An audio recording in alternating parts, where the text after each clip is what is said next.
ಶ್ರೀ ಗುರುಗಣಾಧಿಪತಿಭ್ಯೋ ನಮಃ.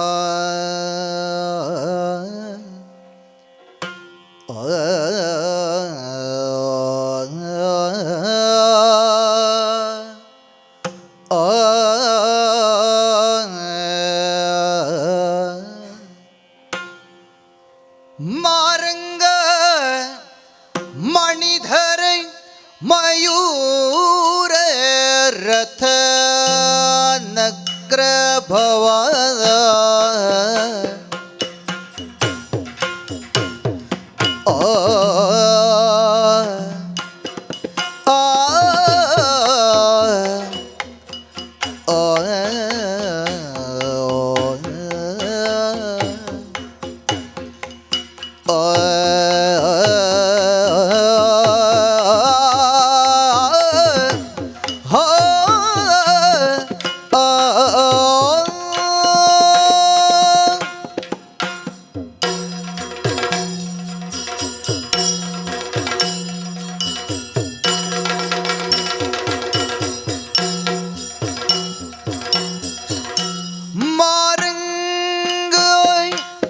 ಮಣಿಧರ ಮಯೂರ ರಥ ನಗ್ರ ಭವದ ಮಾರಮಣ ಪ್ರಿಯ ಮಹಾಮಹಿಮ ವಿಘ್ನೇಶ ಮಾರಂಗ ಮಣಿಧರ ಮಯೂರ ರಥ ನಗ್ರ ಭವ ಮಾರಮಣ ಪ್ರಿಯ ಮಗ ಮಹಿಮ ವಿಘ್ನೇಶ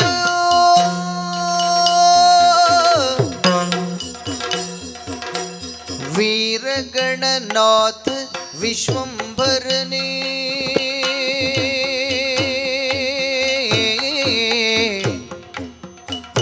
ವೀರಗಣನಾಥ ವಿಶ್ವಂಭರನೇ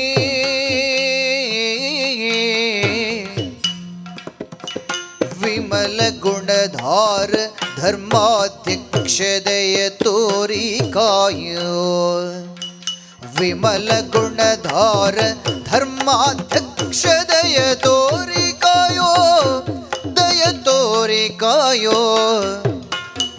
ಕರಿಮುಖ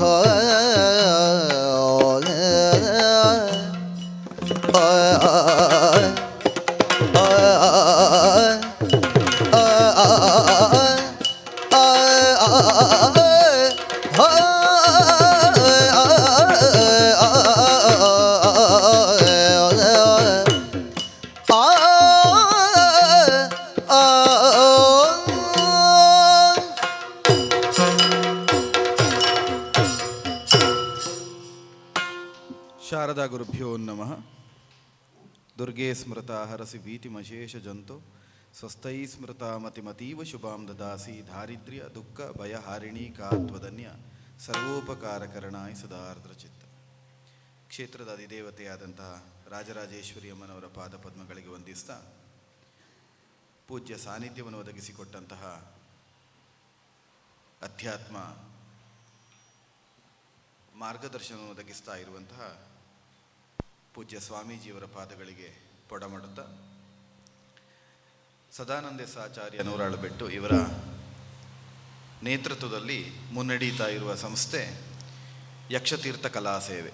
ಕಲಾಸೇವೆಯನ್ನೇ ಲಕ್ಷ್ಯವಾಗಿಸಿಕೊಂಡು ಕೈಂಕರ್ಯವಾಗಿ 7 ವರ್ಷಗಳಿಂದ ವಿಭಿನ್ನ ಕಾರ್ಯಕ್ರಮಗಳನ್ನು ಆಯೋಜಿಸ್ತಾ ಅನೇಕ ಕಲಾವಿದರನ್ನು ಗೌರವಿಸ್ತಾ ಗುರುತಿಸ್ತಾ ಮುನ್ನಡೆಸಿಕೊಂಡು ಬಂದ ಸಂಸ್ಥೆ ಇವತ್ತು ತನ್ನ 7ನೇ ವರ್ಷದ ಕಾರ್ಯಕ್ರಮದ ಆಮಂತ್ರಣ ಪತ್ರಿಕೆಯ ಬಿಡುಗಡೆಯನ್ನು ತನ್ನಿಮಿತ್ತವಾಗಿ ಒಂದು ಕಲಾ ಪ್ರದರ್ಶನವನ್ನು ನಡೆಸಬೇಕು ಎನ್ನುವ ಆಶಯದಿಂದ ಪುಣ್ಯಕ್ಷೇತ್ರವಾದಂತಹ ಪೊಳಲಿಯ ಈ ತಪೋಭೂಮಿಯಲ್ಲಿ ಅದನ್ನು ಆಯೋಜಿಸಿದ್ದಾರೆ. ಆ ನಿಮಿತ್ತವಾಗಿ ಇವತ್ತು ಸೀತಾರಾಮರ ಪುನರ್ಮಿಲನದ ಸನ್ನಿವೇಶ, ಅಗ್ನಿ ಪರೀಕ್ಷೆಯ ವಸ್ತುವನ್ನಿರಿಸಿಕೊಂಡು, ರಾಮಾಯಣದ ವಸ್ತುವನ್ನಿರಿಸಿಕೊಂಡು ಯಕ್ಷಕಾವ್ಯಯಾನ ಎನ್ನುವ ನೆಲೆಯಿಂದ ಕಾವ್ಯ ವಾಚನ ಕ್ರಮದಂತೆ ನಾವು ಒಂದು ಪ್ರಸಂಗವನ್ನು ಪ್ರಸ್ತುತಪಡಿಸುವುದಕ್ಕಿದ್ದೇವೆ. ಇದರಲ್ಲಿ ಭಾಗವತಿಕೆಯಲ್ಲಿ ನಮ್ಮೊಂದಿಗೆ ಸಹಯೋಗವನ್ನು ಒದಗಿಸ್ತಾ ಇರುವ ವೃತ್ತಿಯಲ್ಲಿ ವೈದ್ಯರಾಗಿ, ಪ್ರವೃತ್ತಿಯಲ್ಲಿ ಮೇಳದ ತಿರುಗಾಟವನ್ನು ಇರಿಸಿಕೊಂಡು ಯಕ್ಷಗಾನವನ್ನು ತುಂಬ ಪ್ರೀತಿಸ್ತಾ ಪಟ್ಲ ಫೌಂಡೇಶನ್ನಲ್ಲಿ ಮುಂಚೂಣಿಯಲ್ಲಿ ನಿಂತು ಕಾರ್ಯನಿರ್ವಹಿಸ್ತಾ ಇರುವವರು ಡಾಕ್ಟರ್ ಪ್ರಖ್ಯಾತ್.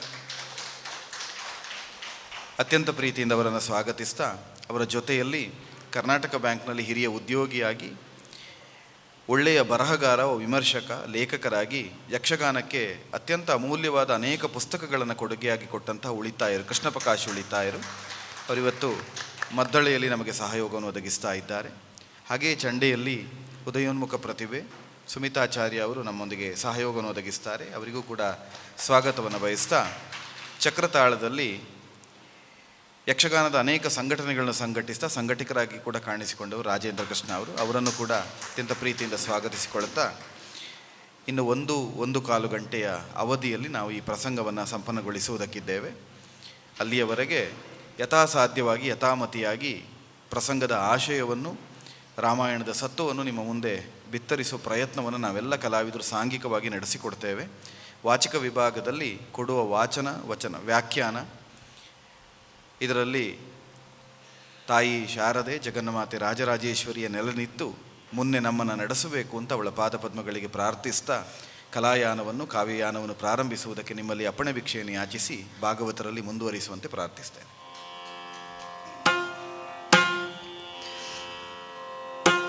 ಆದಿಪೂಜೆಯ ಗುಂಬ ಹೇರಂಭಗೊಂದಿಸುತ್ತಾದ ಆದರದಿ ಶಾರದೆಯ ಸಂಸ್ತುತಿಸಿ ಗಣಪತಿಯ ಸೋದರನು ಕಾರ್ತಿಕೇಯನ ಭಜಿಸಿ ಪೂರ್ವ ಕವಿಗಳ ಗುರು ಪರಂಪರೆಯ ಮೋದದಿಯೂ ನೆನೆದು ಯತಿ ರಾಘವೇಂದ್ರರನು ವೇದನುತೆ ಧರೆ ಕಮಲಶಿಲೆ ಮಾತೆ ಬ್ರಹ್ಮಾಣಿ ಪಾದವನು ಬಲಗೊಂಡು ಮಾತೆ ಬ್ರಹ್ಮಾಣಿ ಪಾದವನು ಬಲಗೊಂಡು ಪೇಳುವೆನು ಕತೆ ಇದನು ಯಕ್ಷಗಾನದುಳಿಂತು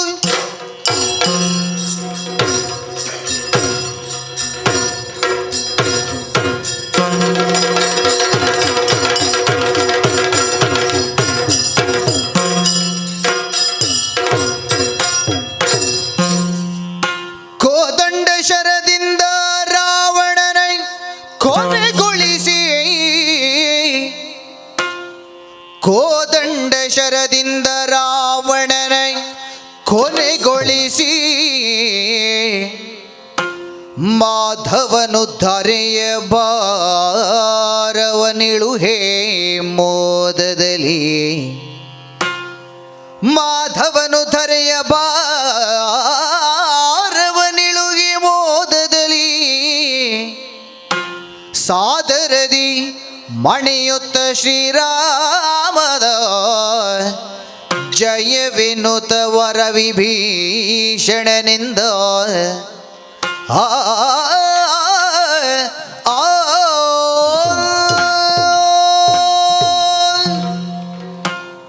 ಸುದೀರ್ಘವಾದ ರಾಮಾಯಣ ಬಹುತೇಕ ಪೂರ್ಣವಾಗಿ ಸೀತಾನ್ವೇಷಣೆಗಾಗಿ ಸಮುದ್ರಕ್ಕೆ ಸೇತುವನ್ನು ಬಲಿದು ವಾನರ ಸೇನೆ ಲಂಕಾ ಪ್ರವೇಶವನ್ನು ಮಾಡಿ ಪುನರಪಿ ರಾಮನಿಂದ ಅಂಗದಾದಿಗಳ ಸಂಧಾನ ಏರ್ಪಟ್ಟು ಕೊನೆಗೆ ರಾಮರಾವಣ ಯುದ್ಧ ಅನಿವಾರ್ಯ ಅಂತಾದ ಹೊತ್ತಿನಲ್ಲಿ ರಾಮನಿಗೂ ರಾವಣನಿಗೂ ಘೋರ ಸಂಗ್ರಾಮ ನಡೆಯುತ್ತದೆ. ನಾವೆಲ್ಲ ತಿಳಿದ ಹಾಗೆ ರಾವಣ ಪಾಳಯದಿಂದ ಬಂದ ಎಲ್ಲ ರಾಕ್ಷಸರನ್ನು ಮರ್ದಿಸ್ತಾ ಕುಂಭಕರ್ಣನೋ, ಇಂದ್ರಜಿತುವೋ, ಅತಿಕಾಯನೋ ಇತ್ಯಾದಿ ದೇವಾಂತಕ, ನರಾಂತಕ ಇತ್ಯಾದಿ ಮಹಾ ರಾಕ್ಷಸರನ್ನೆಲ್ಲ ಮರ್ದಿಸಿ ಆತ್ಯಂತಿಕ ಯುದ್ಧವಾಗಿ ಘೋರ ಸಂಗ್ರಾಮ ರಾಮರಾವಣರಿಗೆ ಕಾಳಗ ಏರ್ಪಡುತ್ತದೆ. ರಾವಣ ಯುದ್ಧಕ್ಕಾಗಿ ಬಂದವನನ್ನು ದಂಡಿಸುವಲ್ಲಿ ರಾಮನೇ ಒಂದು ಹಂತದಲ್ಲಿ ತನಗೆ ಸಾಧ್ಯ ಇಲ್ಲ ಅಂತ ನೆಲೆ ನಿಂತು ರಾವಣವಧೆ ಅಸಾಧ್ಯ, ಹಿಂದೆ ಹೋಗೋಣ ಅಂತ ವಾನರಾದಿಗಳಿಗೆ ಕರೆ ಕೊಡುವ ಹೊತ್ತಿನಲ್ಲಿ ಪೂಜ್ಯರಾದ ಅಗಸ್ತ್ಯರು ಲಂಕಾಭೂಮಿಯನ್ನು ಪ್ರವೇಶ ಮಾಡಿ ಶ್ರೀರಾಮಚಂದ್ರನಿಗೆ ಆದಿತ್ಯ ಹೃದಯ ಮಂತ್ರೋಪದೇಶವನ್ನು ಮಾಡಿ ರಾವಣವಧೆಗೊಂದು ಮಾರ್ಗವನ್ನು ತೋರಿಸ್ತಾರೆ. ಆಗ ಮಹಾಕೋದಂಡ ಧನುಸ್ಸಿನಿಂದ ಮಹಾಸ್ತ್ರವೊಂದನ್ನು ತೆಗೆದು ಶ್ರೀರಾಮಚಂದ್ರ ದಶಕಂಠನಾದ ರಾವಣನ ಕೊರಳಿಗೆ ಪ್ರಯೋಗ ಮಾಡಿದಾಗ ರಾವಣ ವಧೆ ಸಂಪನ್ನವಾಗಿ ದೇವತೆಗಳೆಲ್ಲ ಜಯ ಜಯ ಎನ್ನುವ ಜಯಘೋಷವನ್ನು ಮೊಳಗಿಸ್ತಾ ಹೂಮಳೆಯನ್ನು ಗರಿಯುತ್ತಾರೆ. ರಾವಣ ವಧೆಗಾಗಿಯೇ ಶ್ರೀರಾಮ ಅವತಾರ ಎನ್ನುವುದು ದೇವತೆಗಳ ಕಲ್ಪನೆ. ಆ ನೆಲೆಯಿಂದ ದೇವತೆಗಳೆಲ್ಲ ಸ್ತುತಿಗೈತಾ ಮಾಧವ ಅರ್ಥಾತ್ ಮಹಾವಿಷ್ಣು ಶ್ರೀರಾಮಾಭಿಧಾನದಿಂದ ಭೂಮಿಗಿಳಿದ ಕಾರ್ಯ ಪೂರ್ಣ ಆಯಿತು. ನಾವೆಲ್ಲ ಆಶಿಸಿದಂತೆ ಚತುರ್ದಶ ಭುವನ ದಲ್ಲಣನಾದ ರಾವಣನ ವಧೆಯಾಗಿ ರಾಮ ಲೋಕಕ್ಕೆ ಮಾಂಗಲ್ಯವನ್ನು ಒದಗಿಸಿದ ಅಂತ ಅವರೆಲ್ಲ ಸಂತೋಷವನ್ನು ಪಡ್ತಾ ಮೇಲಿಂದಲೇ ಜಯಘೋಷವನ್ನು ಮೊಳಗಿಸುವಾಗ ಕೆಳಗಿದ್ದಂತಹ ಧರ್ಮಾತ್ಮ ವಿಭೀಷಣ ಶ್ರೀರಾಮನ ಕಾಲಿಗೆರಗಿ ಕಾಣಿಕೆಗಳನ್ನೆಲ್ಲ ಅರ್ಪಿಸಿ ಲಂಕಾಭೂಮಿ ನಿನ್ನದ್ದು ಅಂತ ಹೇಳ್ತಾನೆ.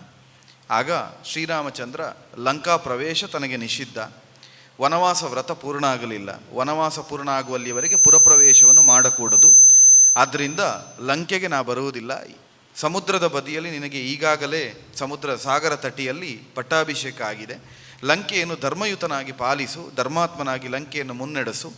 ಈವರೆಗೆ ಒಬ್ಬ ಲಂಪಟನಾದಂತಹ ರಾವಣನ ಆಳ್ವಿಕೆಗೆ ಒಳಪಟ್ಟ ರಾಕ್ಷಸರಿಗೆ ಸಂಸ್ಕಾರವನ್ನು ಒದಗಿಸಿ ಧರ್ಮ ಸಾಮ್ರಾಜ್ಯ ಶ್ರೀರಾಮ ರಾಜ್ಯದ ವಿಸ್ತಾರವಾದಂತಹ ಲಂಕಾಭೂಮಿಯಲ್ಲಿ ರಾಮರಾಜ್ಯವನ್ನು ಮುನ್ನಡೆಸು ಪ್ರತಿನಿಧಿಯಾಗಿ ಅಂತ ಅವನಿಗೆ ಹಿತವಚನಗಳನ್ನು ನೀತಿಯನ್ನು ಬೋಧಿಸಿದ ರಾಮ ತಕ್ಷಣವೇ ಅಲ್ಲಿಂದ ಉಳಿದಿದ್ದಂಥ ಎಲ್ಲ ವಾನರ ಸೇನೆಗೂ ಆ ಸೇನೆಯ ಮುಖ್ಯಸ್ಥನಾದಂತಹ ಸುಗ್ರೀವನನ್ನು ಲಕ್ಷಿಸಿ ಹೇಳ್ತಾನೆ, ಭರತ ನನ್ನ ಪ್ರತೀಕ್ಷೆಯಲ್ಲಿದ್ದಾನೆ, ಈ ಕ್ಷಣದಲ್ಲಿಯೇ ನಾವೆಲ್ಲರೂ ಅಯೋಧ್ಯೆಯವರೆಗೆ ಸಾಗಬೇಕು, ಆದ್ದರಿಂದ ಅತಿ ಬೇಗವಾಗಿ ಲಂಕೆಯನ್ನು ಬಿಟ್ಟು ಅಯೋಧ್ಯೆಗೆ ಹೋಗುವ ವ್ಯವಸ್ಥೆಯನ್ನು ಮಾಡೋಣ ಅಂತ ರಾಮ ಒಂದು ಕರೆ ಕೊಡ್ತಾನೆ.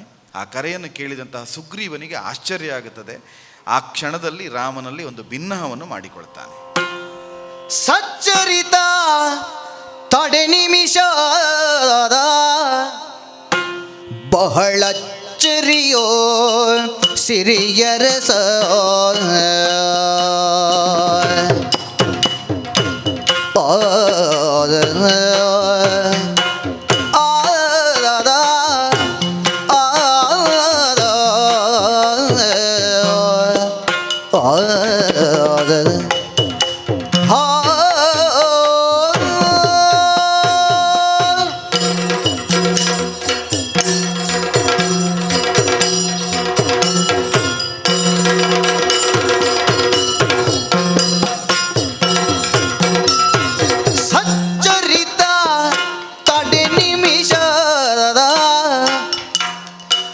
ಸಚ್ಚರಿತ ತಡೆ ನಿಮಿಷ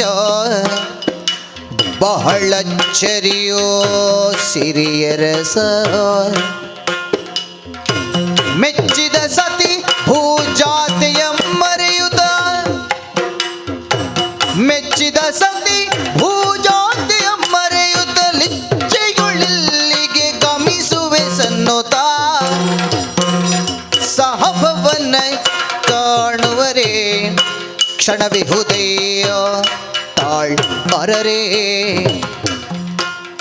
ಮಹಿಸುದ್ದೆಯನ್ನು ನ ಕರೆಸುವೆ ನೀಗಲೇ ಬಹುವಿಧದಲ್ಲಿ ತಾನೊಂದಿಹಳಾಗಲೇ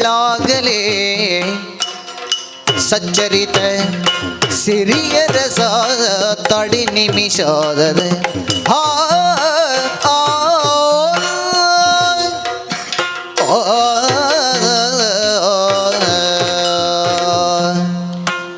ಅಯೋಧ್ಯಾಗಮನವೇ ನನ್ನ ಲಕ್ಷ್ಯ ಅಂತ ಹೊರಟು ನಿಂತ ರಾಮನನ್ನು ಸುಗ್ರೀವ ಪ್ರಾರ್ಥಿಸಿಕೊಳ್ತಾನೆ. ನನಗೆ ಬಹಳ ಆಶ್ಚರ್ಯ ಆಗುತ್ತಾ ಉಂಟು ಶ್ರೀರಾಮ, ವಾಲಿವಧೆಯಾದ ಮೇಲೆ ಸೀತಾನ್ವೇಷಣೆಯನ್ನು ಮಾಡಬೇಕು ಅಂತ ವಾನರರಿಗೆ ಮೊದಲ ಆಜ್ಞಾಪನೆಯನ್ನು ಮಾಡಿದವನು ರಾಮ. ವರ್ಷ ಋತು ಅನ್ನುವ ಕಾರಣಕ್ಕಾಗಿ ಸುಗ್ರೀವ ಸ್ವಲ್ಪ ಔದಾಸೀನ್ಯವನ್ನು ಮಾಡಿ ಮಳೆಗಾಲದಲ್ಲಿ ಸಂಚಾರ ಕಷ್ಟ, ಮಳೆಗಾಲ ಮುಗಿದ ಮೇಲೆ ಸೀತೆಯನ್ನು ಹುಡುಕೋಣ ಅಂತ ಒಂದು 4 ತಿಂಗಳುಗಳ ಕಾಲ ಈ ಮಾಪನದಲ್ಲಿ ಸುಗ್ರೀವ ತಡೆ ಮಾಡುತ್ತಾನೆ. ಆಗ ಲಕ್ಷ್ಮಣನಲ್ಲಿ ರಾಮ ಸಿಟ್ಟು ಮಾಡ್ತಾನೆ. ಸುಗ್ರೀವ ಸೀತೆಯನ್ನು ಹುಡುಕಿ ಕೊಡ್ತೇನೆ ವಾಲಿಯನ್ನು ಕೊಂದರೆ ಅಂತ ಹೇಳಿದ್ದ, ವಾಲಿವಧೆಯಾಗಿ ವರ್ಷ ಋತು ಕಳೆಯುತ್ತಾ ಬಂತು, ಇನ್ನೂ ಆ ಬಗ್ಗೆ ಯೋಚನೆ ಮಾಡ್ತಾ ಇಲ್ಲ ಸುಗ್ರೀವ ಅಂತ ಒಂದು ಸಣ್ಣ ಸಿಟ್ಟು ಮಾಡುವುದು ರಾಮಾಯಣದಲ್ಲಿ ಕಾಣುತ್ತದೆ. ಹಾಗೆ ಸುಗ್ರೀವನಲ್ಲಿ ಸಿಟ್ಟು ತೋರಿಸಿದ ರಾಮ ಸೀತೆಗಾಗಿ ಸೀತಾನ್ವೇಷಣೆ ವಿಳಂಬ ಆಯಿತು ಅಂತ ಸಿಟ್ಟು ತೋರಿಸಿದವ ಈಗ ಸೀತೆಯ ವಿಷಯವನ್ನೇ ಪ್ರಸ್ತಾಪಿಸದೆ, ಸೀತೆಯ ಬಗ್ಗೆ ಮಾತೇ ಆಡದೆ ರಾವಣವಧೆ ಪೂರ್ಣ ಆಯಿತು, ಈ ಕ್ಷಣದಲ್ಲಿ ನಾವು ಅಯೋಧ್ಯೆಗೆ ಹೋಗೋಣ ಅಂತ ಹೇಳ್ತಾ ಇದ್ದಾನೆ ಅಂತ ಅವನಿಗೊಂದು ದೊಡ್ಡ ಆಶ್ಚರ್ಯ ಆಯಿತು. ಅದರಿಂದಲೇ ಸಿರಿಯರಸ ಅಂತ ಕರೀತಾನೆ. ಅಂದರೆ ಸೀತೆಯ ಗಂಡ ಅಂತಲೇ ಒಂದು ಸಂಬೋಧನೆಯನ್ನು ಮಾಡಿ, ನನಗೆ ಆಶ್ಚರ್ಯ ಆಗುತ್ತಾ ಉಂಟು, ಭರತನನ್ನು ಕಾಣುವುದಕ್ಕೆ ನಮಗಿನ್ನೂ ಗಳಿಗೆ ಉಂಟು, ಅವಕಾಶ ಉಂಟು, ಹೋಗುವ ವ್ಯವಸ್ಥೆ ಮಾಡೋಣ. ಆದರೆ ಬಹಳ ನೊಂದಿರುವ ಸೀತೆ 11 ತಿಂಗಳು ಕಳೆದು 12 ತಿಂಗಳು ಪೂರ್ಣ ಆಗುವುದಕ್ಕೆ ದಿನಗಳು ಉಳಿದಿರುವುದು. ಸರಿಸುಮಾರು 1 ವರ್ಷಗಳ ಕಾಲ ರಾವಣನ ಅಂಕೆಯಲ್ಲಿ ಪರಿತಾಪವನ್ನು ಪಡುತ್ತಾ ನೋಯ್ತಾ ಇರುವ ಸೀತೆ ಜಾನಕಿ ಭೂಜಾತೆ. ಬಂದ ಹನುಮಂತನು ವರ್ತಮಾನ ಹೇಳಿದ್ದಾನೆ, ಅವಳು ಕಣ್ಣೀರಿಳಿಸ್ತಾ ಇದ್ದಾಳೆ ಅಂತ. ಅಂತಹ ಸೀತೆಯನ್ನು ಮರೆತು ಈ ಕ್ಷಣವೇ ಅಯೋಧ್ಯೆಗೆ ಹೋಗೋಣ ಅಂತ ಹೇಳ್ತಾ ಇದ್ದಿ. ಇಷ್ಟು ದೊಡ್ಡ ಯುದ್ಧ ಮಾಡಿದ್ದೇ ಸೀತೆಯನ್ನು ಅಪಹರಿಸಿದ ರಾವಣನನ್ನು ಕೊಲ್ಲಬೇಕು ಅಂತ. ಅಂತಹ ನೀನು ಸೀತೆಯನ್ನು ಮರೆತು ಹೋಗುವುದು ಎಷ್ಟು ಸರಿ? ಆದ್ದರಿಂದ ಒಂದು ಸ್ವಲ್ಪ ಕಾಲಾವಕಾಶ ಕೊಡು, ಸೀತೆಯನ್ನು ನಾ ಕರೆಸ್ತೇನೆ, ನೀನೇನು ಮಾಡುವುದು ಬೇಡ, ನೀ ಇಲ್ಲೇ ಇರು. ನೀ ಹೊರಟು ಅಯೋಧ್ಯೆಗೆ ಹೋಗುವ ಉದ್ದೇಶ ಏನುಂಟು ಅದು ಪೂರ್ಣ ಆಗುವ ಮೊದಲು ಹೇಗಾದರೂ ಮಾಡಿ ಸೀತೆಯನ್ನು ನಾ ಕರೆಸ್ತೇನೆ, ಸೀತೆಯನ್ನು ಕೂಡಿಕೊಂಡು ನಾವು ಅಯೋಧ್ಯೆಗೆ ಹೋಗೋಣ ಅಂತ ಹೇಳ್ತಾನೆ. ವಿಚಿತ್ರ ಅಂದರೆ ರಾಮ ಅದಕ್ಕೆ ಹೂಂಕಾರವಾದ ಉತ್ತರವನ್ನು ಕೊಡುವುದಿಲ್ಲ, ಹೌದು ಅಂತಲೂ ಹೇಳುವುದಿಲ್ಲ, ಅಲ್ಲ ಅಂತಲೂ ಹೇಳುವುದಿಲ್ಲ, ಸುಮ್ಮನೆ ನಿಲ್ತಾನೆ ಶಾಂತಾರಾಮನಾಗಿ. ಆದರೆ ಸುಗ್ರೀವಾದಿಗಳಿಗೆ ಅದು ಕರ್ತವ್ಯ ಅಂತ ತಿಳಿದು ಸುಗ್ರೀವ ತಕ್ಷಣವೇನು ಮಾಡ್ತಾನೆ ಅಂದರೆ, ಸೀತೆಯನ್ನು ಕಂಡವ, ಸೀತೆ ಇರುವುದೆಲ್ಲಿ ಅಂತ ತಿಳಿದವ ಹನುಮಂತ. ಪೂರ್ವದಲ್ಲಿ ಒಮ್ಮೆ ಸಮುದ್ರೋತ್ತರಣವನ್ನು ಮಾಡಿ ಲಂಕೆ ಪ್ರವೇಶ ಮಾಡಿ ಅಶೋಕವನದಲ್ಲಿದ್ದ ಸೀತೆಯನ್ನು ಕಂಡು ರಾಮನ ಉಂಗುರವನ್ನು ಕೊಟ್ಟು ಚೂಡಾಮಣಿಯನ್ನು ಪಡೆದು ಹೋದವ. ಹಾಗಾಗಿ ಈ ಕೆಲಸಕ್ಕೆ ಪರೇಂಗಿ ತಜ್ಞನಾದ ಹನುಮಂತನೇ ಸರಿ ಅಂತ ಯೋಚಿಸಿ ತಕ್ಷಣ ಹನುಮಂತನನ್ನು ಕರೆಯುತ್ತಾನೆ. ಹೆಚ್ಚು ಹೊತ್ತಿಲ್ಲ ನಮಗೆ, ಅತಿ ಕ್ಷಿಪ್ರವಾಗಿ ಹೋಗಿ ಅಶೋಕವನದಲ್ಲಿರುವ ಸೀತೆಯನ್ನು ಈ ಕ್ಷಣವೇ ಇಲ್ಲಿಗೆ ಕರೆದುತ್ತಾ ಅಂತ. ಇಲ್ಲಿಗೆ ಅಂದರೆ ರಾಮರಾವಣರ ಯುದ್ಧ ಆದದ್ದು ಸಮುದ್ರದ ದಡದಲ್ಲಿ, ಲಂಕೆಯ ಹೊರಬಾಹೆಯಲ್ಲಿ. ಲಂಕಾ ಪ್ರವೇಶವನ್ನು ರಾಮ ಮಾಡಲಿಲ್ಲ. ಆದ್ದರಿಂದ ಸಮುದ್ರದ ತಟಾಕಕ್ಕೆ, ಸಾಗರದ ಬುಡಕ್ಕೆ ಸೀತೆಯನ್ನು ಈ ಕ್ಷಣ ಕರೆದು ತರಬೇಕು ಅಂತ ಹನುಮಂತನಿಗೆ ಅಪ್ಪಣೆ ಮಾಡುತ್ತಾನೆ. ಹನುಮಂತನ ಪ್ರತೀಕ್ಷೆ ಇದ್ದದ್ದು ಅದೇ. ಆ ಕ್ಷಣದಲ್ಲಿ ಹನುಮಂತ ಸುಗ್ರೀವನ ಅಪ್ಪಣೆಯನ್ನು ಪಡೆದು ಹೊರಡುತ್ತಾನೆ. ಶೀಲರಾಮನೊಳರುಹಿ ಮನವನು ವೇಳೆಗಳೆಯದೆ ಸೂರ್ಯನಂದನಾದ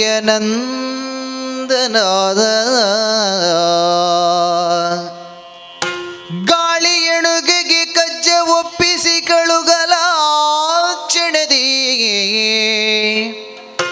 ಗಾಳಿ ಎಣುಗೆಗೆ ಕಜ್ಜ ಒಪ್ಪಿಸಿ ಕಳುಗಲ ಕ್ಷಣದಿ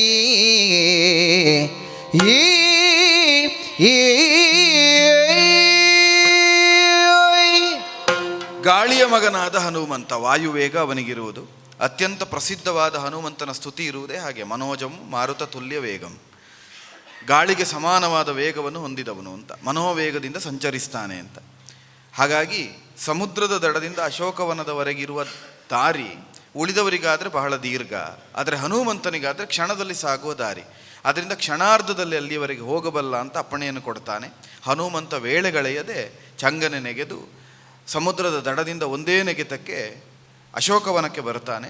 ಅಶೋಕವನದಲ್ಲಿ ಶಿಂಶುಪಾ ವೃಕ್ಷದ ಕೆಳಗಡೆ ರಾಮಧ್ಯಾನವನ್ನು ಮಾಡುತ್ತಾ ಇರುವ ಸೀತಾದೇವಿಯ ಪಾದಕ್ಕೆ ವಂದಿಸಿಕೊಂಡು ರಾಮರಾವಣರ ಕಥೆಯನ್ನು, ರಾವಣ ವಧೆಯಲ್ಲಿ ದೇವತೆಗಳು ಸಹಾಯವನ್ನು ಮಾಡಿದ್ದನ್ನು, ದೇವೇಂದ್ರನೇ ರಥವನ್ನು ಕಳುಹಿಸಿ ದೇವಸಾರಥಿಯಾದ ಮಾತಲಿಯೇ ಬಂದು ಶ್ರೀರಾಮನನ್ನು ರಥದಲ್ಲಿ ಕುಳ್ಳಿರಿಸಿಕೊಂಡು ರಾವಣನೊಂದಿಗೆ ಕಾದಾಟವನ್ನು ಮಾಡುವಂತೆ ಪ್ರಚೋದಿಸಿ ಶ್ರೀರಾಮ ಪ್ರಯೋಗಿಸಿದ ಮಹಾಸ್ತ್ರ ಬ್ರಹ್ಮಾಸ್ತ್ರ, ಅದರಿಂದ ರಾವಣ ವಧೆಯಾಯಿತು ಅನ್ನುವ ಇಡೀ ಯುದ್ಧವನ್ನು ಗೆದ್ದ ವರ್ತಮಾನವನ್ನು ಬಹಳ ಚುಟುಕಾಗಿ ಹೇಳ್ತಾನೆ. ಯಾಕಂದರೆ ಅಷ್ಟು ಹೇಳುವಷ್ಟು ಅವಕಾಶ ಇಲ್ಲ. ಆದ್ದರಿಂದ ಇಲ್ಲಿಯವರೆಗೆ ನಿನ್ನನ್ನು ಹಿಂಸಿಸಿದ, ನಿನ್ನನ್ನು ವಶದಲ್ಲಿರಿಸಿಕೊಂಡ ದಶಕಂಠನ ವಧೆಯಾಯಿತು ಅನ್ನುವ ಸಮರ ವಿಜಯದ ವಾರ್ತೆಯನ್ನು ಹೇಳುತ್ತಾನೆ. ಆಗ ಸಮರ ವಿಜಯದ ವಾರ್ತೆಯನಾಲಿಸಿ ಕಮಲಮುಖಿಯಳ ವದನವು ಅರಳಿತು.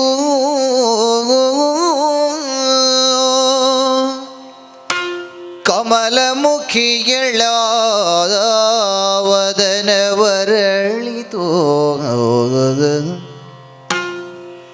ಕಮಲನಯನದುಳ್ ಇಳಿದುದಾನಂದಾಶ್ರು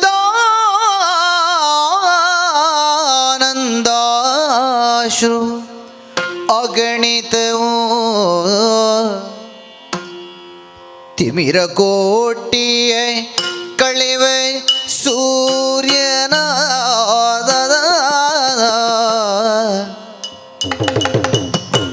ಸಮಸುಭಾಸನ ಪದವ ನೆನೆಯುತ್ತ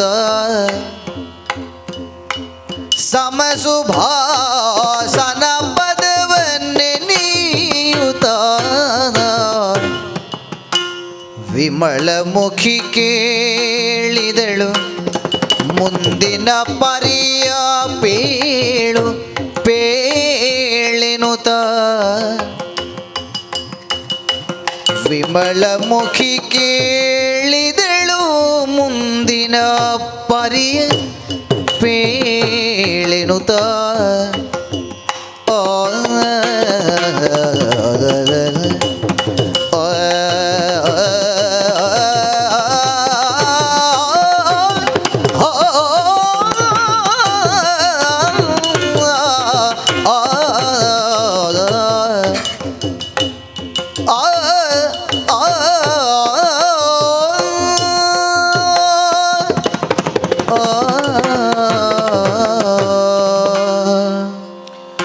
ಹನುಮಂತ ಬಹಳ ಎಳೆಯಾಗಿ ಯುದ್ಧ ಗೆದ್ದ ವರ್ತಮಾನವನ್ನು ವಿಸ್ತರಿಸಿದ.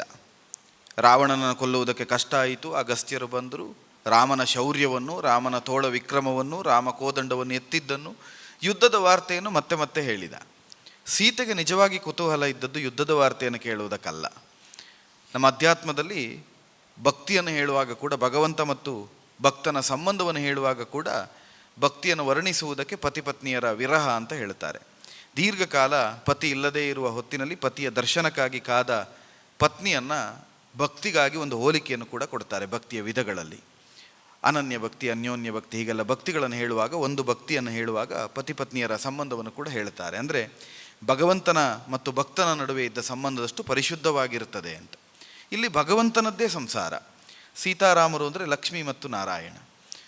ಯುದ್ಧ ಗೆದ್ದ ವಾರ್ತೆ ಸೀತೆಗೆ ನಿಜವಾಗಿ ರಾಮ ಗೆದ್ದೇ ಗೆಲ್ತಾನೆ ಅಂತ ಗೊತ್ತಿದೆ. ಗೊತ್ತಿಲ್ಲದೇ ಇದ್ದರೆ ಹನುಮಂತ ಚೂಡಾಮಣಿ ಪ್ರಕರಣದಲ್ಲಿ ನಿನ್ನನ್ನು ಹೊತ್ತು ಹೋಗುತ್ತೇನೆ ಹೆಗಲ ಮೇಲೆ ಅಂತ ಹೇಳುವಾಗ ಸೀತೆ ಹೆಗಲ ಮೇಲೆ ಹತ್ತಿ ಕುಳಿತುಕೊಳ್ಳುತ್ತಿದ್ಲು. ಸೀತೆ ಹೇಳಿದ್ದೇನು? ಕದ್ದು ತಂದವನ ಮನೆಯಿಂದ ಕದ್ದು ಹೋಗುವುದಕ್ಕಿದ್ದದ್ದಲ್ಲ, ಗೆದ್ದೇ ಹೋಗಬೇಕು. ನನ್ನ ರಾಮ ಬಂದು ಅವನನ್ನು ಕೊಂದೇ ಕೊಲ್ಲುತ್ತಾನೆ, ಕೊಂದ ಮೇಲೆ ನನ್ನನ್ನು ಗೆದ್ದು ಪಡೆದುಕೊಂಡು ಹೋಗುತ್ತಾನೆ ಅಂತ. ರಾಮನ ವಿಕ್ರಮದ ಮೇಲೆ ಅತಿಯಾದ ವಿಶ್ವಾಸ ಇದ್ದ ಸೀತೆಗೆ ರಾಮ ಯುದ್ಧ ಗೆದ್ದದ್ದು ದೊಡ್ಡ ವರ್ತಮಾನ ಅಲ್ಲ, ಗೆದ್ದೇ ಗೆಲ್ತಾನೆ ಅಂತ ಗೊತ್ತು. ಯುದ್ಧ ಗೆದ್ದ ಮೇಲೆ ರಾಮ ಏನು ಹೇಳಿದ ಅನ್ನೋದು ಅವಳಿಗಿರುವ ಕುತೂಹಲ. ಆದರೆ ಹನುಮಂತ ಅದನ್ನು ಹೇಳಲೇ ಇಲ್ಲ. ಹನುಮಂತ ಬರೀ ಯುದ್ಧದ ವಾರ್ತೆಯನ್ನು ಹೇಳಿದ್ರಿಂದ ಸಂತೋಷ ಆಯಿತು, ಮುಖ ಅರಳಿತು.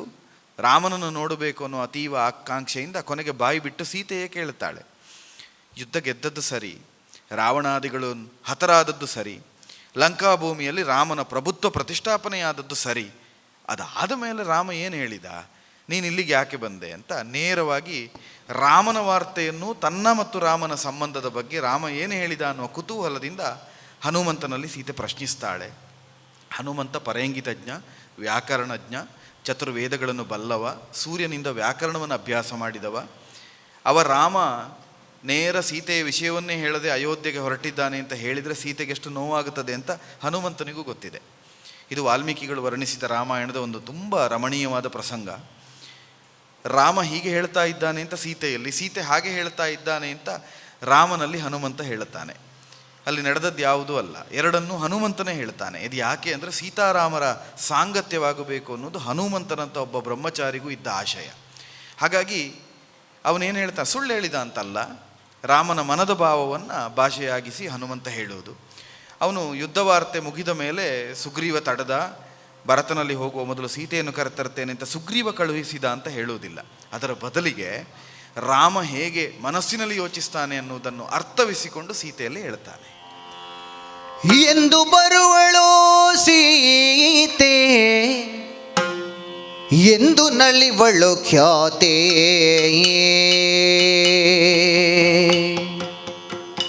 ಎಂದು ಬರುವಳು ಸೀತೆ, ಎಂದು ನಲಿವಳು ಖ್ಯಾತೆ,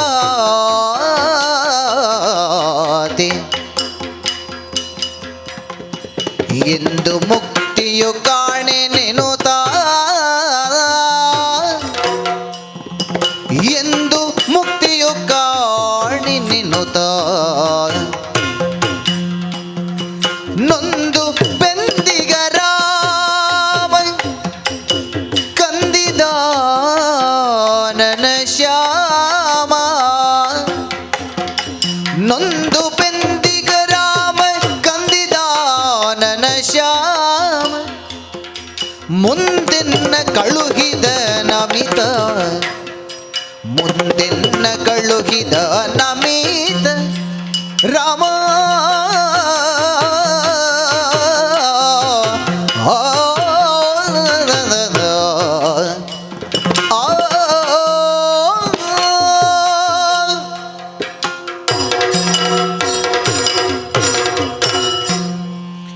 ಬಹಳ ಸುಂದರವಾಗಿ ರಾಮನ ಮನಸ್ಸನ್ನು ಹನುಮಂತ ಹೇಳ್ತಾ ಹೋಗುತ್ತಾನೆ. ಎಂದು ಬರುವಳೋ ಸೀತೆ, ಎಂದು ಬರ್ತಾಳೋ ಸೀತೆ, ಸೀತೆಗೆ ಎಂದು ಮುಕ್ತಿ ಸಿಗ್ತದೋ ಅಂತ ಯೋಚಿಸಿ ಯೋಚಿಸಿ ರಾಮನು ನೊಂದು ಬಂದಿದ್ದಾನೆ. ನಿನ್ನನ್ನು ಕಾಣಬೇಕು ಅನ್ನೋ ಪ್ರತೀಕ್ಷೆಯಲ್ಲಿ ರಾಮ ಇದ್ದಾನೆ. ಆದ್ದರಿಂದಲೇ ರಾಮ ನನ್ನನ್ನು ಇಲ್ಲಿಗೆ ಕಳುಹಿಸಿದ ಅಂತ ಹೇಳ್ತಾನೆ. ರಾಮ ಸುಗ್ರೀವನಿಗೆ ಹೇಳಿ ಸುಗ್ರೀವನನ್ನು ಕಳುಹಿಸಿದ, ಇದು ಯಾವುದನ್ನು ಹೇಳದೆ ರಾಮನೇ ಕಳುಹಿಸಿದ ಅಂತ ಹೇಳಿಬಿಡ್ತು. ಹೇಳುವುದರ ಜೊತೆಯಲ್ಲಿ ಒಂದು ಸಣ್ಣ ಪರೋಕ್ಷವಾದ ಪ್ರಚೋದನೆಯನ್ನು ಸೀತೆಗೆ ಕೊಡ್ತಾನೆ. ಎಂದು ಬರುವಳೋ ಸೀತೆ ಅಂತ ಕಾಯ್ತಾ ಇದ್ದಾನೆ ಅಂತ. ಅಂದರೆ ರಾಮ ಇಲ್ಲಿಗೆ ಬರುವುದಿಲ್ಲ, ನೀನೇ ಅಲ್ಲಿಗೆ ಬರಬೇಕು ಅನ್ನೋ ಸೂಚನೆ. ರಾಮನೇ ಬಂದು ನಿನ್ನನ್ನು ಕರೆದು ಹೋಗುತ್ತಾನೆ ಅನ್ನೋ ನಿರೀಕ್ಷೆ ಅಲ್ಲ, ರಾಮನಿದ್ದಲ್ಲಿಗೆ ನೀನು ಈ ಕ್ಷಣ ಹೊರಟು ಬರಬೇಕು ಅನ್ನೋದು ಅದಕ್ಕೆ ಕೊಟ್ಟ ಪ್ರಚೋದನೆ.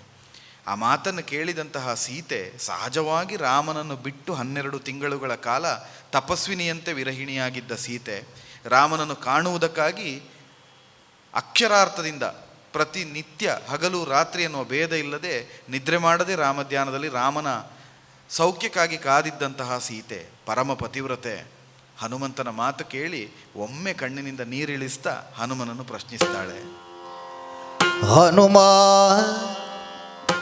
ನಿನ್ನಯ ನುಡಿಯೋ ಶೋಕಿಪ ಮನದಿ ಮಿನುಗಿತಾಸೆಯ ರವಿಯು ಶೋಕಿಪ ಮನದಿ ಮಿನುಗಿತಾಸೆಯ ರವಿಯು ಹನುಮ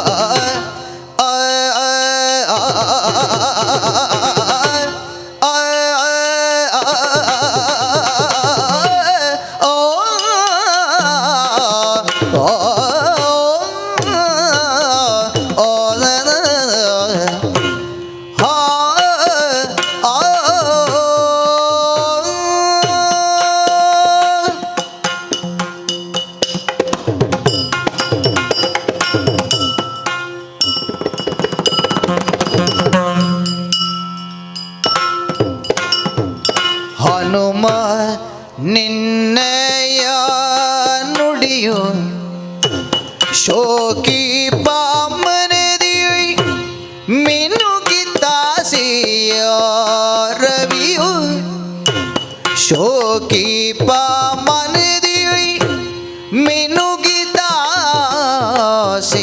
ರವಿಯು ಹನುಮ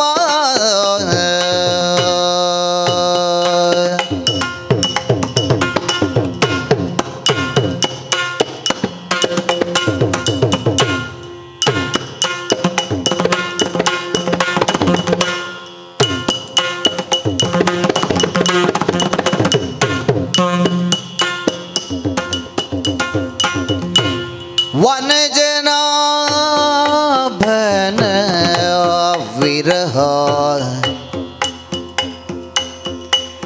ಧನುಜರಟ್ಟುಳಿ ಕಲಹ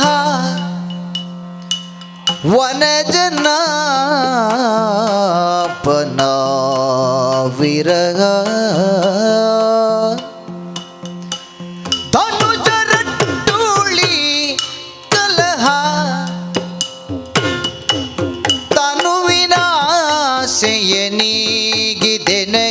ಸೆಯನಿಗಿದೆನಗಿದಮೃತ ವರ್ಷ ವನಜನ ವನ ವಿರಗ ಧನುಜ ರಟ್ಟುಳಿ ಕಲಗೆ ತಾನು ವಿನಾಶಯನಿಗಿದೆನಗಿದಮೃತ ವರ್ಷ ಹನುಮ ನಿನ್ನಯ ನುಡಿಯು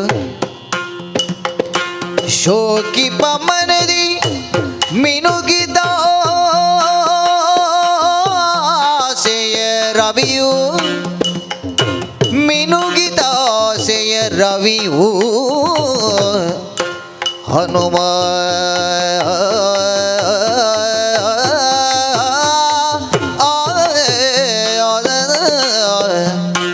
ಹನುಮ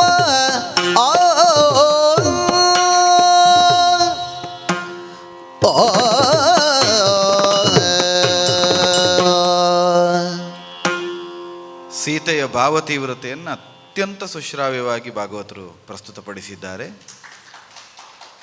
ಯಾಕಂದರೆ 1000 ಪದಗಳಲ್ಲಿ ವರ್ಣಿಸಬಹುದಾದದ್ದನ್ನು ಒಂದು ನಾದ ವರ್ಣಿಸಿಕೊಡ್ತದೆ. ಅದು ನಾದಕ್ಕೂ ಮತ್ತು ಸಂಗೀತಕ್ಕಿರುವ ಶಕ್ತಿ. ಸೀತೆಯ ಭಾವ ಹೇಗಿತ್ತು ಅನ್ನುವುದಕ್ಕೆ ಅಷ್ಟೇ ಪ್ರಶಸ್ತವಾದ ರಾಗವನ್ನು ಬಳಸಿಕೊಳ್ಳುತ್ತಾ ತುಂಬ ಸೊಗಸಾಗಿ ವರ್ಣಿಸಿದ್ದಾರೆ. ತುಂಬ ಚೆನ್ನಾಗಿ ಪ್ರಸ್ತುತ ಆಗಿದೆ. ಅಷ್ಟೇ ಸೊಗಸಾಗಿ ಉಳಿತಾ ಇರೋದಕ್ಕೆ ಮದ್ದಳೆಯ ಸಹಯೋಗವನ್ನು ಒದಗಿಸಿಕೊಟ್ಟಿದ್ದಾರೆ. ಸೀತೆ ಹನುಮಂತನ ಮಾತು ಕೇಳಿದಾಗ ಇಷ್ಟೇ ಆನಂದಕ್ಕೆ ಒಳಗಾಗಿದ್ಲು. ಇಷ್ಟೇ ಭಾವ ತೀವ್ರತೆಯಿಂದ ನೀ ಆಡ್ತಾ ಇರೋ ಮಾತು ಸತ್ಯವೇ ಹನುಮಂತ, ನಿಜವೇನೋ ನಿನ್ನ ಮಾತು. ನೀ ಹೇಳಿದ ಮಾತು ಕೇಳಿದ ನನಗೆ ಆಸೆಯೇ ಇಲ್ಲದೆ ಬದುಕಿನಲ್ಲಿ ತನುವಿನ ಆಸೆಯ ನೀಗಿದ್ದೆ. ಅದಕ್ಕೆ ಕಾರಣ ಒಂದು ಶ್ರೀರಾಮಚಂದ್ರನ ಅಗಲಿದ ವಿರಹ, ಇನ್ನೊಂದು ಈ ರಾಕ್ಷಸರ ಉಪಟಳ. ಈ ಎರಡರೊಟ್ಟಿಗೆ ತನುವಿನ ಆಸೆಯ ನೀಗಿ ಇನ್ನೇನು ನನಗೆ ಮರಣ ಅಂತ ಯೋಚಿಸಿದ ನನಗೆ ಅಮೃತ ವರ್ಷ ಸುರಿದ ಹಾಗೆ, ಒಂದು ಅಮೃತ ಸಿಕ್ಕಿದ ಹಾಗಾಯಿತು.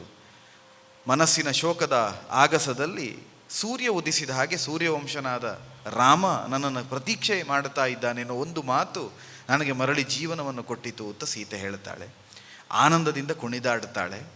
ಹನುಮಂತನಿಗೆ ಹೇಳ್ತಾಳೆ, ಈ ಕ್ಷಣದಲ್ಲಿಯೇ ಬರುತ್ತೇನೆ, ಬರುವ ಮೊದಲು ಇಷ್ಟು ಪ್ರತೀಕ್ಷೆಯಲ್ಲಿದ್ದ ರಾಮನ ಮುಂಭಾಗದಲ್ಲಿ ರಾಮನ ಅರಸಿಯಾಗಿ ಬರುವುದಕ್ಕೆ ಬೇಕಾಗಿ ಸ್ವಲ್ಪ ಶೃಂಗಾರವನ್ನು ಮಾಡಿಕೊಂಡು ಬರ್ತೇನೆ ಅಂತ. ಸಹಜವಾಗಿ ಹೆಮ್ಮಕ್ಕಳಿಗಿರುವ ಒಂದು ಗುಣ. ಹೆಮ್ಮಕ್ಕಳು ಸಂತೋಷವನ್ನು ಅಭಿವ್ಯಕ್ತಪಡಿಸುವುದು ಶೃಂಗಾರದಿಂದ, ದುಃಖವನ್ನು ಕ್ರೋಧವನ್ನು ಅಭಿವ್ಯಕ್ತಪಡಿಸುವುದು ಶೃಂಗಾರದಿಂದ. ನಾವು ಪುರಾಣವನ್ನು ಮತಿಸಿದರೆ ಗೊತ್ತಾಗುತ್ತದೆ. ಮಲಿನ ವಸ್ತ್ರವನ್ನು ಹೆಣ್ಣೊಬ್ಬಳು ಹುಟ್ಟಿದ್ದಾಳೆ ಅಂತ ಆದರೆ ಒಂದೋ ಅವಳಿಗೆ ಸಿಟ್ಟು ಬಂದಿದೆ ಅಂತ, ಇಲ್ಲ ಅವಳು ಶೋಕದಲ್ಲಿದ್ದಾಳೆ ಅಂತ. ಕಪ್ಪು ವಸನವನ್ನು ಹುಟ್ಟ ಕೈಕೆಯೋ, ಕೃಷ್ಣನೊಂದಿಗೆ ಕಾದಾಟ ಮಾಡುತ್ತಾ ಇದ್ದ ಸತ್ಯಭಾಮೆಯೋ, ಇವರೆಲ್ಲ ಭೂಷಣಾದಿಗಳನ್ನು ಆಭರಣಗಳನ್ನು ಕಳಚಿಟ್ಟು ಹಳೆಯ ವಸ್ತ್ರವನ್ನು ಸೀರೆಯನ್ನು ಉಡ್ತಾ ಇದ್ದದ್ದು ಸಿಟ್ಟು ಬಂದಾಗ ಅಥವಾ ಬೇಸರ ಆದಾಗ. ಸಂತೋಷ ಆದಾಗ ಅದರ ಅಭಿವ್ಯಕ್ತಿ ಶೃಂಗಾರದಿಂದ. ಅದರಿಂದ ಈವರೆಗೆ ರಾಮನಿಂದ ದೂರ ಇದ್ದ ನಾನು, ಶ್ರೀರಾಮನ ಅನಪಾಯಿನಿಯಾದ ನಾನು, ಶ್ರೀರಾಮನನ್ನು ಕಾಣುವುದಕ್ಕೆ ಶೃಂಗಾರವನ್ನುಗೊಂಡು ಅಲಂಕಾರವನ್ನು ಮಾಡಿಕೊಂಡು ಈ ಕ್ಷಣದಲ್ಲಿ ಆದಷ್ಟು ಬೇಗ ಬರ್ತೇನೆ, ನಾ ಬರ್ತಾ ಇದ್ದೇನೆ ಎನ್ನುವ ವಾರ್ತೆಯನ್ನು ರಾಮನಿಗೆ ನೀ ಮುಟ್ಟಿಸು ಹನುಮಂತ ಅಂತ ಹನುಮಂತನಿಗೆ ಹೇಳುತ್ತಾಳೆ. ಹನುಮಂತ ಉಳಿದ ರಾಕ್ಷಸಿಯರನ್ನೆಲ್ಲ ಹೊಡೆಯುತ್ತೇನೆ ಅಂತ ಹೊರಡುತ್ತಾನೆ, ನಿನ್ನನ್ನು ಹಿಂಸಿಸಿದವರಿಗೆ. ಆಗ ಸೀತೆ ಹೇಳುತ್ತಾಳೆ, ಅವರೆಲ್ಲ ಶರಣವೃತ್ತಿಯನ್ನು ನಿಷ್ಠೆಯಿಂದ ಮಾಡಿದವರು, ರಾವಣನ ಅಧೀನದಲ್ಲಿದ್ದವರು, ರಾವಣ ಹೇಳಿದ್ದನ್ನು ಮಾಡುತ್ತಾ ಇದ್ದವರು, ಅವರ ತಪ್ಪಿಲ್ಲ. ಸೇವಕರಾದವರು ಸೇವ್ಯ ಮತ್ತು ಸೇವಕ ಭಾವದಿಂದ ಯಾರು ಅನ್ನ ಕೊಡುತ್ತಾರೋ ಅವರಿಗೆ ಪ್ರಾಮಾಣಿಕರಾಗಿರಬೇಕಾದ ಕರ್ತವ್ಯ. ರಾವಣ ಹೇಳಿದ ಕೆಲಸ ಮಾಡಿದವರನ್ನು ಹಿಂಸಿಸಬೇಡ. ಈಗ ಅವರು ರಾವಣನ ಪ್ರಜೆಗಳಲ್ಲ, ವಿಭೀಷಣನ ಪ್ರಜೆಗಳು, ಇನ್ನೂ ಧರ್ಮಾತ್ಮರಾಗಿರುತ್ತಾರೆ. ಆಳುವ ಅರಸ ಹೇಗಿರ್ತಾನೋ ಹಾಗೆ ಪ್ರಜೆಗಳು ವ್ಯವಹರಿಸ್ತಾರೆ ಅಂತ ಹನುಮಂತನನ್ನು ತಡೆದು ಶೃಂಗಾರಗೊಂಡು ಬರ್ತೇನೆ ಅಂತ ಹನುಮಂತನನ್ನು ಕಳುಹಿಸ್ತಾಳೆ. ಅಲ್ಲೇ ಜೊತೆಯಲ್ಲಿದ್ದಂತಹ ಸರಮೆ ತ್ರಿಜಟೆಯರು ಇತ್ಯಾದಿಯರು ಸೀತೆಯನ್ನು ಶೃಂಗರಿಸ್ತಾರೆ. ಸೀತೆಗೆ ಹೊಸ ವಸನಗಳನ್ನು ಕೊಟ್ಟು ಸೀತೆ ಸರ್ವಾಲಂಕಾರ ಭೂಷಿತೆಯಾಗಿ ತುಂಬ ಗಾಂಭೀರ್ಯ ನಡಿಗೆಯಿಂದ ಆ ಸೇವಕಿಯರನ್ನೆಲ್ಲ ಕೂಡಿಕೊಂಡು ರಾಮನನ್ನು ಕಾಣುವುದಕ್ಕೆ ಅಂತ ಅಶೋಕವನದಿಂದ ಹೊರಟು ರಾಕ್ಷಸಿಯರ ಸಹಾಯದಿಂದ ಸಮುದ್ರದ ದಡದವರೆಗೆ ಬರ್ತಾಳೆ. ಬಂದು ದೂರದಲ್ಲಿ ಗಂಭೀರ ಮುಖಮುದ್ರೆಯನ್ನು ಹೊತ್ತು ನಿಂತ ರಾಮನನ್ನು ಬಹಳ ದೂರದಿಂದ ನೋಡುತ್ತಾ ನೋಡುತ್ತಾ ಮುಂದೆ ಬರ್ತಾಳೆ. ತಾರಕಿಗಳಿರ್ದ ನಭದಲ್ಲಿ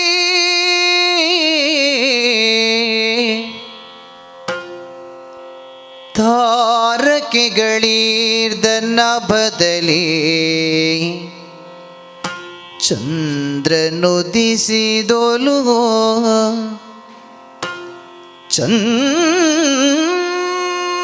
ಚಂದ್ರನುದಿಸಿದನು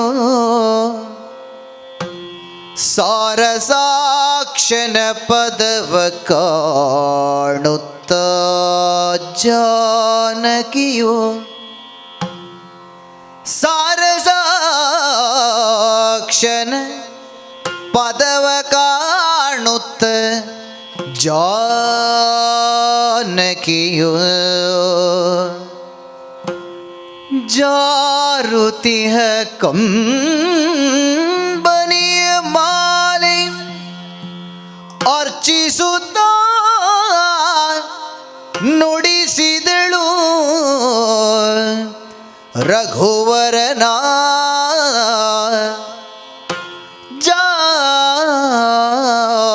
ಜಾರುತಿಹ ಕಂಬನಿಯ ಮಾಲೆಯಿಂದರ್ಚಿಸುತ್ತ ನುಡಿಸಿದಳು ರಘುವರನ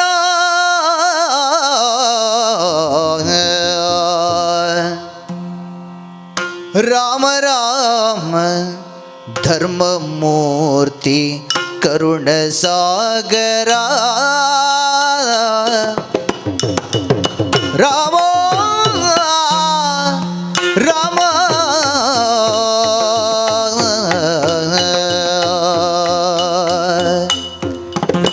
ಆ ಆ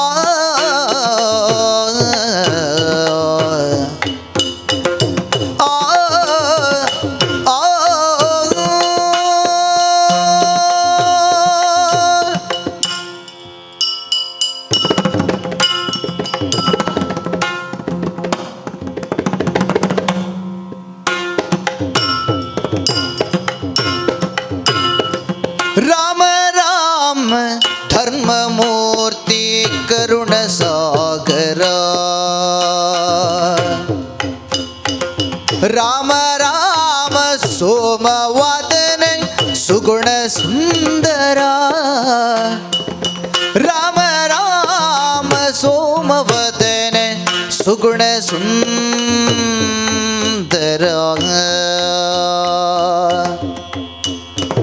ವ್ಯೋಮಕೇಶ ಧನುವ ಮುರಿದ ಪ್ರೇಮ ಚಂದಿರ ವ್ಯೋಮಕೇಶ ಧನುವ ಮುರಿದ ಪ್ರೇಮ ಚಂದಿರ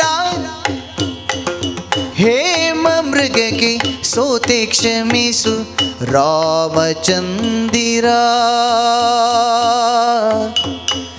ಹೇಮ ಮೃಗಕ್ಕೆ ಸೋತೆ ಕ್ಷಮಿಸು ರಾಮಚಂದಿರ ಹೇ ಪ್ರೇಮ ಚಂದಿರ ಓ ಸುಗುಣ ಮಂದಿರ ಕರುಣ ಸಾಗರ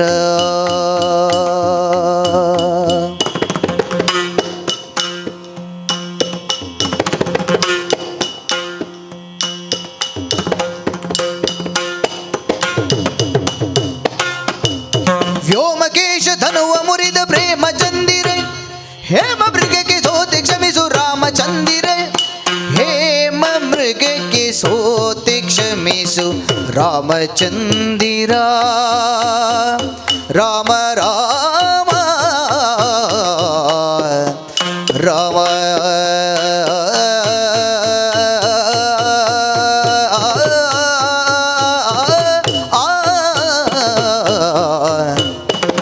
ರಾಮ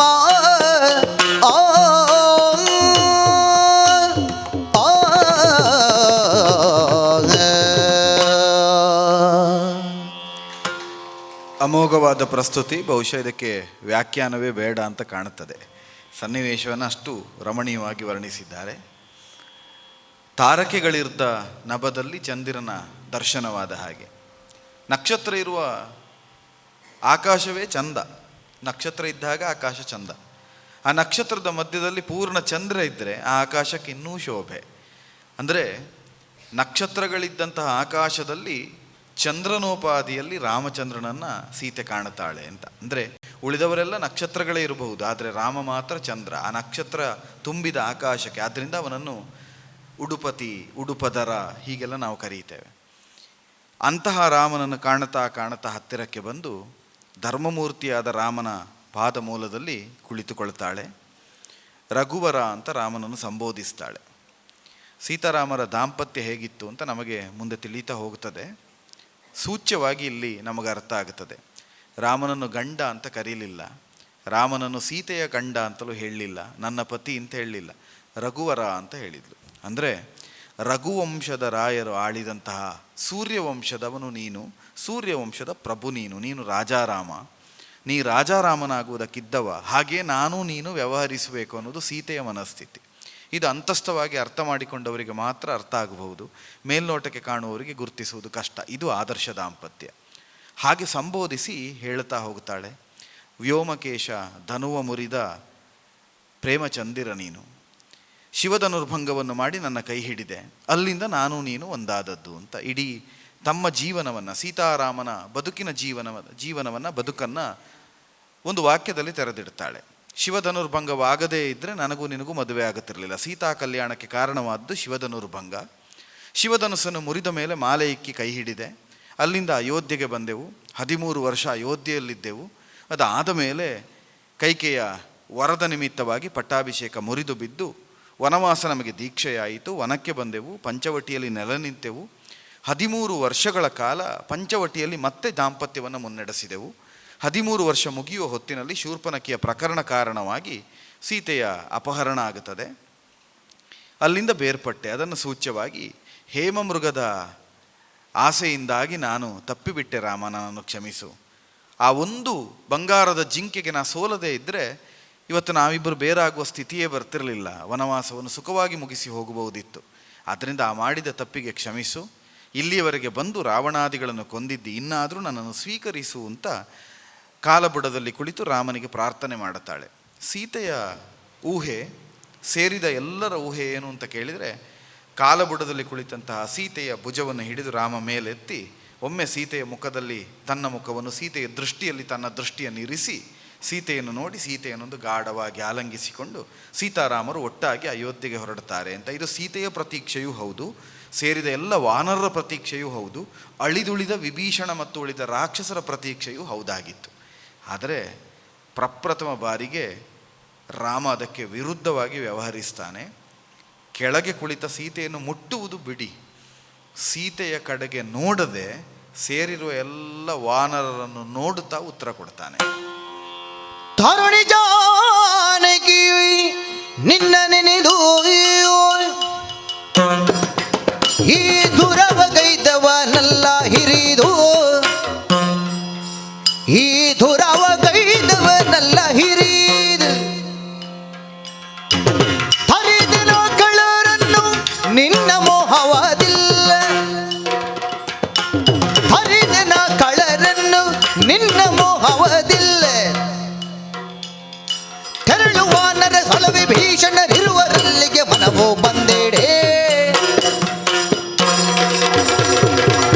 ತರುಣಿ ಜಾನಕಿ ನಿನ್ನ ನೆನೆದು ಈ ದುರವ ಕೈದವನಲ್ಲ ಹಿರಿದು, ಜಾನಕಿ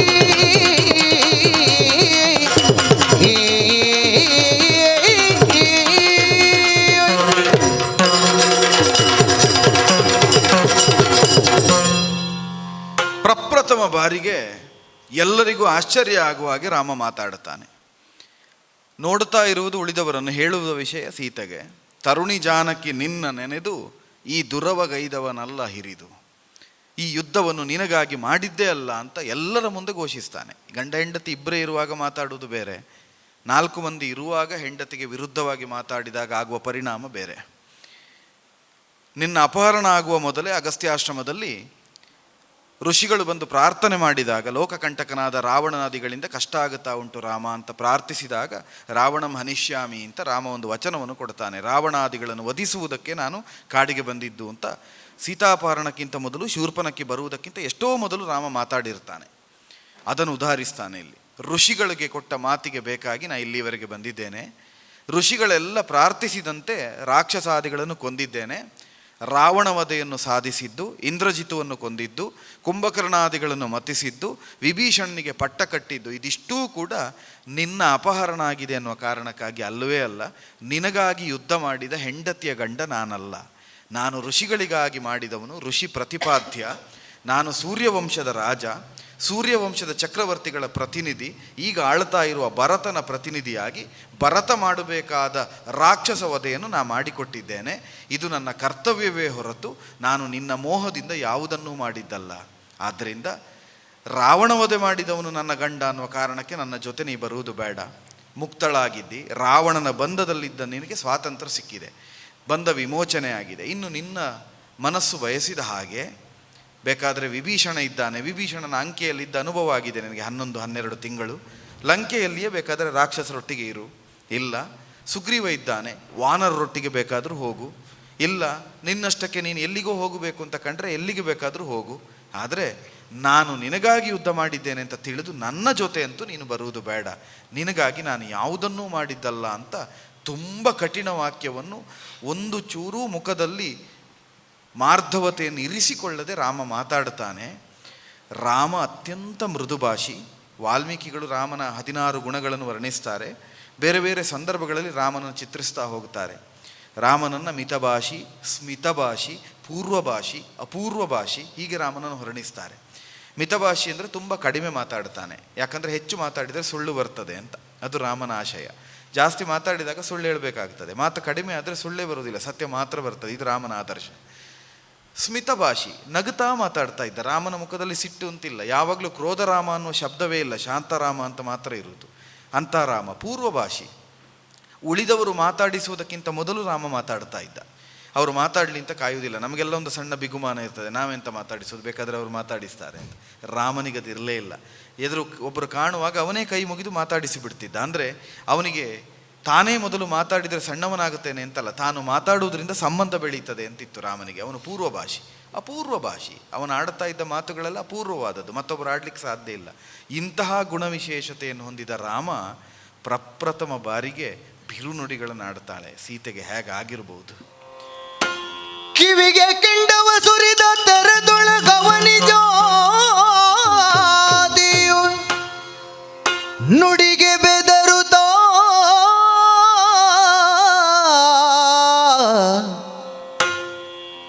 ಭುವಿಗೆ ಬಿದ್ದಳು. ಕದಳಿ ಬುಡ ಕಡಿದಿಳಿಗೆ ಬೀಳುವಂತೆ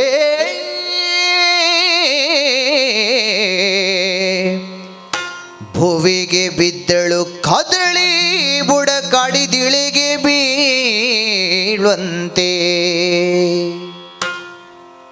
ನಿಮ್ಮಡಿಯ ಗುಡಿಯೊಳಗೆ ಕಲ್ಲು ಮುಳ್ಳುಗಳನ್ನು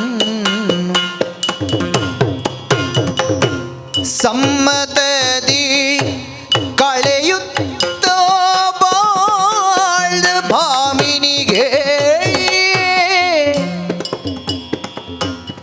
ಸಮ್ಮಾನವೆಸಗಿದಿರಿ, ಸಮ್ಮಾನವೆಸಗಿದಿರಿ. ಶಂಕೆ ಮಣಿ ಮಾಲೆಯಲ್ಲಿ ದುಮ್ಮಾನವೇ ಕೆನಗೆ ಸಾವಿಲೆ ಸಹುದು, ದುಮ್ಮಾನವೇ ಕೆನಗೆ ಸಾವಿಲೆ ಸಹುದು. ನಿಮ್ಮಡಿಯ ಗುಡಿಯೊಳಗೆ ಕಲ್ಲು ಮುಳ್ಳುಗಳನ್ನು ಸಮ್ಮತದಿ ಕಳೆಯುತ್ತ ಬಾಳ್ದ ಭಾಮಿನಿಗೆ ರಾಮ ರಾಮ.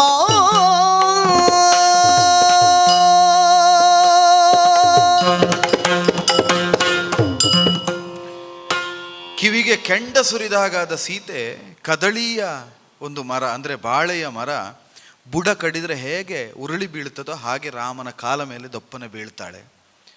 ಬಿದ್ದು ಕಣ್ಣೀರಿಳಿಸ್ತಾ ಭಾಳ ಚೆನ್ನಾಗಿ ವರಾಳಿ ರಾಗದಲ್ಲಿ ಪ್ರಸ್ತುತಪಡಿಸಿದರು. ತುಂಬ ಜಾರುತ್ತಾ ಇರುವ ಕಣ್ಣೀರನ್ನೇ ರಾಮನ ಕಾಲನ್ನು ತೊಳೆಯುತ್ತಾ ತೊಳೆಯುತ್ತಾ ಹೇಳ್ತಾಳೆ, ನಿಮ್ಮಡಿಯ ಕಲ್ಲು ಮುಳ್ಳುಗಳ ತುಳಿದು ಬಂದವಳು ನಾನು.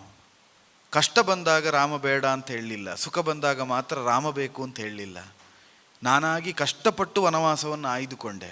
ಸೀತೆಗೆ ವನವಾಸ ಇರಲಿಲ್ಲ, ರಾಮನಿಗೆ ಮಾತ್ರ ಇದ್ದಿದ್ದು. ಸೀತೆ ಹಠ ಹಿಡಿದು ವನವಾಸಕ್ಕೆ ಹೊರಟಳು. ನಾನು ವನವಾಸಕ್ಕೆ ಬಂದದ್ದು ನಿಮ್ಮ ಜೊತೆಯೇ ಇರಬೇಕು ಅನ್ನೋ ಕಾರಣಕ್ಕೆ. ಹಾಗೆ ಬಂದು ಸಮ್ಮತದಿಂದ ಬದುಕಿದಂತಹ ನಿಮ್ಮ ಹೆಂಡತಿಗೆ ಶಂಕೆ ಮಣಿ ಮಾಲೆಯಲ್ಲಿ ಸಮ್ಮಾನವೆಸಗಿದಿರಿ ಅಂತ. ಸಮ್ಮಾನ ಮಾಡುವಾಗ ಮಾಲೆ ಹಾಕುವುದೊಂದು ಪದ್ಧತಿ ಅಲ್ಲ. ಇಷ್ಟು ಜನ ಸೇರಿದಂತಹ ವಾನರರು, ಕೋಟಿ ಕೋಟಿ ಸಂಖ್ಯೆಯ ವಾನರರು, ವಾನರ ವೀರರು ವಿಭೀಷಣನಂಥ ರಾಕ್ಷಸರು, ರಾಕ್ಷಸ ಪ್ರಜೆಗಳು, ಇವರೆಲ್ಲರ ಮುಂದೆ ಒಳ್ಳೆಯ ಸನ್ಮಾನ ಮಾಡಿದ್ರಿ ನೀವು. ಸನ್ಮಾನಕ್ಕೆ ಬಳಸಿದ ಮಾಲೆ ಯಾವುದು ಅಂತ ಕೇಳಿದರೆ ಶಂಖ್ಯಮಣಿ ಮಾಲೆಯಲ್ಲಿ ಸಮ್ಮಾನವೆಸಗಿದ್ರಿ. ಅನುಮಾನದ ಮಣಿಗಳನ್ನೇ ಪೋಣಿಸಿ ಒಂದು ಸಂಶಯದ ಮಾಲೆಯನ್ನು ಹಾಕಿ ನನಗೆ ಸಮ್ಮಾನ ಮಾಡಿದ್ರಿ. ನಿಮ್ಮನ್ನಿಷ್ಟು ಸೇವೆ ಮಾಡುತ್ತಾ ನೀವಲ್ಲದೆ ಗತಿ ಇಲ್ಲ ಅಂತ ಹೇಳಿದ ಒಬ್ಬಳು ಹೆಂಡತಿಗೆ ಇಷ್ಟು ಒಳ್ಳೆಯ ಉಡುಗೊರೆ ಕೊಡಬಹುದಾ? ಯಾವ ತಪ್ಪಿಗಾಗಿ ನನಗೆ ಈ ಶಿಕ್ಷೆಯನ್ನು ಕೊಡ್ತಾ ಇದ್ದೀರಿ? ಬೇಕಾದರೆ ಸುಗ್ರೀವನ ಜೊತೆ ಹೋಗು, ವಿಭೀಷಣನ ಜೊತೆ ಹೋಗು ಅಂತ ಹೇಳ್ತಾ ಇದ್ದೀರಿ. ನಿನಗಾಗಿ ಯುದ್ಧ ಮಾಡಿದ್ದೇ ಅಲ್ಲ ಅಂತ ಬಳಲಿಸ್ತಾ ಇದ್ದೀರಿ. ನಾನು ಏನು ತಪ್ಪು ಮಾಡಿದ್ದೇನೆ ಸ್ವಾಮಿ? ಯಾವ ತಪ್ಪಿಗಾಗಿ ನನಗೆ ಈ ಶಿಕ್ಷೆಯನ್ನು ಕೊಡ್ತಾ ಇದ್ದೀರಿ? ಕನಸು ಮನಸ್ಸಿನಲ್ಲಿ ರಾಮ ರಾಮ ರಾಮ ಅಂತ ಯೋಚಿಸ್ತಾ ಇದ್ದ ಹೆಣ್ಣಿಗೆ ಕಣ್ಣ ಮುಂದೆ ಕಾಣಿಸಿದ ರಾಮ ಇಷ್ಟು ಕಠಿಣನಾಗುತ್ತಾನೆ ಅಂತ ಯೋಚಿಸಿರಲಿಲ್ಲ. ಇದು ಸರಿಯೋ ಸ್ವಾಮಿ ಅಂತ ಕಾಲ ಮೇಲೆ ಬಿದ್ದು ಹೊರಳಾಡುತ್ತಾಳೆ. ಕರುಣಾಸಾಗರ ಅಂತ ರಾಮನಿಗೆ ಹೆಸರು.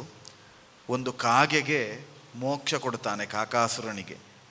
ಶ್ರೀರಾಮ ಕಾರುಣ್ಯ ಅಂತಲೇ ರಾಮಾಯಣಕ್ಕೆ ಮತ್ತೊಂದು ಪರ್ಯಾಯ ಹೆಸರು.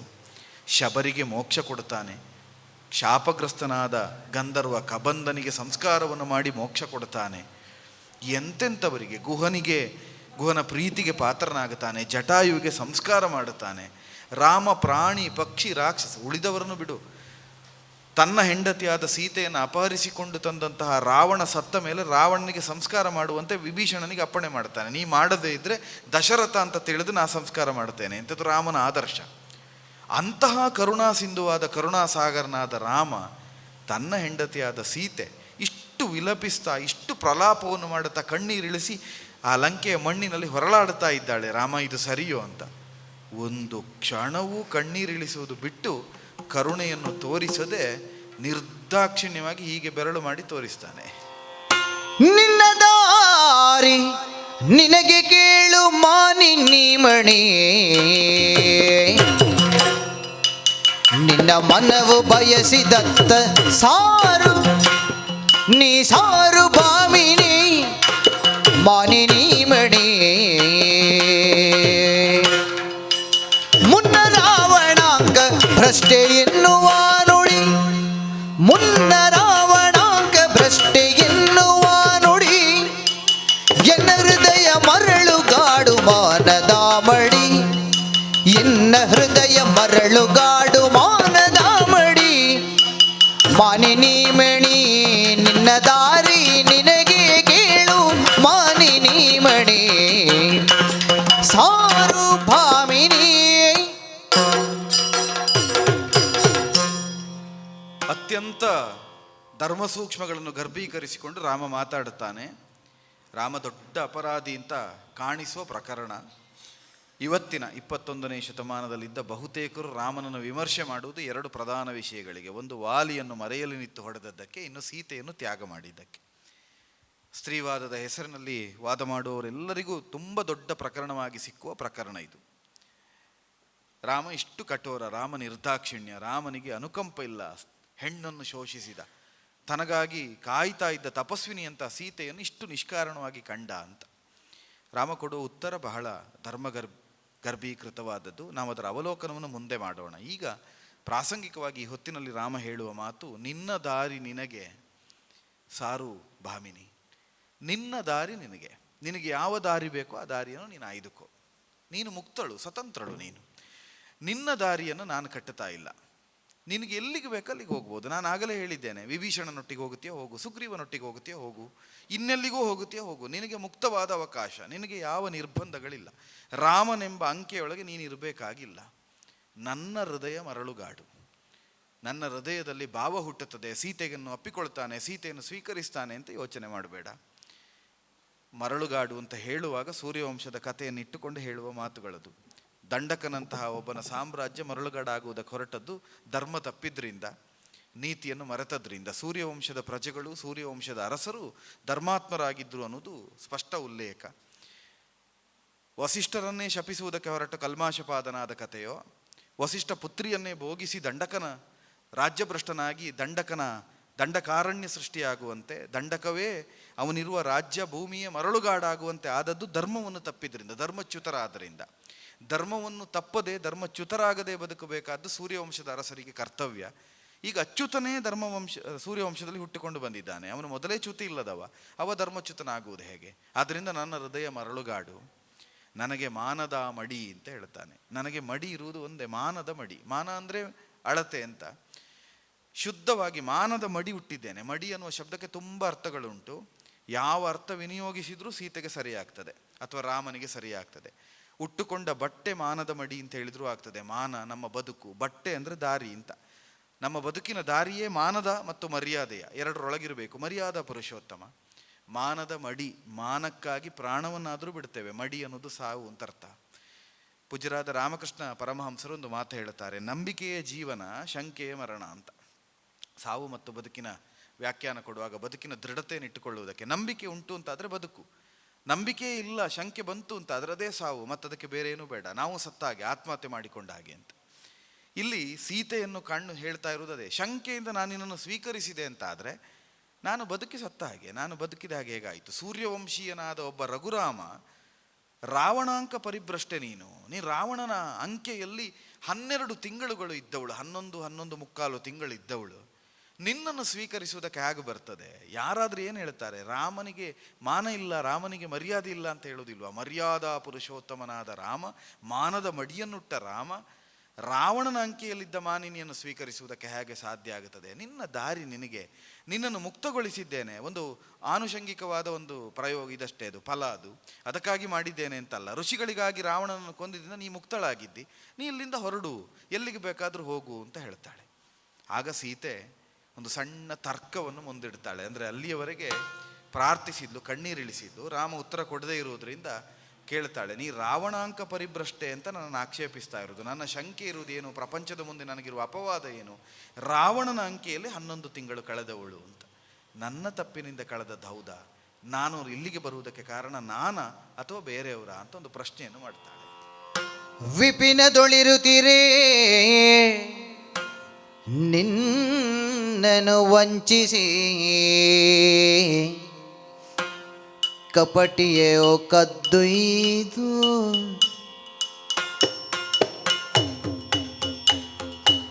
ವಿಪಿನದೊಳಿರುತ್ತೀರಿ ನಿನ್ನನು ವಂಚಿಸಿ, ಕಪಟಿಯೋ ಕದ್ದೊಯ್ದ,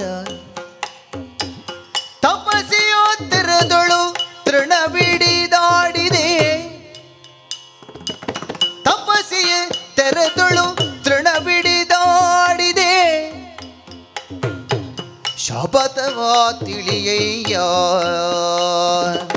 ಶಪಥವ ತಿಳಿಯಯ್ಯ, ವಿಪಿನದೊಳಿರುತ್ತೀರೆ ನಿನ್ನನು ವಂಚಿಸಿ, ಕಪಟಿಯು ಕದ್ದೊಯ್ದ, ತಪಸಿಯ ತೆರೆದೊಳು ತೃಣವಿಡಿದಾಡಿದೆ, ಶಪಥವ ತಿಳಿಯಯ್ಯ ರಾಮ ರಾಮ.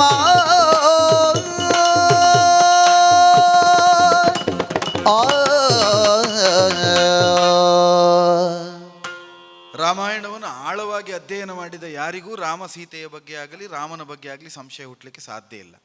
ಯಾಕಂದರೆ ಇದು ಗಂಡ ಹೆಂಡತಿಯ ಸಂವಾದದಾಗೆ ಕಾಣುವುದೇ ಇಲ್ಲ. ನೀವು ನೋಡಿದರೆ ಗೊತ್ತಾಗ್ತದೆ. ಪ್ರಶ್ನೆ ಉತ್ತರಗಳನ್ನು ಕೊಡ್ತಾ ಇರೋದು ಗಂಡ ಹೆಂಡತಿ. ಆದರೆ ಹೇಗೆ ನಾವೊಂದು ನ್ಯಾಯಾಲಯದಲ್ಲಿ ನಿಂತು ಒಬ್ಬ ನ್ಯಾಯಾಧೀಶನ ಮುಂದೆ ವಾದ ಪ್ರತಿವಾದ ಮಾಡುತ್ತಾರೋ ಹಾಗೇ ನಡೀತಾ ಇದೆ. ನಿನ್ನ ದಾರಿ ನಿನ್ನದ್ದು ಅಂತ ಅವ ಹೇಳಲಿಕ್ಕೆ, ಅದಕ್ಕೆ ಕಾರಣ ಕೊಡುವುದು ಅವನದನ್ನೇ. ಸೂರ್ಯವಂಶದವನು ನಾನು, ನನಗೆ ಮಾನಕ್ಕಿಂತ ದೊಡ್ಡದು ಯಾವುದಲ್ಲ, ರಾವಣನ ಅಂಕೆಯಲ್ಲಿದ್ದವಳು ಅಂತ ಪ್ರಪಂಚ ಅಪವಾದ ಮಾಡುತ್ತದೆ, ನಿನ್ನ ನಾನು ಹೇಗೆ ಸ್ವೀಕರಿಸುವುದು ಅಂತ. ಅದಕ್ಕೆ ಅವಳು ಕೊಡುವ ಉತ್ತರ ಎಷ್ಟು ಸೊಗಸಾಗಿದೆ ಅಂದರೆ, ಕಾಡಿನಲ್ಲಿದ್ದ ನನ್ನನ್ನು ಕಪಟ ಸನ್ಯಾಸಿಯ ವೇಷವನ್ನು ಮಾಡಿಕೊಂಡು ಮಾಯಾಜಿಂಕೆಯನ್ನು ಕಳುಹಿಸಿ, ಬಂಗಾರದ ಜಿಂಕೆಯ ನಿಮಿತ್ತವಾಗಿ ನೀನಿಲ್ಲದೆ ಇರುವ ಸ್ಥಿತಿ ನಿರ್ಮಾಣ ಆಗಿ ಅಲ್ಲಿಗೆ ಬಂದಂತಹ ಒಬ್ಬ ಕಪಟ ಸನ್ಯಾಸಿ ನನ್ನನ್ನು ಕದ್ದುಕೊಂಡು ಬಂದ. ಇದರಲ್ಲಿ ನನ್ನ ತಪ್ಪೇನಿದೆ? ನಾನಾಗಿ ರಾವಣನ ಹಿಂದೆ ಬಂದದ್ದೂ ಅಲ್ಲ, ಲಂಕೆಗೆ ಹೋಗಬೇಕು ಅಂತ ನಾನು ಯಾವತ್ತೂ ಯೋಚಿಸಲೂ ಇಲ್ಲ. ಬಂದ ರಾವಣನ ಹಿಂಬಾಲಕರಾಗಿ ಬಂದದ್ದು ನಾನಲ್ಲ. ನನ್ನನ್ನೂ ವಂಚಿಸಿ, ನನ್ನನ್ನೂ ಭಿಕ್ಷೆ ಕೊಡು ಅಂತ ಕೇಳಿ, ಲಕ್ಷ್ಮಣ ಇಟ್ಟಿದ್ದ ನಿರ್ಬಂಧಗಳನ್ನೆಲ್ಲ ದಾಟಿ ಬರುವ ಹಾಗೆ ಮಾಡಿ, ನಾನಿರುವ ಪರಿಸರದ ಭೂಮಿಯನ್ನೇ ಹೊತ್ತುಕೊಂಡು ಬಂದು ಪುಷ್ಪಕ ವಿಮಾನವನ್ನು ಏರಿಸಿಕೊಂಡು ಬಂದ. ನಾನೇನು ಮಾಡಬೇಕು? ಇದರಲ್ಲಿ ನನ್ನ ತಪ್ಪೇರಿದೆ? ನಾನು ಮುಗ್ಧಳಾಗಿ ನೀನೇ ನಿರ್ಮಿಸಿದ ಪರ್ಣಶಾಲೆಯ ಒಳಗೆ ಪರ್ಣಕುಟೀರದೊಳಗಿದ್ದ ನನ್ನನ್ನು ವಂಚಿಸಿ ತಂದಂತಹ ಒಬ್ಬ ರಾವಣ, ಈಗ ರಾವಣಾಂಕ ಪರಿಭ್ರಷ್ಟೆ ಅಂತ ಅಪವಾದ ನನಗೆ ತಂದದ್ದು ಅವನು. ನೀನೂ ಮೋಸ ಹೋಗಲಿಲ್ವಾ? ನಿನ್ನನ್ನು ಅವಳು ವಂಚಿಸಲಿಲ್ವಾ? ನಿನ್ನನ್ನು ಅವ ವಂಚಿಸಿ ನಿನಗೇ ಮೋಸ ಮಾಡುತ್ತಾನೆ ಅಂತ ಆದರೆ ನಾನು ಮೋಸ ಹೋದದ್ರಲ್ಲಿ ಏನು ದೊಡ್ಡದಿದೆ? ಬಂದ ಸನ್ಯಾಸಿಯನ್ನು ಸತ್ಯ ಅಂತ ತಿಳಿದಿದ್ದೇನೆ ನಾನು. ನಿನಗೇ ಮೋಸ ಆಗಿದೆ, ನಿನ್ನನ್ನೇ ತಪ್ಪಿಸಿದ್ದಾನೆ. ನಿನ್ನ ಕಣ್ ತಪ್ಪಿಸುವುದಕ್ಕಾದವನಿಗೆ ನನ್ನನ್ನು ಎಳೆದು ತರಲಿಕ್ಕೆ ಆಗೋದಿಲ್ವಾ? ಹಾಗೆ ವಂಚಿಸಿ ತಂದದ್ರಿಂದ ನಾನು ಇಲ್ಲಿದ್ದೇನೆ. ಬಂದ ಮೇಲಾದರೂ ಸ್ವರ್ಣ ಜಿಂಕೆಗೆ ಸೋತ ನಾನು ಸ್ವರ್ಣ ಲಂಕೆಗೆ ಸೋಲಿಲ್ಲ. ತೃಣವನ್ನು ಹಿಡಿದು ರಾವಣನ ಎದುರು ಮಾತಾಡಿದ್ದೇನೆ. ಒಂದು ದಿವಸವೂ ಕೂಡ ರಾವಣನ ಮುಖ ನೋಡಲಿಲ್ಲ, ರಾವಣ ಅಂತ ಹೆಸರಿಡಿದು ಕರೀಲಿಲ್ಲ. ತೃಣವನ್ನು ಕೈಯಲ್ಲಿ ಹಿಡಿದು ಆ ಹುಲ್ಲನ್ನು ರಾವಣ ಅಂತ ತಿಳಿದು ರಾವಣನಿಗೆ ಚೀಮಾರಿಯನ್ನು ಹಾಕಿದ್ದೇನೆ. ಪ್ರತಿ ಕ್ಷಣ ರಾಮ ರಾಮ ರಾಮ ಧ್ಯಾನ ಮಾಡುತ್ತಾ ತಪಸ್ವಿನಿಯಾಗಿ ಕಳೆದವಳು ನಾನಿಲ್ಲಿ ಈ ಮಣ್ಣಿನಲ್ಲಿ. ಯಾವ ದೋಷವೂ ಇಲ್ಲದೆ ಇರುವ ನನ್ನನ್ನು ರಾವಣ ಅಂಕ ಪರಿಭ್ರಷ್ಟೆ, ರಾವಣನ ಅಂಕೆಯಲ್ಲಿ 11 ತಿಂಗಳಿದ್ದವಳು ಅಂತ ಸಾಮಾನ್ಯ ಮನುಷ್ಯರು ಮಾತಾಡುವಾಗ ನೀ ಮಾತಾಡಿದರೆ ಇದನ್ನು ಪ್ರಪಂಚ ಒಪ್ಪುತ್ತದೆ. ಒಬ್ಬ ಸೂರ್ಯವಂಶದ ದೊರೆಯಾಗಿ ನಿನ್ನನ್ನು ಇದನ್ನು ಒಪ್ಪುವುದಕ್ಕೆ ಸಾಧ್ಯವೋ ಅಂತ ದೊಡ್ಡ ನ್ಯಾಯವಾದಿಗಳು ಇಡುವ ಒಂದು ಒಳ್ಳೆಯ ವಿಷಯದ ಹಾಗೆ ಒಂದು ತರ್ಕವನ್ನು ಮುಂದೆ ಇಡ್ತಾಳೆ ಸೀತೆ. ರಾಮ ಸರ್ವಧರ್ಮಜ್ಞ, ಸರ್ವಶಾಸ್ತ್ರಜ್ಞ, ತರ್ಕ ನ್ಯಾಯಗಳಿಗಿಂತಾಚೆ ಪ್ರಪಂಚವನ್ನು ಕಾಣಬಲ್ಲವ. ಅದಕ್ಕೆ ರಾಮ ಒಂದು ಉತ್ತರವನ್ನು ಕೊಡ್ತಾನೆ.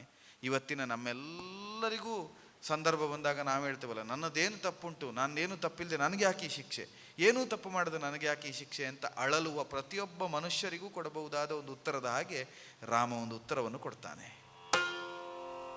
ಕನಕ ಜಿಂಕೆಗೆ ಸೋತು ಕನಕ ಲಂಕೆಯ ಸೇರಿದನು ಜೇಷ ರಾವಣನ ಕನಕ ಮಣಿಯಾದೆ. ಧನುಜೇಶ ರಾವಣನ ಕನಕ ಮಣಿಯಾದೆ. ಜನಕ ನಂದನೆ ಬಾಳ್ಗೆ ಕನಕ ಗರ್ಭನೆ ಹೊಡೆಯು. ಮನುಕುಲವೇ ಮಸುಕಹುದು ಮನೆಗೊಯ್ಯಲಾರೆ, ಮನೆಗೊಯ್ಯಲಾರೆ.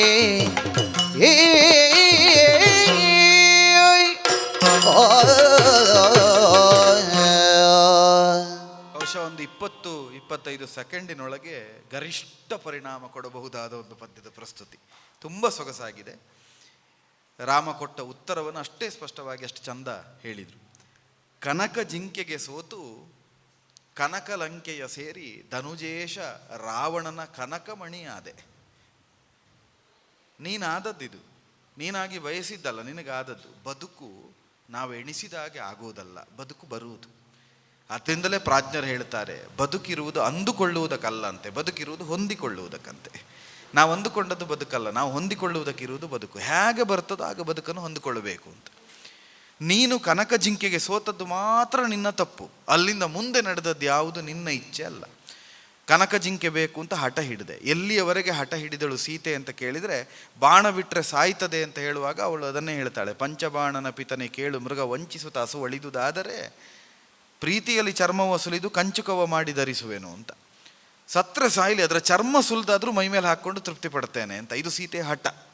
ಆ ಹಠಕ್ಕೆ ರಾಮ ಹೋದವ. ಆವಾಗ ರಾವಣ ಬಂದು ಅಪಹರಣ ಮಾಡಿದವ. ಇದಿಷ್ಟು ನಿನ್ನ ಇಚ್ಛೆ. ಕನಕ ಜಿಂಕೆಗೆ ಸೋತದ್ದು ನೀನು. ಅಲ್ಲಿಂದ ಮುಂದೆ ಲಂಕೆಗೆ ಬಂದದ್ದೋ, ರಾವಣನೊಟ್ಟಿಗೆ 11 ತಿಂಗಳು ರಾವಣನ ಭೂಮಿಯಲ್ಲಿರಬೇಕಾದದ್ದೋ, ಮನುಜರಾದ ನಮ್ಮೆಲ್ಲರ ಬದುಕಿನ ಜೀವನಕ್ಕೆ ಆ ಕಾರಣ ಯಾರು ಅಂತ ಕೇಳಿದರೆ ಒಂದೇ ಮಾತಲ್ಲಿ ಹೇಳುವುದಿದ್ರೆ ಕನಕ ಗರ್ಭನೇ ಹೊಣೆಯು. ಬ್ರಹ್ಮ ಬರೆದು ಕಳಿಸಿದ್ದಾನೆ ಬದುಕು ಹೀಗೆ ಅಂತ. ಇದರ ಆಚೆ ಯೋಚಿಸ್ಲಿಕ್ಕಿಲ್ಲ. ಇದು ನಮ್ಮ ಕರ್ಮದ ಫಲ. ನಾವು ಮಾಡಿದ ಕರ್ಮವನ್ನು ಅನುಭವಿಸಲೇಬೇಕು. ಅದನ್ನೇ ಗೀತೆಯಲ್ಲಿ ಕೃಷ್ಣಾದಿಗಳು ಹೇಳ್ತಾರೆ, ಅವಶ್ಯಂ ಅನುಭೋಕ್ತವ್ಯಂ ಕೃತಾಕರ್ಮ ಶುಭಾಶುಭ. ಮಾಡಿದ ಕರ್ಮವನ್ನು ಅನುಭವಿಸಲೇಬೇಕು. ಸಾವಿರಾರು ಗೋವುಗಳ ಹಿಂಡಿನ ಮಧ್ಯದಲ್ಲಿ ಇರೋ ಒಂದು ಕರು ತನ್ನ ತಾಯಿಯನ್ನೇ ಹುಡುಕಿ ಹುಡುಕಿ ಹುಡುಕಿ ಹುಡುಕಿ ಬಂದು ಹಾಲು ಕುಡಿಯುವ ಹಾಗೆ ಕರ್ಮ ನಮ್ಮನ್ನೇ ಹುಡುಕಿಕೊಂಡು ಬಂದು ಫಲ ಕೊಡ್ತದೆ ಅಂತ. ಯಾರ ಜೊತೆ ಇದ್ರೂ ತಪ್ಪುವುದಿಲ್ಲ ಅಂತ. ಅದನ್ನೇ ರಾಮ ಹೇಳ್ತಾನೆ. ಗೀತೋಪದೇಶವನ್ನು ಕೊಟ್ಟ ಕೃಷ್ಣನ ದಾರಿ ಬೇರೆ, ಗೀತಾಮೃತದಂತೆಯೇ ವೇದ ಸುಧೆಯನ್ನು ಇಳಿಸಿದ ರಾಮನ ದಾರಿ ಬೇರೆ. ರಾಮ ಅಲ್ಲಲ್ಲಲ್ಲಿ ಹೇಳ್ತಾ ಹೋಗಿದ್ದಾನೆ, ಕೃಷ್ಣ ಒಂದೇ ಕಡೆಯಲ್ಲಿ ಹೇಳಿದ್ದಾನೆ ಅಷ್ಟೇ. ರಾಮನ ಬದುಕೇ ವೇದ, ಕೃಷ್ಣನ ಉಪದೇಶಗಳು ವೇದ. ಒಬ್ಬ ಉಪದೇಶವನ್ನು ಕೊಡ್ತಾ ಕೊಡ್ತಾ ಮಹಾಗುರುವಾದ, ಜಗದ್ಗುರುವಾದ. ರಾಮ ಬದುಕಿ ತೋರಿಸಿ ಮಹಾಗುರುವಾಗಿ ಜಗದ್ಗುರುವಾಗಿ ಕಾಣಿಸಿದ. ರಾಮ ಹೇಳುತ್ತಾನೆ, ಇದಕ್ಕೆ ನೀನು ಹೊಣೆ ಅಲ್ಲ, ಕನಕ ಗರ್ಭನೇ ಹೊಣೆ. ನೀನು ನನ್ನನ್ನು ಕೇಳೇನು ಪ್ರಯೋಜನ? ಇದು ಕರ್ಮದಿಂದ ಆದದ್ದು, ನಾನು ಮಾಡಿದ್ದಲ್ಲ, ನೀನೂ ಮಾಡಿದ್ದಲ್ಲ. ಇದರಲ್ಲಿ ನಿನ್ನ ತಪ್ಪು ಇಲ್ಲ, ನನ್ನ ತಪ್ಪು ಇಲ್ಲ. ಆದರೆ ಈಗ ನಿನ್ನನ್ನು ಸ್ವೀಕರಿಸಿದರೆ ನನ್ನ ತಪ್ಪಾಗುತ್ತದೆ. ಯಾಕೆಂದರೆ ಮನುಕುಲವೇ ನಮಗೆ ಆದರ್ಶ, ಆದ್ದರಿಂದ ಮನೆಗೊಯ್ಯಲಾರೆ. ಮನು ಅಂತ ಒಬ್ಬ ಚಕ್ರವರ್ತಿ ನಮ್ಮೆಲ್ಲರ ಬದುಕಿಗೆ ಬೇಕಾದ ಒಂದು ಸಂಹಿತೆಯನ್ನು ಮಾಡಿಕೊಟ್ಟ. ಅದನ್ನು ಮನುಸ್ಮೃತಿ ಅಂತ ನಾವು ಕರೀತೇವೆ.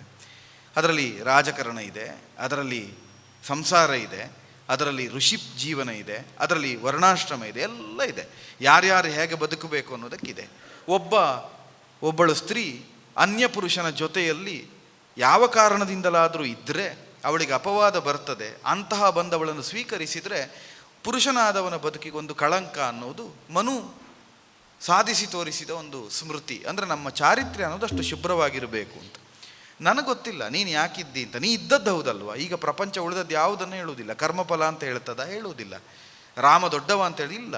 ಈ ರಾಮನಿಗೆ ಯಾವ ಹುಚ್ಚು, ಹೋಗಿ 11 ತಿಂಗಳು ರಾವಣನ ಮನೆಯಲ್ಲಿದ್ದ ಹೆಂಡತಿಯನ್ನು ಕರ್ಕೊಂಡು ಬಂದಿದ್ದಾನಲ್ಲ, ಇವನಿಗೆ ಬುದ್ಧಿ ಇಲ್ವಾ ಅಂತ ಪ್ರಪಂಚ ಕೇಳ್ತದೆ.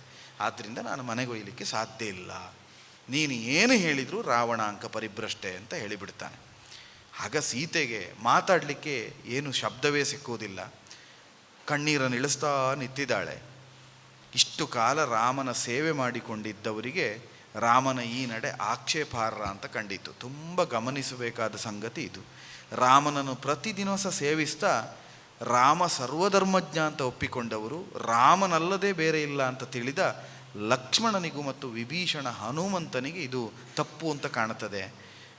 ಅಣ್ಣನ ವಿರುದ್ಧ ಮಾತೇ ಆಡದ ಲಕ್ಷ್ಮಣ ಮೊದಲ ಬಾರಿಗೆ ಒಂದು ಮಾತಾಡ್ತಾನೆ. ಮನು ಭಗೀರಥ ರಘುವು ಮಾಂಧಾತ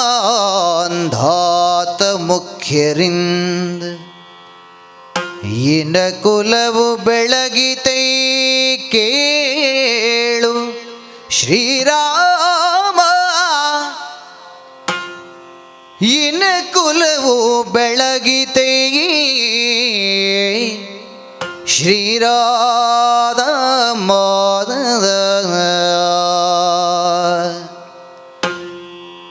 ಮನೆತನದ ಮುತ್ತೈದೆ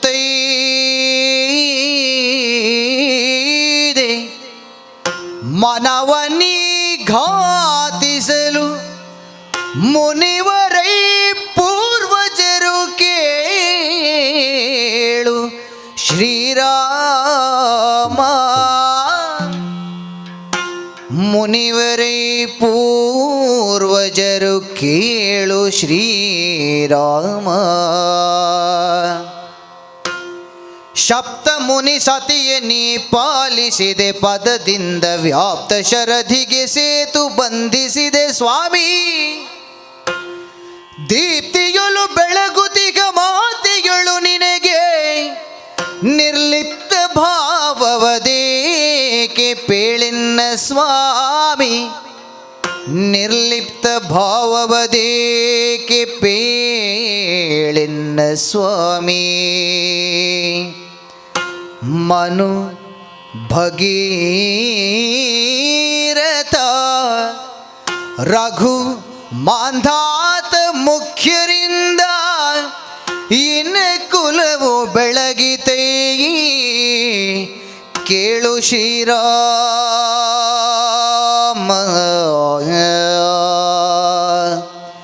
ರಾಮ ರಾಮ ರಾಮ.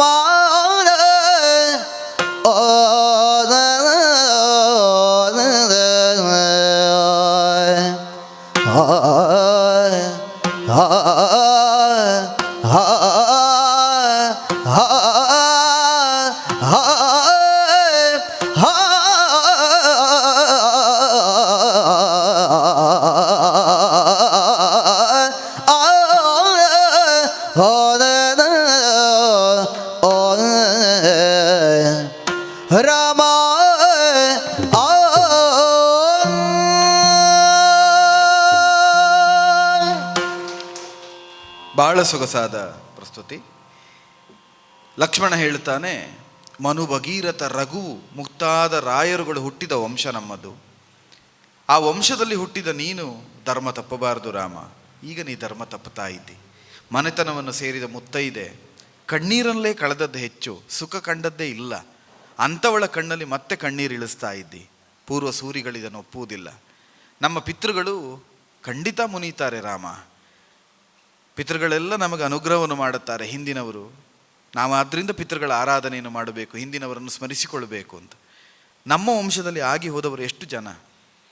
ನಮ್ಮ ಅಪ್ಪ ದಶರಥ ಚಕ್ರವರ್ತಿಯೋ, ನಮ್ಮ ಅಜ್ಜ ಅಜಮಹಾರಾಜನೋ, ಅಲ್ಲಿಂದ ಹಿಂದೆ ಆದವರು ಹರಿಶ್ಚಂದ್ರನೋ, ದಿಲೀಪನೋ, ಮಾಂಧಾತನೋ, ಮನುವೋ, ಭಗೀರಥನೋ, ರಘುವೋ, ಒಬ್ಬರೋ ಇಬ್ಬರೋ ಇಕ್ಷ್ವಾಕುವೋ, ಎಲ್ಲರೂ ಇವರೆಲ್ಲ ಸೇರಿ ರಾಮ ತಪ್ಪು ಮಾಡಿದ ಅಂತ ಸಿಟ್ಟು ಮಾಡ್ತಾರೆ. ಪಿತೃಲೋಕದಲ್ಲಿದ್ದವರು ಕಣ್ಣೀರಿಳಿಸುವಾಗ ಆಗುತ್ತದೆ. ಆದ್ದರಿಂದ ಸೀತೆಯನ್ನು ಸ್ವೀಕರಿಸಬೇಕು ರಾಮ, ಸೀತೆಯದ್ದು ತಪ್ಪಿಲ್ಲ ಅಂತ ಒಬ್ಬ ಲಕ್ಷ್ಮಣ ಹೇಳ್ತಾನೆ. ಹಾಗೆ ಒಬ್ಬ ವಿಭೀಷಣನು ಹೇಳ್ತಾನೆ, ಜನನಿಯಾದ ಸೀತೆಯದ್ದು ತಪ್ಪಿಲ್ಲ. ಅದಕ್ಕೆ ಸಾಕ್ಷಿಯನ್ನು ಕೊಡ್ತಾನೆ. ನನ್ನ ಸತಿಯಾದಂತಹ, ನನ್ನವರೇ ಎನಿಸಿಕೊಂಡಂತಹ ಸರಮೆಯೋ ತ್ರಿಜಟೆಯೋ ಇವರೆಲ್ಲ ಸೀತೆಯ ಜೊತೆ ಹಗಲು ರಾತ್ರಿ ಸೇವೆ ಮಾಡಿದವರು. ಸೀತೆ ತಪ್ಪಿದ್ದಾಳೆ ಅಂತಾದರೆ ಸಾಕ್ಷಿಯಾಗಿ ಅವರು ನಿಲ್ಲುತ್ತಾರೆ. ಒಂದು ಕ್ಷಣವೂ ಸೀತೆ ರಾವಣನ ಬಗ್ಗೆ ಅನುರಾಗವನ್ನು ಹೊಂದುವುದು ಬಿಡಿ, ರಾವಣನ ಬಗ್ಗೆ ಆಸಕ್ತಿಯನ್ನು ಹೊಂದುವಂಥ ಕೆಲಸವನ್ನು ಕೂಡ ಸೀತೆ ಮಾಡಲಿಲ್ಲ. ಇದಕ್ಕೆ ಸಾಕ್ಷಿಯಾಗಿ ನಾನಿದ್ದೇನೆ. ವಿಭೀಷಣ ಹೇಳ್ತಾನೆ ಅಂದರೆ ಧರ್ಮ ಹೇಳಿದಾಗ. ಯಾಕಂದರೆ ವಿಭೀಷಣ ವರ ಇರುವುದೇ ಹಾಗೆ, ಪರಮಾಪದ್ಗತಸ್ಯಾಪಿ ಧರ್ಮೇಮೇ ಮತಿರ್ಮಮ ಅಂತ. ಪರಮ ಆಪತ್ಕಾಲದಲ್ಲಿಯೂ ನನಗೆ ಧರ್ಮದಿಂದ ಬುದ್ಧಿ ವಿಚಲಿತವಾಗದ ಹಾಗೆ ಅನುಗ್ರಹಿಸುವಂಥ ಬ್ರಹ್ಮನಲ್ಲಿ ವಿಭೀಷಣ ವರ ಕೇಳಿತು. ಅಂಥ ವಿಭೀಷಣ ಸೀತೆ ತಪ್ಪಲಿಲ್ಲ ಅಂತ ಹೇಳ್ತಾನೆ ಅಂತಾದರೆ ಅದು ಧರ್ಮವೇ ಇರಬೇಕು. ಆದ್ದರಿಂದ ನೀ ಇದನ್ನು ಒಪ್ಪಬೇಕು ರಾಮ ಅಂತ ಹೇಳ್ತಾನೆ. ಆಗ ಹನುಮಂತನು ಸೇರಿಸ್ತಾನೆ ಧ್ವನಿಯನ್ನು. ಚೂಡಾಮಣಿ ಪ್ರಕರಣದಲ್ಲಿ ಬಂದಾಗ ನೋಡಿದ್ದೇನೆ, ಅಣುರೂಪದಿಂದ ಶಿಂಶುಪಾ ವೃಕ್ಷದ ಮೇಲೆ ಕೂತು ಇಡೀ ದಿವಸ ಸೀತೆ ಏನು ಮಾಡ್ತಾಳೆ ಅಂತ ನೋಡಿದ್ದೇನೆ. ಸೀತೆಯಲ್ಲಿ ಒಂದು ಕ್ಷಣಕ್ಕಾದರೂ ಆಕ್ಷೇಪಿಸಬಹುದಾದ ಅಂಶಗಳಿಲ್ಲ. ಸೀತೆ ಪರಮ ಶುದ್ಧಳು, ಸೀತೆ ಪರಮ ಪವಿತ್ರಳು, ನೀ ಅವಳನ್ನು ದೂಷಿಸಬೇಡ ರಾಮ ಅಂತ ಹನುಮಂತನು ಹೇಳ್ತಾಳೆ. ಸುಗ್ರೀವ ಹೇಳ್ತಾನೆ, ಉಳಿದವರೆಲ್ಲ ಹೇಳ್ತಾರೆ. ಎಲ್ಲ ಹೇಳಿ ಮುಗಿಯುವವರೆಗೆ ರಾಮ ಸ್ಥಿತಪ್ರಜ್ಞನಾಗಿ ಹಾಗೆ ನಿಂತುಕೊಂಡಿರ್ತಾನೆ. ಎಲ್ಲ ಮುಗಿದ ಮೇಲೆ ಅವರೆಲ್ಲರಿಗೆ ಹೇಳ್ತಾನೆ. ಇಲ್ಲಿವರೆಗೆ ಸೀತೆಗೆ ಹೇಳಿದ್ದು, ಈಗ ಸೀತೆಗೆ ಹೇಳುವುದಿಲ್ಲ, ಅವರೆಲ್ಲರಿಗೆ ಹೇಳ್ತಾಳೆ, ಸೀತೆಯನ್ನು ತೋರಿಸಿ, ಒಮ್ಮೆ ಸೀತೆಯನ್ನು ನೋಡಿ ನೀವು ಅಂತ. ರಮಣನಗಲಿದ ಮೇಲೆ ತನು ಕಾಂತಿ ಕುಂದಿಲ್ಲ, ಕಮಲ ನೇತ್ರದ ದೀಪ್ತಿ ನಡಗಿ ಮಾಸಿಲ್ಲ, ವಿಮಲ ಚರಿತೆಯ ಲೋಕ ಒಪ್ಪುವುದೇ, ಸೋಜಿಗದ ನುಡಿಗೇನು ಬೆಲೆಯಿಂದ, ಸೋಜಿಗದ ನುಡಿಗೇನು ಬೆಲೆಯಿಂದ, ತನು ಕಾಂತಿ ಕುಂದಿಲ್ಲ ತಾನಡಗಿ ಮಾಸಿಲ್ಲ, ವಿಮಲ ಚರಿತೆಯ ಲೋಕ ಒಪ್ಪುವುದೇ, ಲೋಕ ಒಪ್ಪುವುದೇ.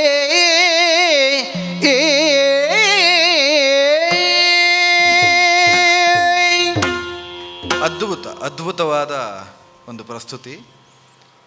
ಇಡೀ ಪ್ರಪಂಚವನ್ನು ಲಕ್ಷಿಸಿ ರಾಮ ಒಂದು ಮಾತು ಹೇಳ್ತಾನೆ, ರಮಣನಗಲಿದ ಮೇಲೆ ತನುಕಾಂತಿ ಕುಗ್ಗಿಲ್ಲ. 12 ತಿಂಗಳು ಹತ್ತಿರ 11 ತಿಂಗಳು ಮುಗಿದಿದೆ. ರಾಮ ಬಿಟ್ಟು ಬಂದ ಮೇಲೆ ನನಗೆ ನೀನಲ್ಲದೆ ಬೇರೆ ಗತಿ ಇಲ್ಲ ರಾಮ ಅಂತ ಹೇಳಿದ ಸೀತೆ ಒಮ್ಮೆ ಸೀತೆಯ ಮೈಯನ್ನು ನೋಡಿ, ಸೀತೆಯ ಮುಖವನ್ನು ನೋಡಿ, ಅವಳ ಮುಖದ ಕಾಂತಿ ಕುಗ್ಗಲಿಲ್ಲ, ಅವಳ ಕೃಶಕಾಯಳ ಆಗಲಿಲ್ಲ, ಅವಳ ದೇಹ ಬಡವಾಗಲಿಲ್ಲ, ಅವಳ ಕಣ್ಣ ದೀಪ್ತಿಯ ಕಾಂತಿ ಅಡಗಲಿಲ್ಲ. ಇದಿಷ್ಟು ಹೀಗೇ ಉಂಟು ಅಂತಾದರೆ ಗಂಡನಿಲ್ಲದೆ ಅವಳು ಪರಿತಪ್ತಳಾಗಿದ್ದಾಳೆ, ವಿರಹಿಣಿಯಾಗಿ ನೊಂದಿದ್ದಾಳೆ ಅಂತ ಲೋಕ ಒಪ್ಪುವುದೇ? ಅವನ ಪ್ರಶ್ನೆ ಇರುವುದದು ಲೋಕ ಒಪ್ಪುತ್ತದ ಅಂತ, ರಾಮ ಒಪ್ಪುವುದಲ್ಲ. ರಾಮ ಒಪ್ಪಬೇಕೋ ಬಿಡಬೇಕೋ ಅನ್ನೋದು ಮತ್ತೆ. ಪ್ರಪಂಚ ಒಪ್ಪುತ್ತದ? ಒಬ್ಬಳು 11 ತಿಂಗಳು ಗಂಡನನ್ನು ಬಿಟ್ಟು, ಅನ್ನಾಹಾರವನ್ನು ಬಿಟ್ಟು, ರಾವಣನ ಮನೆಯಲ್ಲಿ, ರಾವಣನ ಭೂಮಿಯಲ್ಲಿ ನೀರು ಕುಡಿಯದೆ ಬದುಕಿದ್ದೇನೆ ಅಂತ ಒಬ್ಬಳು ಹೇಳ್ತಾಳೆ ಅಂತ ಆದರೆ ಅವಳ ಮುಖ ಕಂದು ಬೇಡವಾ? ಅವಳ ದೇಹ ಕುಬ್ಜಾಗಬೇಡವಾ? ಅವಳು ಕೃಶಕಾಯಳಾಗಿ ನಡೆಯುವುದಕ್ಕೆ ಶಕ್ತಿ ಇಲ್ಲದ ಸ್ಥಿತಿಗೆ ಬರಬೇಕು. ಏನೂ ಆಗದೆ ಸೀತೆ ತುಂಬ ಕಾಂತಿಯಿಂದ ಇದ್ದಾಳೆ ಅಂತ ಆದರೆ, ಸೀತೆ ಪರಿತ್ಯಪ್ತಳು ಅಂತ, ಸೀತೆ ರಾಮನಿಂದ ದೂರ ಇದ್ದು ಕಷ್ಟಪಟ್ಟಿದ್ದಾಳೆ ಅಂತ ಪ್ರಪಂಚ ಒಪ್ಪುತ್ತದ ಅಂತ. ಇಲ್ಲಿ ಒಂದು ದೊಡ್ಡ ಸಂಗತಿ ಇದೆ. ಇದು ರಾಮಾಯಣ ಗೊತ್ತಿದ್ದವರಿಗೆ ಮಾತ್ರ ಗೊತ್ತು. ಸೀತಾಪಹಾರವಾಗಿ ಅಶೋಕವನಕ್ಕೆ ಸೀತೆ ಬಂದು ಸೀತೆಯನ್ನು ತಂದು ರಾವಣ ಇಟ್ಟು ಅರಮನೆಗೆ ಹೋದ ಮೇಲೆ ರಾತ್ರಿ ಕಾಲದಲ್ಲಿ ಒಬ್ಬ ಬ್ರಾಹ್ಮಣನ ವೇಷವನ್ನು ತಳೆದು ದೇವೇಂದ್ರ ಬರ್ತಾನೆ. ಬಂದು ನಿಂತ ದೇವೇಂದ್ರನನ್ನು ಕಂಡ ತಕ್ಷಣದಲ್ಲಿ ಸೀತೆಗೆ ಅದು ದೇವೇಂದ್ರ ಅಂತ ಗೊತ್ತಾಗುತ್ತದೆ. ದೇವೇಂದ್ರನನ್ನು ಮಾತಾಡಿಸಿ ದೇವೇಂದ್ರ ಏನು ಬೇಕು ಅಂತ ಕೇಳಿದಾಗ ಸೀತೆ ಹೇಳ್ತಾಳೆ, ದಶಕ ಶಿರನ ವಶದೊಳಿರೆನು ಸುಮನ ಸಾಧಿಪ, ಯಾವ ಕಾರಣಕ್ಕೂ ರಾವಣನ ಅಂಕೆಯಲ್ಲಿರುವ ನಾನು ರಾವಣನ ಮಣ್ಣಿನಲ್ಲಿರುವ ಅನ್ನವನ್ನು ತಿನ್ನುವುದಿಲ್ಲ, ರಾವಣನ ನೀರನ್ನು ಕುಡಿಯುವುದಿಲ್ಲ, ರಾವಣ ಉಸಿರಾಡಿ ಬಿಟ್ಟ ಗಾಳಿಯನ್ನು ನಾನು ಉಸಿರಾಡುವುದಿಲ್ಲ. ಆದ್ದರಿಂದ ನನಗೆ ರಾವಣನ ಅಂಕೆಯಲ್ಲಿರುವಷ್ಟು ಕಾಲ, ರಾಮ ಬಂದು ನನ್ನನ್ನು ಬಿಡಿಸುವಲ್ಲಿಯವರೆಗೆ ನನಗೆ ಹಸಿವಾಗದಂತೆ, ನನಗೆ ತೃಷೆಯಾಗದಂತೆ, ಬಾಯಾರಿಕೆ ಆಗದ ಹಾಗೆ, ನನ್ನ ಮೈಯ ಕಾಂತಿ ಕುಗ್ಗದ ಹಾಗೆ ನೀನು ಅನುಗ್ರಹ ಮಾಡಬೇಕು ಅಂತ ಒಂದು ದಿವ್ಯ ಪಾಯಸವನ್ನು ಸೀತೆಗೆ ದೇವೇಂದ್ರ ಕೊಡ್ತಾನೆ. ಆ ದಿವ್ಯ ಪಾಯಸವನ್ನು ಕುಡಿದ ಸೀತೆ 11 ತಿಂಗಳುಗಳ ಕಾಲ ತನು ಕಾಂತಿ ಕುಗ್ಗದೇ ಉಳಿದಿದ್ಲು. ಇದು ಗೊತ್ತಿರುವುದು ರಾಮನಿಗೌದು, ದೇವೇಂದ್ರನಿಗೌದು, ಸೀತೆಗೆ ಹೌದು. ಪ್ರಪಂಚಕ್ಕೆ ಗೊತ್ತಾ? ಈಗಿರುವ ಪ್ರಪಂಚ ಆಕ್ಷೇಪ ಮಾಡೋದು ಹಾಗೆ ಅಲ್ವ? ಸೀತೆಯನ್ನು ರಾಮ ಕರೆದುಕೊಂಡು ಬಂದರೆ ಪ್ರಪಂಚ ಏನು ಹೇಳ್ತದೆ? 11 ತಿಂಗಳು ಗಂಡನನ್ನು ಬಿಟ್ಟಿದ್ಲಂತೆ, ನೋಡಿ ಎಷ್ಟು ಆನಂದದಲ್ಲಿದ್ದಾಳೆ, ಒಳ್ಳೆ ಬೆಳೆದುಕೊಂಡಿದ್ದಾಳೆ, ರಾವಣನ ಮನೆಯಲ್ಲಿ ಸರಿ ತಿಂದ್ಲು ಅಂತ ಕಾಣ್ತದೆ ಅಂತ ಇದೇ ಪ್ರಪಂಚ ಹೇಳ್ತದೆ. ಇದಕ್ಕೆ ಉತ್ತರ ಏನು? ಇದಕ್ಕೆ ಉತ್ತರ ಏನು ಅಂತ ರಾಮನೇ ಕೇಳ್ತಾನೆ. ಲೋಕ ಒಪ್ಪುವುದೇ? ಇವಳು ನೊಂದಿದ್ದಾಳೆ, ಇವಳು ಬೆಂದಿದ್ದಾಳೆ, ಇವಳು ಕಷ್ಟಪಟ್ಟಿದ್ದಾಳೆ ಅನ್ನೋದನ್ನು ಪ್ರಪಂಚ ಒಪ್ಪುತ್ತದಾ? ಪ್ರಪಂಚ ಒಪ್ಪಿದ್ರೆ ನಾವು ಸ್ವೀಕರಿಸ್ಬೋದು, ಪ್ರಪಂಚ ಹೇಗೆ ಒಪ್ಪುತ್ತದೆ ಅಂತ ಕೇಳ್ತಾಳೆ. ಇದಕ್ಕೆ ಉತ್ತರ ಯಾರು ಕೊಡಬೇಕಿತ್ತು? ಕೇಳಿದ ಪ್ರಶ್ನೆ ಲಕ್ಷ್ಮಣನಿಗೆ, ವಿಭೀಷಣನಿಗೆ, ಹನುಮಂತನಿಗೆ, ಸುಗ್ರೀವನಿಗೆ. ಉತ್ತರ ಯಾರು ಕೊಡಬೇಕಿತ್ತು? ಅವ್ರು ಯಾರಾದರೂ ಕೊಡಬೇಕಿತ್ತು, ಹಾಗೆ ತಿಳಿಬೇಡ ಅಂತ. ಉತ್ತರ ಕೊಟ್ಟದ್ದು ಸೀತೆ. ಅದು ಸೀತಾರಾಮರ ದಾಂಪತ್ಯ. ಕೇಳಿದ ಪ್ರಶ್ನೆ ವಿಭೀಷಣಾದಿಗಳಿಗೆ, ಉತ್ತರ ಕೊಟ್ಟದ್ದು ಸೀತೆ. ಸಾಕು ಅಂತ ಹೇಳ್ತಾಳೆ.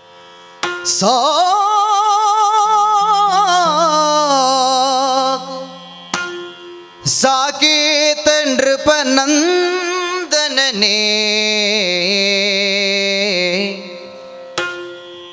ತಿಳಿದೆ ನೀ ಲೋಕ ಒಪ್ಪುವ ಬಾಳ್ವೆ ಭೂಷಣವು ನಮಗೇನು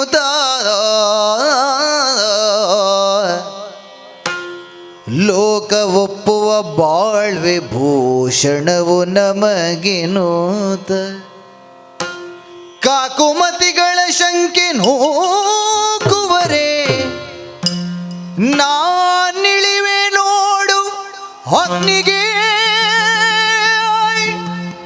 ನಾನಿಳಿವೆ ನೋಡಗ್ನಿಯೊಳೆನು ತಾದ ಸಾಕು ಸಾಕೇತ ನೃಪನಂದನನೇ ತಿಳಿದೆ ತಿಳಿದೆ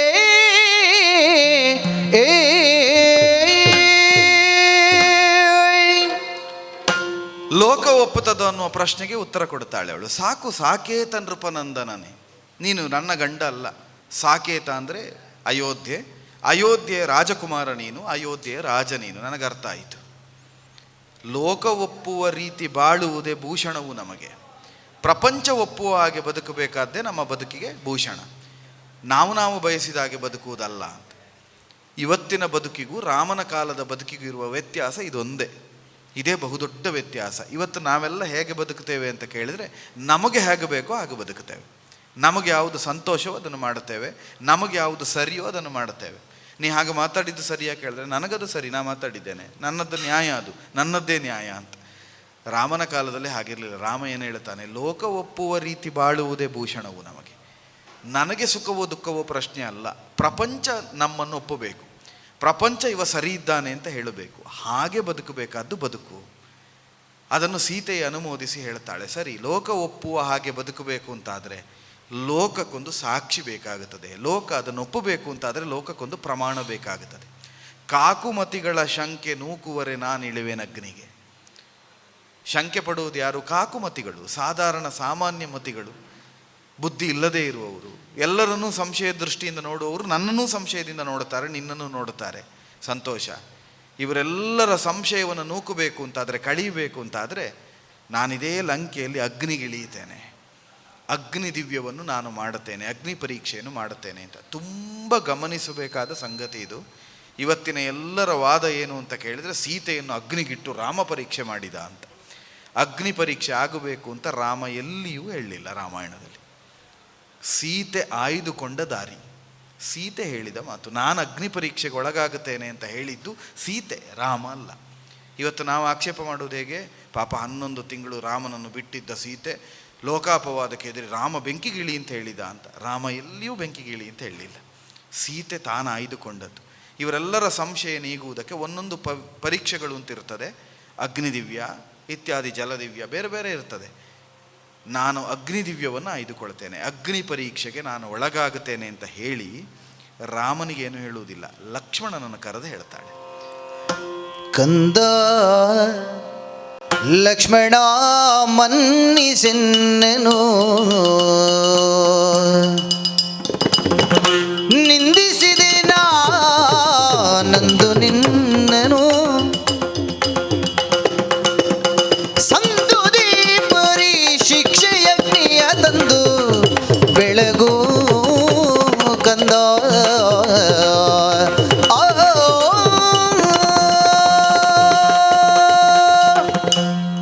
ನಾನಾಗ ಒಂದು ಕರ್ಮಫಲದ ಉದಾಹರಣೆಯನ್ನು ಹೇಳಿದೆ, ಗೋವುಗಳ ಮಧ್ಯದಲ್ಲಿ ಕರು ಬಂದು ಹಾಲು ಕುಡಿದ ಹಾಗೆ ಅಂತ. ಸೀತೆ ಅದಕ್ಕೊಂದು ಜ್ವಲಂತ ಸಾಕ್ಷಿಯನ್ನು ಇಲ್ಲಿ ಕೊಡ್ತಾಳೆ. ಕಂದ ಲಕ್ಷ್ಮಣ ಮನ್ನಿಸೆನ್ನನು, ನೀ ನನ್ನನ್ನು ಕ್ಷಮಿಸಬೇಕು ಲಕ್ಷ್ಮಣ. ನಾವು ಒಬ್ಬ ಸಚ್ಚಾರಿತ್ರ್ಯವಂತರ ಶೀಲವನ್ನು ಶಂಕಿಸಿದರೆ ಆ ಪಾಪಕ್ಕೆ ನಮಗೆ ಅದೇ ಶಿಕ್ಷೆ ಬರುತ್ತದೆ ಅಂತ. ಪಂಚವಟಿಯಲ್ಲಿ ರಾಮ ಬಂಗಾರದ ಜಿಂಕೆಯನ್ನು ಹುಡುಕಿ ಹೋದಾಗ ಸಾಯೋ ಹೊತ್ತಿನಲ್ಲಿ ಮಾರೀಚ ಹಾ ರಾಮ ಹಾ ಲಕ್ಷ್ಮಣ ಅಂತ ಧ್ವನಿಯನ್ನು ಮಾಡಿ ಸಾಯ್ತಾನೆ. ಆ ಧ್ವನಿ ಕೇಳಿದ ಸೀತೆ ಲಕ್ಷ್ಮಣನ ಹತ್ರ ರಾಮ ಕಷ್ಟದಲ್ಲಿದ್ದಾನೆ, ಹೋಗಿ ಬಿಡಿಸಿ ಬಾ ಅಂತ ಹೇಳ್ತಾಳೆ. ಆಗ ಲಕ್ಷ್ಮಣ ಹೇಳ್ತಾನೆ, ಇದು ರಾಮನ ಧ್ವನಿ ಅಲ್ಲಮ್ಮ, ರಾಮ ಏನು ಅಂತ ನನಗೆ ಗೊತ್ತು, ಇದು ರಾಕ್ಷಸರ ಮಾಯೆ, ನೀನು ಹೋಗಬೇಡ ಅಂತ ಹೇಳುವಾಗ ಸೀತೆ ಲಕ್ಷ್ಮಣನನ್ನು ನಿಂದಿಸ್ತಾಳೆ. ರಾಮನ ಧ್ವನಿ ಅಂತ ನಿನಗೆ ಗೊತ್ತು, ರಾಮ ಕಷ್ಟದಲ್ಲಿದ್ದಾನೆ ಅಂತ ಗೊತ್ತು, ನಿನಗೆ ರಾಮ ಸಾಯಬೇಕು ಅಂತುಂಟು, ರಾಮ ಸತ್ತ ಮೇಲೆ ನನ್ನನ್ನು ಅನುಭವಿಸಬೇಕು ಅಂತ ನೀ ಕಾಯ್ತಾ ಇದ್ದಿ ಅಂತ ಲಕ್ಷ್ಮಣನ ಶೀಲವನ್ನು ಸೀತೆ ಶಂಕಿಸಿರ್ತಾಳೆ. ಈಗ ಅದನ್ನು ಸೀತೆ ಹೇಳ್ತಾಳೆ. ಸಚ್ಚಾರಿತ್ರ್ಯವಂತನಾದ ನನ್ನನ್ನು ತಾಯಿಯಂತೆ ಸೇವೆ ಮಾಡಿದ ಮಗನಂತಿದ್ದ ನಿನ್ನನ್ನು, ನಿನ್ನ ಶೀಲವನ್ನು ನಾ ಶಂಕಿಸಿದ್ದಕ್ಕೆ ಇವತ್ತು ಪ್ರಪಂಚ ನನ್ನ ಶೀಲವನ್ನು ಲಂಕೆಯಲ್ಲಿ ಶಂಕಿಸ್ತಾ ಉಂಟು. ನಾ ಮಾಡಿದ ಪಾಪಕ್ಕಿದು ಫಲ ಮಗು, ಆದ್ದರಿಂದ ಇದನ್ನು ನಾನು ಅನುಭವಿಸಲೇಬೇಕು. ನಾನು ಅಗ್ನಿಗಿಳಿಯುತ್ತೇನೆ ಅಂತ ಹೇಳಿದ್ದೇನೆ, ಅಗ್ನಿಯಷ್ಟೇ ಶುದ್ಧನಾದ ನೀನು ಅಗ್ನಿಯನ್ನು ತಂದು ಸ್ಥಾಪಿಸಿದರೆ ಮಾತ್ರ ನನ್ನ ಶೀಲ ಶುಭ್ರ ಅನ್ನೋದು ಪ್ರಪಂಚಕ್ಕೆ ಗೊತ್ತಾಗುತ್ತದೆ. ಬೇರೆ ಯಾರೂ ಅಗ್ನಿ ಸ್ಥಾಪಿಸಬಾರದು, ನೀನೇ ಸ್ಥಾಪಿಸಬೇಕು. ಯಾಕಂದರೆ ನಿನ್ನ ಶೀಲದ ಅಗ್ನಿಯನ್ನು ಶಂಕಿಸಿದವಳು ನಾನು. ನಿನ್ನ ಶೀಲ ಅಗ್ನಿ ಅನ್ನುವುದಷ್ಟು ಶುಭ್ರ ಅನ್ನೋದು ಗೊತ್ತಾಗಬೇಕು ಅಂತಾದರೆ ನೀನೇ ಅಗ್ನಿಯನ್ನು ಸ್ಥಾಪಿಸಬೇಕು ಅಂತ ಲಕ್ಷ್ಮಣನಿಗೆ ಸಂದಿಗ್ಧತೆ. ಆಗ ಲಕ್ಷ್ಮಣ ಹೇಳ್ತಾಳೆ, ಮಾತೆ ನೀನು ರಾಘವನೇ ತಂದೆ, ನನಗೆ ತಾಯಿ ತಂದೆಯ ಮಾತನ್ನು ಮೀರುವುದಿಲ್ಲ, ನೀ ಕ್ಷಮೆ ಕೇಳಬಾರ್ದು, ನೀನು ಏನು ಹೇಳಿದರೂ ನಮಗೆ ಆಶೀರ್ವಾದ. ಎಷ್ಟು ದೊಡ್ಡ ಆದರ್ಶ ಅಂದರೆ, ತಾಯಿ ತಂದೆ ನಮಗೆ ಮಾತಾಡಿ ಬೈದಾಗ ಬೇಸರ ಮಾಡಿಕೊಳ್ಳೋ ಮಕ್ಕಳೇ ಹೆಚ್ಚು. ನನಗೆ ಹೇಳಲಿಕ್ಕೆ ನೀನು ಯಾರು, ನಿನಗೇನು ಗೊತ್ತು ಅಂತ. ಮಗ ಅಲ್ಲ ಇವ, ಗಂಡನ ತಮ್ಮ. ಇವತ್ತು ಅಣ್ಣ ತಮ್ಮ ಒಟ್ಟಿರುವುದೇ ಕಷ್ಟ. ಲಕ್ಷ್ಮಣ ತಾಯಿ ಅಂತ ತಿಳಿದು ಸೀತೆಯಲ್ಲಿ ಹೇಳ್ತಾಳೆ, ನೀ ತಾಯಿ, ರಾಮ ನನಗೆ ತಂದೆ, ನನ್ನ ಅಮ್ಮ ಹೇಳಿದ್ದದು, ಸುಮಿತ್ರ ಹೇಳಿರ್ತಾಳೆ. ಅಯೋಧ್ಯಂ ಅಟವೀಂ ವಿದ್ದಿ, ಅಯೋಧ್ಯೆ ಕಾಡನ್ನೇ ಅಯೋಧ್ಯೆ ಅಂತ ತಿಳಿ, ನನ್ನನ್ನು ಸೀತೆಯಲ್ಲಿ ನನ್ನನ್ನು ಕಾಣು, ರಾಮನಲ್ಲಿ ದಶರಥನ್ನು ಕಾಣು. ರಾಮಂ ದಶರಥಂ ವಿದ್ದಿ ಮಾಂ ವಿದ್ದಿ ಜನಕಾತ್ಮಜ. ನನ್ನನ್ನು ಸೀತೆ ಅಂತ ತಿಳಿದು ಸೇವೆ ಮಾಡಬೇಕು. ಸೀತೆಯಲ್ಲಿ ನನ್ನ ಅಮ್ಮನ ಸೇವೆ ಅಂತ ಸೀತೆಯ ಸೇವೆ ಮಾಡಬೇಕು, ದಶರಥನ ಸೇವೆ ಅಂತ ರಾಮನ ಸೇವೆ ಮಾಡಬೇಕು ಅಂತ ಹೇಳಿ ಕಳಿಸಿದ ಸುಮಿತ್ರೆಯ ಮಗ ಅವ ಹೇಳ್ತಾನೆ, ನೀನೇ ತಾಯಿ, ನನಗೆ ರಾಮ ತಂದೆ, ನೀ ಕ್ಷಮೆ ಕೇಳಬೇಡ, ನೀ ಹೇಳಿದ್ದೆಲ್ಲ ಆಶೀರ್ವಾದ ನನಗೆ, ಆದರೆ ಈಗ ನಿನ್ನ ಆಜ್ಞೆ ಪಾಲಿಸಬೇಕಾದ ಕರ್ತವ್ಯ, ಅಗ್ನಿಯನ್ನು ತಂದು ಸ್ಥಾಪಿಸ್ತೇನೆ ಅಂತ ಅಗ್ನಿ ಪ್ರತಿಷ್ಠೆಯನ್ನು ಮಾಡ್ತಾನೆ. ಅಗ್ನಿ ಪ್ರತಿಷ್ಠೆಯನ್ನು ಮಾಡಿದ ಮೇಲೆ ಸೀತೆ ಅಗ್ನಿಗೆ ಪ್ರಾರ್ಥನೆಯನ್ನು ಮಾಡುವುದಿಲ್ಲ. ತುಂಬ ಗಮನಿಸಬೇಕಾದ್ದು, ನಿಜವಾಗಿ ಸುಡಬೇಡ ಅಗ್ನಿ ಅಂತ ಅಗ್ನಿಗೆ ಪ್ರಾರ್ಥನೆ ಮಾಡಬೇಕು. ಹಾಗೆ ಅಲ್ವ, ನಿಜವಾಗಿ ನಾವು ಯಾವುದನ್ನಾದರೂ ಕಷ್ಟ ಬರುವಾಗ ಅದಕ್ಕೆ ಪ್ರಾರ್ಥನೆ ಮಾಡುವುದು. ನೀರಿಗಿಳಿಯುವಾಗ ದೇವರೇ ನೀರೇ ನನ್ನನ್ನು ಮುಳುಗಿಸಬೇಡ ಅಂತ ನೀರಿಗಿಳಿಬೇಕು. ಇಳಿತಾ ಇರುವುದು ಬೆಂಕಿಗೆ, ಸುಡುವುದು ಬೆಂಕಿಯ ಗುಣ, ಸುಡಬೇಡ ಬೆಂಕಿ, ನೀ ನನ್ನನ್ನು ಕಾಪಾಡು ಅಂತ ಕೇಳಲಿಲ್ಲ. ಅವಳು ಪ್ರಾರ್ಥನೆ ಮಾಡಿದ್ದು ರಾಮನನ್ನು, ಅದು ಸೀತೆ. ರಾಮನಂ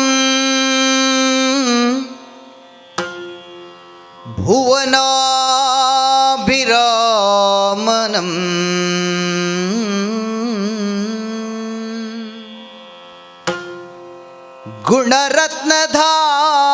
ಗುಣರತ್ನಧಾಮನಂ ರಘುಕುಲೋದ್ಧಾಮನಂ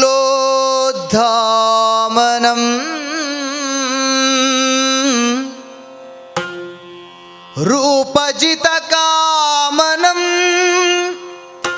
ಘನಪುಣ್ಯನಾಮನಂ ನೆನೆದು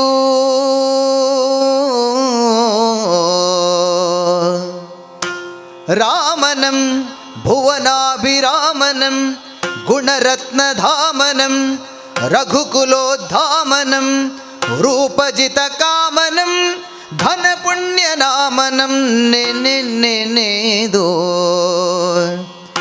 ನೆನೆದೋ ಶಿಖಿ ಕುಂಡ ಕೆರಗಿ ನಮಿಸಿ ನೆನೆದು ಶಿಖಿ ಕುಂಡ ಕೆರಗಿ ನಮಿಸಿ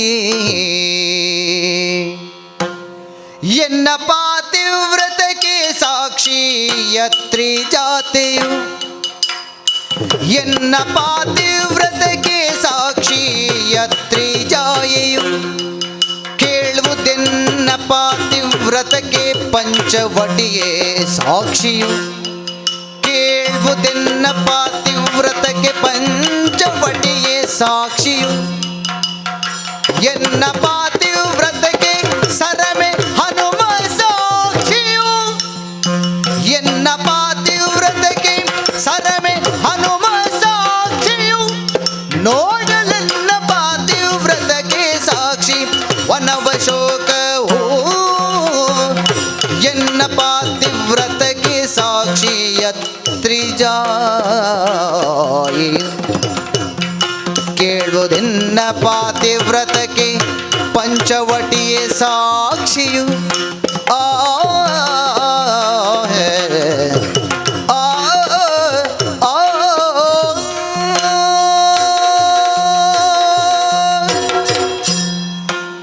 ರಾಮನ ಸತಿಯಾದ ಸೀತೆಯವಳು ರಾಮನನ್ನು ಸಂಸ್ತುತಿಸ್ತಾಳೆ. ರಾಮನಂ ಭುವನಾಭಿ ರಾಮನಂ ಜಿತಕಾಮ, ಕಾಮವನ್ನು ಗೆದ್ದವ ಅಂತಹ ರಾಮನ ಹೆಂಡತಿ ನಾನು ಅಂತ ಹೇಳ್ತಾ ಎಲ್ಲ ಸೇರಿದವರಿಗೆ ಒಂದು ಸಾಕ್ಷಿಯನ್ನು ಕೊಡ್ತಾಳೆ. ಸಂಶಯ ಇರುವುದು ಸೇರಿದವರಿಗೆ, ರಾಮನಿಗಲ್ಲ. ಆದ್ದರಿಂದ ರಾಮನಿಗೆ ಸಾಕ್ಷಿಯನ್ನೇ ಕೊಡಲಿಲ್ಲ.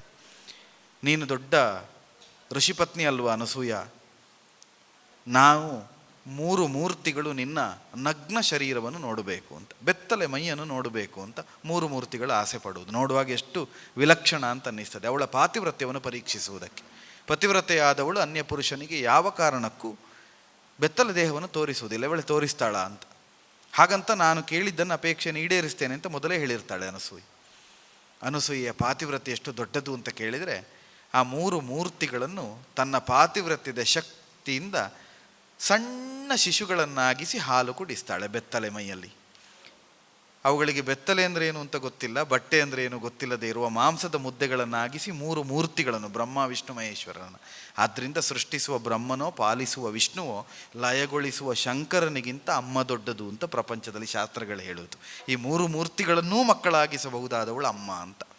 ಅಂತಹ ಅನಸೂಯೆ ಸೀತೆ ಬಂದಾಗ ಸೀತೆಗೆ ಹೇಳಿರ್ತಾಳೆ, ನಿನ್ನ ಮದುವೆ ನೋಡ್ಲಿಕ್ಕೆ ಆಗಲಿಲ್ಲಮ್ಮ ನನಗೆ, ಮಧುವಣಗಿತ್ತಿಯಾಗಿ ಶೃಂಗಾರ ಮಾಡಿಕೊ ಅಂತ ಸೀತೆಗೆ ಆಭರಣವನ್ನು ಅನಸೂಯೆ ತೊಡಿಸಿರ್ತಾಳೆ.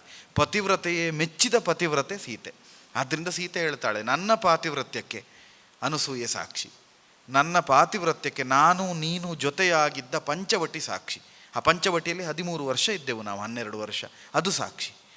ನನ್ನ ಪಾತಿವ್ರತ್ಯಕ್ಕೆ ನನ್ನನ್ನು ನಿತ್ಯ ಸೇವಿಸಿದ ಸರಮೆ, ನನ್ನನ್ನು ಹಿಂದಿನಿಂದ ನನಗೆ ಗೊತ್ತಿಲ್ಲದೆ ಬಂದು ಪರೀಕ್ಷೆ ಮಾಡಿದ ಹನುಮಂತ, ಇವರಿಬ್ಬರು ಸಾಕ್ಷಿ. ನನ್ನ ಪಾತಿವ್ರತ್ಯಕ್ಕೆ ಉಳಿದದ್ದೆಲ್ಲ ಬಿಡು, ಮಲಗದೆ ಕಣ್ಣು ಮುಚ್ಚದೆ ಸದಾ ಉಸಿರಾಡುತ್ತಾ ಇರುವ ಶಿಂಶುಪಾದಿ ವೃಕ್ಷಗಳಿರುವ ಅಶೋಕವನ ಸಾಕ್ಷಿ, ಈ ಕಾಡು ಸಾಕ್ಷಿ. ಇದಕ್ಕಿಂತ ದೊಡ್ಡ ಸಾಕ್ಷಿಯನ್ನು ಕೊಡಬೇಕು ಅಂತಿಲ್ಲ. ನನ್ನ ಪಾತಿವ್ರತ್ಯಕ್ಕೆ ಇವೆಲ್ಲ ಪರಿಸರ ಪ್ರಕೃತಿಗಳೇ ಸಾಕ್ಷಿ. ನನ್ನ ಪಾತಿವ್ರತ್ಯಕ್ಕೆ ಯಾವ ವ್ಯಕ್ತಿಗಳು, ರಾಕ್ಷಸರು ಸಾಕ್ಷಿಯಾಗಬೇಕಾದ್ದಿಲ್ಲ. ಅಚೇತನವಾಗಿ ಕಾಣ್ತಾ ಇರುವಂಥ ಚೇತನಗಳು ನನಗೆ ಸಾಕ್ಷಿ ಅಂತ ಸಾಕ್ಷಿಯನ್ನು ಕೊಟ್ಟು ಅಗ್ನಿಗೆ ಕೈ ಮುಗಿದು ಒಂದು ಪ್ರತಿಜ್ಞೆಯನ್ನು ಮಾಡುತ್ತಾಳೆ. ಕರ್ಮಣ ಮನಸಾ ವಾಚಾದ ಯಥಾ ನಾತಿ ಚರಾಮ್ಯಹಂ ರಾಘವಂ ಸರ್ವಧರ್ಮಜ್ಞಂ ತಥಾ ಮಾ ಪಾತು ಪಾವಕಃ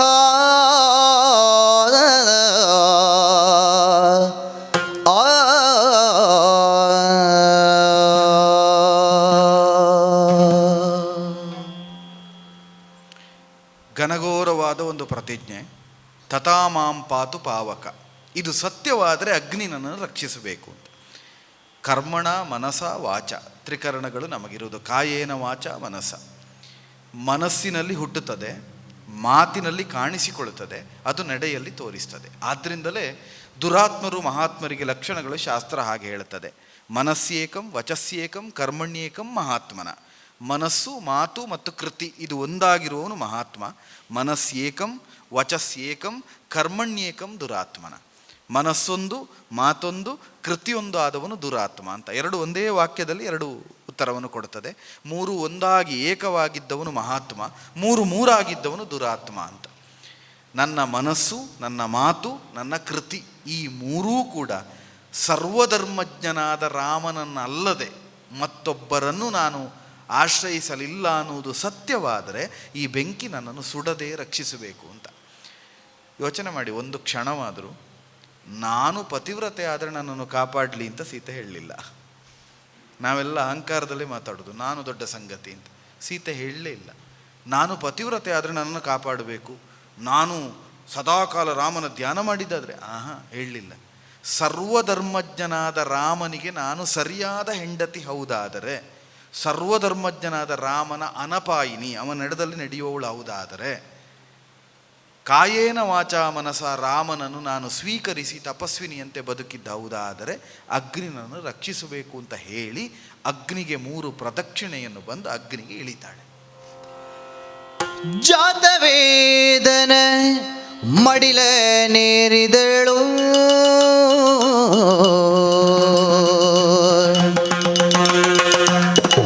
ಜಾತವೇದನ ಮಡಿಲ ನೇರಿದಳು, ಪರಿಪೂರ್ಣ ಭಾವನೆ ಸೀತೆಯನುಪಮಲೀಲೆ ತೋರಿದಳು. ಖ್ಯಾತೆಯ ಮುಡಿ ನಳಿನ ದಂಡೆಯ ಭಾತಿ ಅಳಿಯದ ರೀತಿ, ಖ್ಯಾತೆಯ ಮುಡಿ ನಳಿನ ದಂಡೆಯ ಭಾತಿ ಎಳೆಯದ ರೀತಿಯಿಂದಲೇ ಪಾತಿವ್ರತ್ಯ ಸುವರ್ಣ ವರ್ಣದಿ ಪಾಥವಂಶಜನಾತ್ಮಕಾಮಿನಿ ಜಾತವೇದನ ಮಡಿಲ ನೇರಿದಳು, ಪರಿಪೂರ್ಣ ಭಾವನೆ ಸೀತೆಯನುಪಮ ಲೀಲೆ ತೋರಿದಳು. ಜಾತವೇದನ ಮಡಿಲ ನೇರಿದಳು.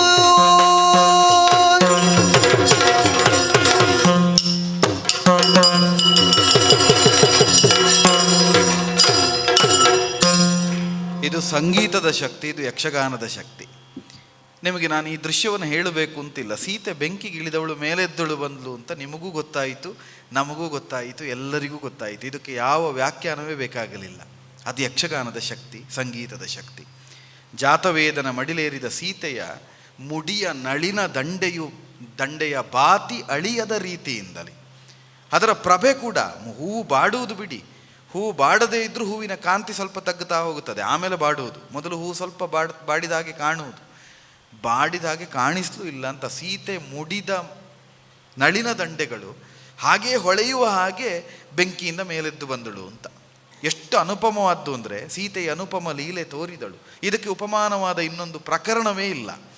ಸೀತೆ ಸುಡುವುದು ಬಿಡಿ, ಸೀತೆ ಉಟ್ಟ ವಸನವೋ ಸೀತೆ ಮುಡಿದ ಹೂವೋ ಸುಡದ ಹಾಗೆ ಸೀತೆ ಮೇಲೆದ್ದು ಬಂದಳು ಅಂದರೆ ಏನು? ಸೀತೆ ಕೆಳಗಿಳಿದವಳು ಸೀತೆಯ ಮೇಲೆ ಬಂದಳು ಅಂತಲೋ ಅಲ್ಲ, ಸೀತೆಯನ್ನು ಅಗ್ನಿ ಮೇಲೆತ್ತಿ ತಂದ. ಅಗ್ನಿಯೇ ಸೀತೆಯನ್ನು ರಾಮನಿಗೆ ಒಪ್ಪಿಸಿ ಒಂದು ಮಾತು ಹೇಳ್ತಾನೆ. ಸೀತೆ ಶುದ್ಧಳು ಲೋಕಮಾನ್ಯಳು, ನೀತಿ ರತ್ನಳು, ಖ್ಯಾತೆಯ ಮರಳು, ಧೂರ್ತ ನಂಕದಿ ಭ್ರಷ್ಟಳೆಲ್ಲವೂ ಭೂತೆಯಗ್ನಿಯೋ ದಿವ್ಯ ತೋರ್ದಳು, ಭೂತೆಯಗ್ನಿಯೋ ದಿವ್ಯ ತೋರ್ದಳು. ಅಗ್ನಿಯನ್ನೆಯ ಸಾಗ ಕಾಂತಿಯಿಂದಲೀ ಲಗ್ನವಾಗಿಗೋ ಸತಿಯ ಕೂಡುತ್ತ ಅಗ್ನಿ ತೇಜದಿ ಬಾಳಿರೆನ್ನುತ್ತ ಅಗ್ನಿ ಹರಸುತ್ತ ತೆರಳಲಿಂಗುತ್ತ ಸೀತೆ ಶುದ್ಧಳು ಲೋಕಮಾನ್ಯಳು ನೀತಿ ರದ್ದಳು ಖ್ಯಾತಿಯ ಮರಳು.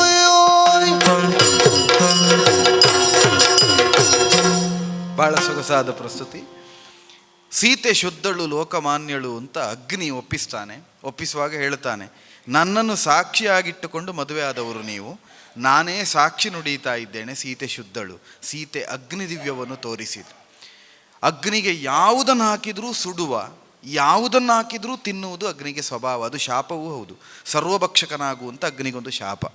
ಅಗ್ನಿಗೆ ಹಾಕಿದ್ದೆಲ್ಲ ಸುಟ್ಟು ಹೋಗುವುದು ಆ ಕಾರಣದಿಂದ. ಮೇದ್ಯ ಅಮೇದ್ಯ ಅಂತ ಇಲ್ಲ, ತಿನ್ನಬೇಕಾದ್ದು ಮಾತ್ರ ಸುಡುವುದು ಅಂತಲ್ಲ. ನಾವು ತ್ಯಾಜ್ಯವನ್ನಾದರೂ ಸುಡುವುದು ಅಗ್ನಿಯಲ್ಲಿಯೇ. ಕಾಷ್ಟವನ್ನಿರಿಸಿ ಕಳೇವರವನ್ನು ಅಂದರೆ ಹೆಣವನ್ನು ಸುಡುವುದು ಅಗ್ನಿಯಲ್ಲಿ. ಅಗ್ನಿ ಎಲ್ಲವನ್ನು ಸುಡುತ್ತದೆ. ಸರ್ವಭಕ್ಷಕನಾಗಿರುವುದು ಅಗ್ನಿಯ ಗುಣ. ಸರ್ವಭಕ್ಷಕನಾದ ಅಗ್ನಿ ಸೀತೆಯನ್ನು ಮುಟ್ಟದೆ ಸೀತೆಯ ಕೂಗಲನ್ನೂ ಕೊಂಕದ ಹಾಗೆ ಮೇಲೆತ್ತು ತಂದು ಕೊಟ್ಟಿದ್ದಾನೆ ಅಂತ ಆದರೆ ಸೀತೆಯ ಪಾತಿವ್ರತ್ಯದ ಪ್ರಭೆ ಅಗ್ನಿಯ ಪ್ರಭೆಗಿಂತ ದೊಡ್ಡದಾದದ್ದು ಅಂತ ಅಗ್ನಿಯೇ ಹೇಳ್ತಾನೆ. ಇದನ್ನು ಬೇರೆ ಯಾರು ಹೇಳಿದ್ದಲ್ಲ, ಅಗ್ನಿ ಹೇಳಿ ಇದನ್ನು ನೀ ಸ್ವೀಕರಿಸಬೇಕು, ಇವಳನ್ನು ನೀನು ಒಪ್ಪಬೇಕು ಅಂತ ಅಗ್ನಿ ಹೇಳ್ತಾನೆ. ಮೇಲೆ ನಿಂತಹ ಅಂಬರ ಪಥದಲ್ಲಿ ಸಾಲಾಗಿ ನಿಂತಹ ಪಿತೃಲೋಕದಿಂದ ಬಂದ ದಶರಥ ಹೇಳ್ತಾನೆ ಸೀತೆ ಶುದ್ಧಳು ಅಂತ. ಈಶ್ವರ ತನ್ನ ರೂಪವನ್ನು ಪ್ರಕಟ ಮಾಡುತ್ತಾ ಸೀತೆ ಪರಿಪೂರ್ಣಳು ಅಂತ ಹೇಳ್ತಾನೆ.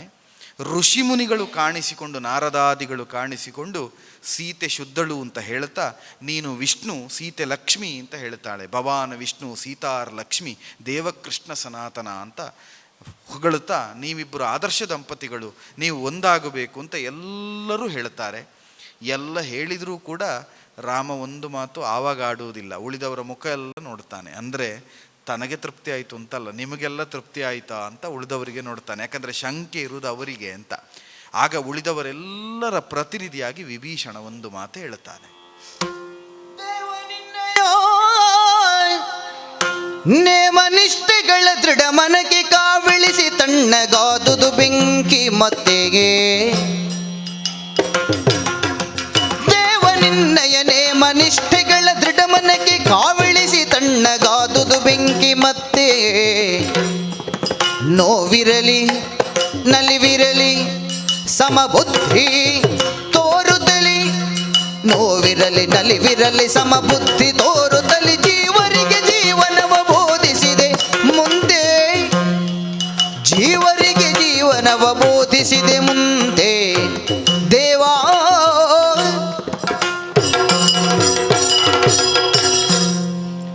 ವಿಭೀಷಣ ಎಲ್ಲರ ಪ್ರಾತಿನಿಧ್ಯವನ್ನು ವಹಿಸಿಕೊಂಡು ಒಂದು ಮಾತು ಹೇಳ್ತಾನೆ. ಸೀತೆ ಅಗ್ನಿ ಪ್ರವೇಶ ಮಾಡಿದಾಗ ಸೀತೆಯನ್ನು ಅಗ್ನಿ ಸುಡದೇ ಇದ್ದ ಅಗ್ನಿಯ ಪ್ರಭೆ, ಸೀತೆಯ ಪಾತಿವ್ರತ್ಯದ ಪ್ರಭೆ ಪ್ರಪಂಚಕ್ಕೆ ಕಂಡಿದೆ. ಅದರ ಜೊತೆಯಲ್ಲಿ ನನಗೆ ಕಾಣುವುದು ರಾಮ, ನಿನ್ನ ನೇಮ ನಿಷ್ಠೆ ಸತ್ಯ ಧರ್ಮ ಅನ್ನುವ ವ್ರತದ ನಿಷ್ಠೆಯ ಬೆಂಕಿ ಉಂಟಲ್ಲ, ಆ ಬೆಂಕಿಯ ಎದುರು ಈ ಉರಿಯುವ ಬೆಂಕಿ ಏನೂ ಅಲ್ಲ. ಅದರ ಕಾವಿಗಿಂತ ನಿನ್ನ ನೇಮನಿಷ್ಠೆಯ ಕಾವು ಬಹಳ ದೊಡ್ಡದು. ಆದರ್ಶ ಗುಣವಂತನಾದ ನಿನ್ನ ನಿಷ್ಠೆಯ ಕಾವಿನ ಮುಂದೆ ಅಗ್ನಿಯ ಕಾವು ಬಹಳ ಸಣ್ಣದು ಅಂತ ನನಗೆ ಕಾಣಿಸ್ತದೆ. ಆದ್ದರಿಂದ ನಿಮ್ಮಿಬ್ಬರನ್ನು ನಾವು ಒಪ್ಪಿಕೊಳ್ಳಬೇಕಾಗುತ್ತದೆ. ಸೀತೆಯಲ್ಲಿರುವ ನಿಷ್ಠೆಯೋ ನಿನ್ನಲ್ಲಿರುವ ನಿಷ್ಠೆಯೋ ಒಂದೇ. ಮನುಕುಲದಲ್ಲಿರುವ ನಾವೆಲ್ಲ ಹೇಗೆ ಬದುಕಬೇಕು ಅಂತ ತೋರಿಸಿಕೊಟ್ಟೆ ರಾಮ. ಸುಖದಲ್ಲಿ ಹಿಗ್ಗದೆ ಕಷ್ಟದಲ್ಲಿ ಕುಗ್ಗದೆ ಸುಖ ದುಃಖಗಳನ್ನು ಸಮಾನವಾಗಿ ಸ್ಥಿತಪ್ರಜ್ಞತೆಯಿಂದ ಸ್ವೀಕರಿಸಬೇಕು ಅನ್ನುವುದನ್ನು ಬದುಕಿ ತೋರಿಸಿದೆ ಅಂತ ಕೃಷ್ಣ ಗೀತೆಯಲ್ಲಿ ಇದನ್ನು ಬೋಧಿಸ್ತಾನೆ.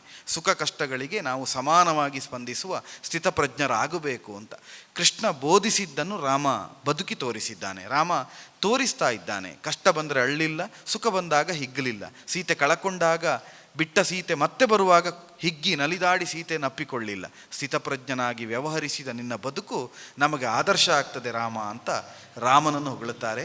ಅಗ್ನಿಯೂ ನಮಸ್ಕರಿಸಿ ಹೊರಡುತ್ತಾನೆ. ಅಂಬರದಲ್ಲಿದ್ದ ಋಷಿಗಳು ಪಿತೃದೇವತೆಗಳೆಲ್ಲ ಹೋಗುತ್ತಾರೆ. ಆವಾಗ ರಾಮ ಸೀತೆಯ ಕಡೆಗೆ ನಿಧಾನಕ್ಕೆ ನಡೆದುಕೊಂಡು ಬಂದು ತಲೆ ತಗ್ಗಿಸಿ ನಿಂತ ಸೀತೆಯ ತಲೆಯನ್ನೊಮ್ಮೆ ಮೇಲೆ ಎತ್ತಿ ಗಲ್ಲಕ್ಕೆ ಕೈ ಇಟ್ಟು ಸೀತೆಯಲ್ಲಿ ಒಂದು ಮಾತು ಹೇಳ್ತಾನೆ. ಆಗ ರಾಮ ಏನು ಅಂತ ನಮಗೆ ಅರ್ಥ ಆಗ್ತದೆ.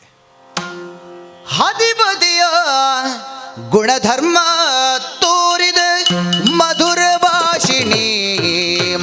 ಮನ್ನಿಸೋ ಮಧುರ ಭಾಷಿಣಿ ಮನ್ನಿಸೋ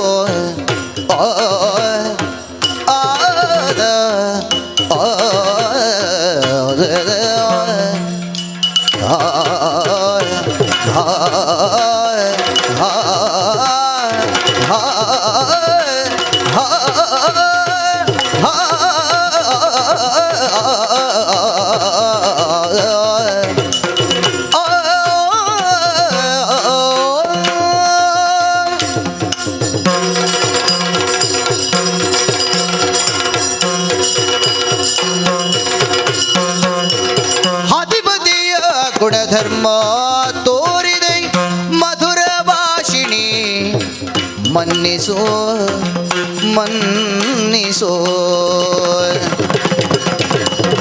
ಸುದತಿ ನೀ ಪ್ರಭೆ ಸುದತಿ ನೀ ಪ್ರಭೆ ನಾ ಪ್ರಭಾಕರ ಸುದತಿ ನೀ ಪ್ರಭೆ ನಾ ಪ್ರಭಾಕರ ಇದನ್ನು ತೋರಿದೆ ಲಾಲಿಸೋ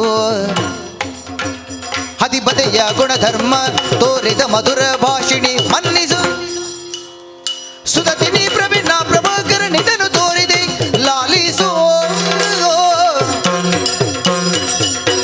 ಹದಿಬದೆಯ ಗುಣಧರ್ಮ ತೋರಿದ ಮಧುರ ಭಾಷಿಣಿ ಮನ್ನಿಸೋ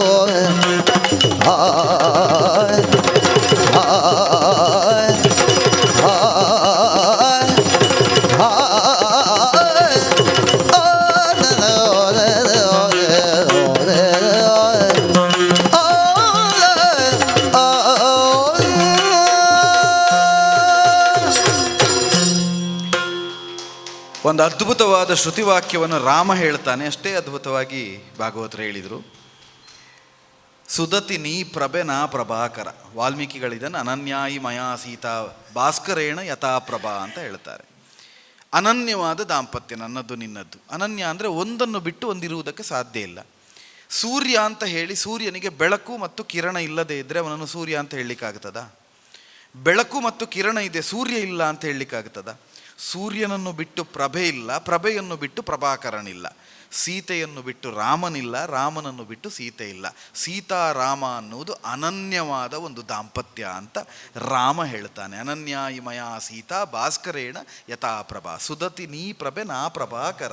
ಇದನ್ನು ತೋರಿದೆ ಜಗತ್ತಿಗೆ ಇದನ್ನು ತೋರಿಸಬೇಕಾದ್ರಿಂದ ನಾನು ಹೀಗೆ ಮಾಡಬೇಕಾಯಿತು. ಹದಿಬದೆಯ ಗುಣಧರ್ಮವನ್ನು ತಿಳಿದ ನಿನ್ನನ್ನು ನೋಯಿಸಬೇಕಾಯಿತು. ಆದ್ದರಿಂದ ನನ್ನನ್ನು ಕ್ಷಮಿಸು ಅಂತ ರಾಮ ಕೇಳ್ತಾನೆ. ಇದನ್ನು ಯಾರು ಇವತ್ತಿನ 21ನೇ ಶತಮಾನದವರು ಹೇಳುವುದಿಲ್ಲ. ಸೀತೆಯನ್ನು ಹಿಂಸೆ ಕೊಟ್ಟ ಅಂತ ಹೇಳುವ ನಾವು, ರಾಮ ಸೀತೆಯಲ್ಲಿ ನಾನು ನಿನ್ನನ್ನು ಪರೀಕ್ಷೆ ಮಾಡಿದ್ದು ಸ್ವಲ್ಪ ಹೆಚ್ಚಾಯಿತು ಸೀತೆ, ಕ್ಷಮಿಸಿ ಬಿಡು ಅಂತ ಕೇಳಿದ್ದನ್ನು ಯಾರೂ ಹೇಳಲಿಲ್ಲ. ಆದರೆ ಉಳಿದ ಯಾವ ಇವತ್ತಿನ ಹೆಣ್ಣಾದರೂ ಏನು ಮಾಡ್ತಿದ್ರು? ಈಗ ಕ್ಷಮೆ ಕೇಳ್ತೀರಾ, ಆಗ ಅಷ್ಟು ಮಾಡಿದ್ದೀರಿ, ಈಗ ನನ್ನ ಕ್ಷಮಿಸು ಅಂತ ಕೇಳ್ತೀರಾ, ನಿಮಗೆ ಕಣ್ಣಲ್ಲಿ ರಕ್ತ ಉಂಟಾ ಅಂತ ಕೇಳ್ತಿದ್ರು. ಆದರೆ ಸೀತೆ ಏನು ಹೇಳ್ತಾಳೆ ಗೊತ್ತಾ? ಆಗಲೂ ರಾಮನನ್ನು ನೀನು ಮಾಡಿದ್ದು ತಪ್ಪು ಅಂತಲೋ, ನಿನಗೆ ಸಿಟ್ಟು ಬಂತು ಅಂತಲೋ, ನೀ ನನ್ನ ಗಂಡ ಅಲ್ಲ ಅಂತಲೋ ಏನೂ ಹೇಳಲಿಲ್ಲ. ಆಗ ಸೀತೆ ಹೇಳ್ತಾಳೆ, ನೀನಿಷ್ಟು ಯಾಕೆ ಮಾಡಿದೆ ಅಂತ ನನಗೆ ಗೊತ್ತಿದೆ ರಾಮ ಅಂತ. ಶಾಂತಮೂರ್ತಿ ತುಳಿದೆ ಬಲ್ಲೆ ಧರ್ಮ ಮಾರ್ಗವೋ, ಶಾಂತಮೂರ್ತಿ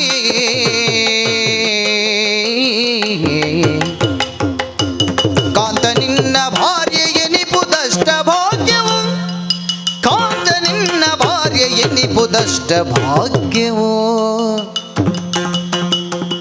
ಭ್ರಾಂತಿ ಕುಂಭ ಜಗದ ಮುಂದೆ ಕಟುಕ ನಿನ್ನಿಸಿ, ಕ್ರಾಂತದರ್ಶಿಯಹುದು ಸತಿಯಶೀಲ ಬೆಳಗಿಸಿ, ಕ್ರಾಂತದರ್ಶಿಯಹುದು ಸತಿಯಶೀಲ ಬೆಳಗಿಸಿ, ಭ್ರಾಂತಿ ಕುಂಭ ಜಗದ ಮುಂದೆ ಕಟುಕ ನಿನ್ನಿಸಿ, ಕ್ರಾಂತದರ್ಶಿಯಹುದು ಸತಿಯಶೀಲ ಬೆಳಗಿಸಿ, ಶಾಂತಮೂರ್ತಿ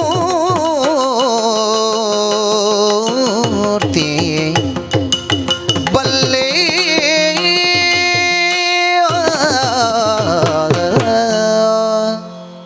ಸೀತೆ ಹೇಳ್ತಾಳೆ, ಶಾಂತಮೂರ್ತಿ ನೀನು, ನಾ ಬಲ್ಲೆ ನೀ ತುಳಿದೆ ಧರ್ಮ ಮಾರ್ಗವ. ನೀನು ಧರ್ಮ ಬಿಟ್ಟು ಆಚೆ ಈಚೆ ಹೋಗುವುದಿಲ್ಲ. ರಾಮೋ ವಿಗ್ರಹವಾನ್ ಧರ್ಮ ಅನ್ನೋದು ಅತ್ಯಂತ ಪ್ರಸಿದ್ಧವಾದ ಒಂದು ವಾಕ್ಯ, ಒಂದು ಉಕ್ತಿ. ಧರ್ಮ ಹೇಗಿದೆ ಅಂತ ಯಾರಿಗಾದರೂ ನೋಡಬೇಕು ಅಂತ ಕಂಡ್ರೆ ನೋಡ್ಲಿಕ್ಕೆ ಸಾಧ್ಯ ಇಲ್ಲ. ರಾಮನನ್ನು ನೋಡಿದರೆ ಧರ್ಮ ಏನು ಅಂತ ಗೊತ್ತಾಗ್ತದೆ. ರಾಮೋ ವಿಗ್ರಹವಾನ್ ಧರ್ಮ ಅಂತ.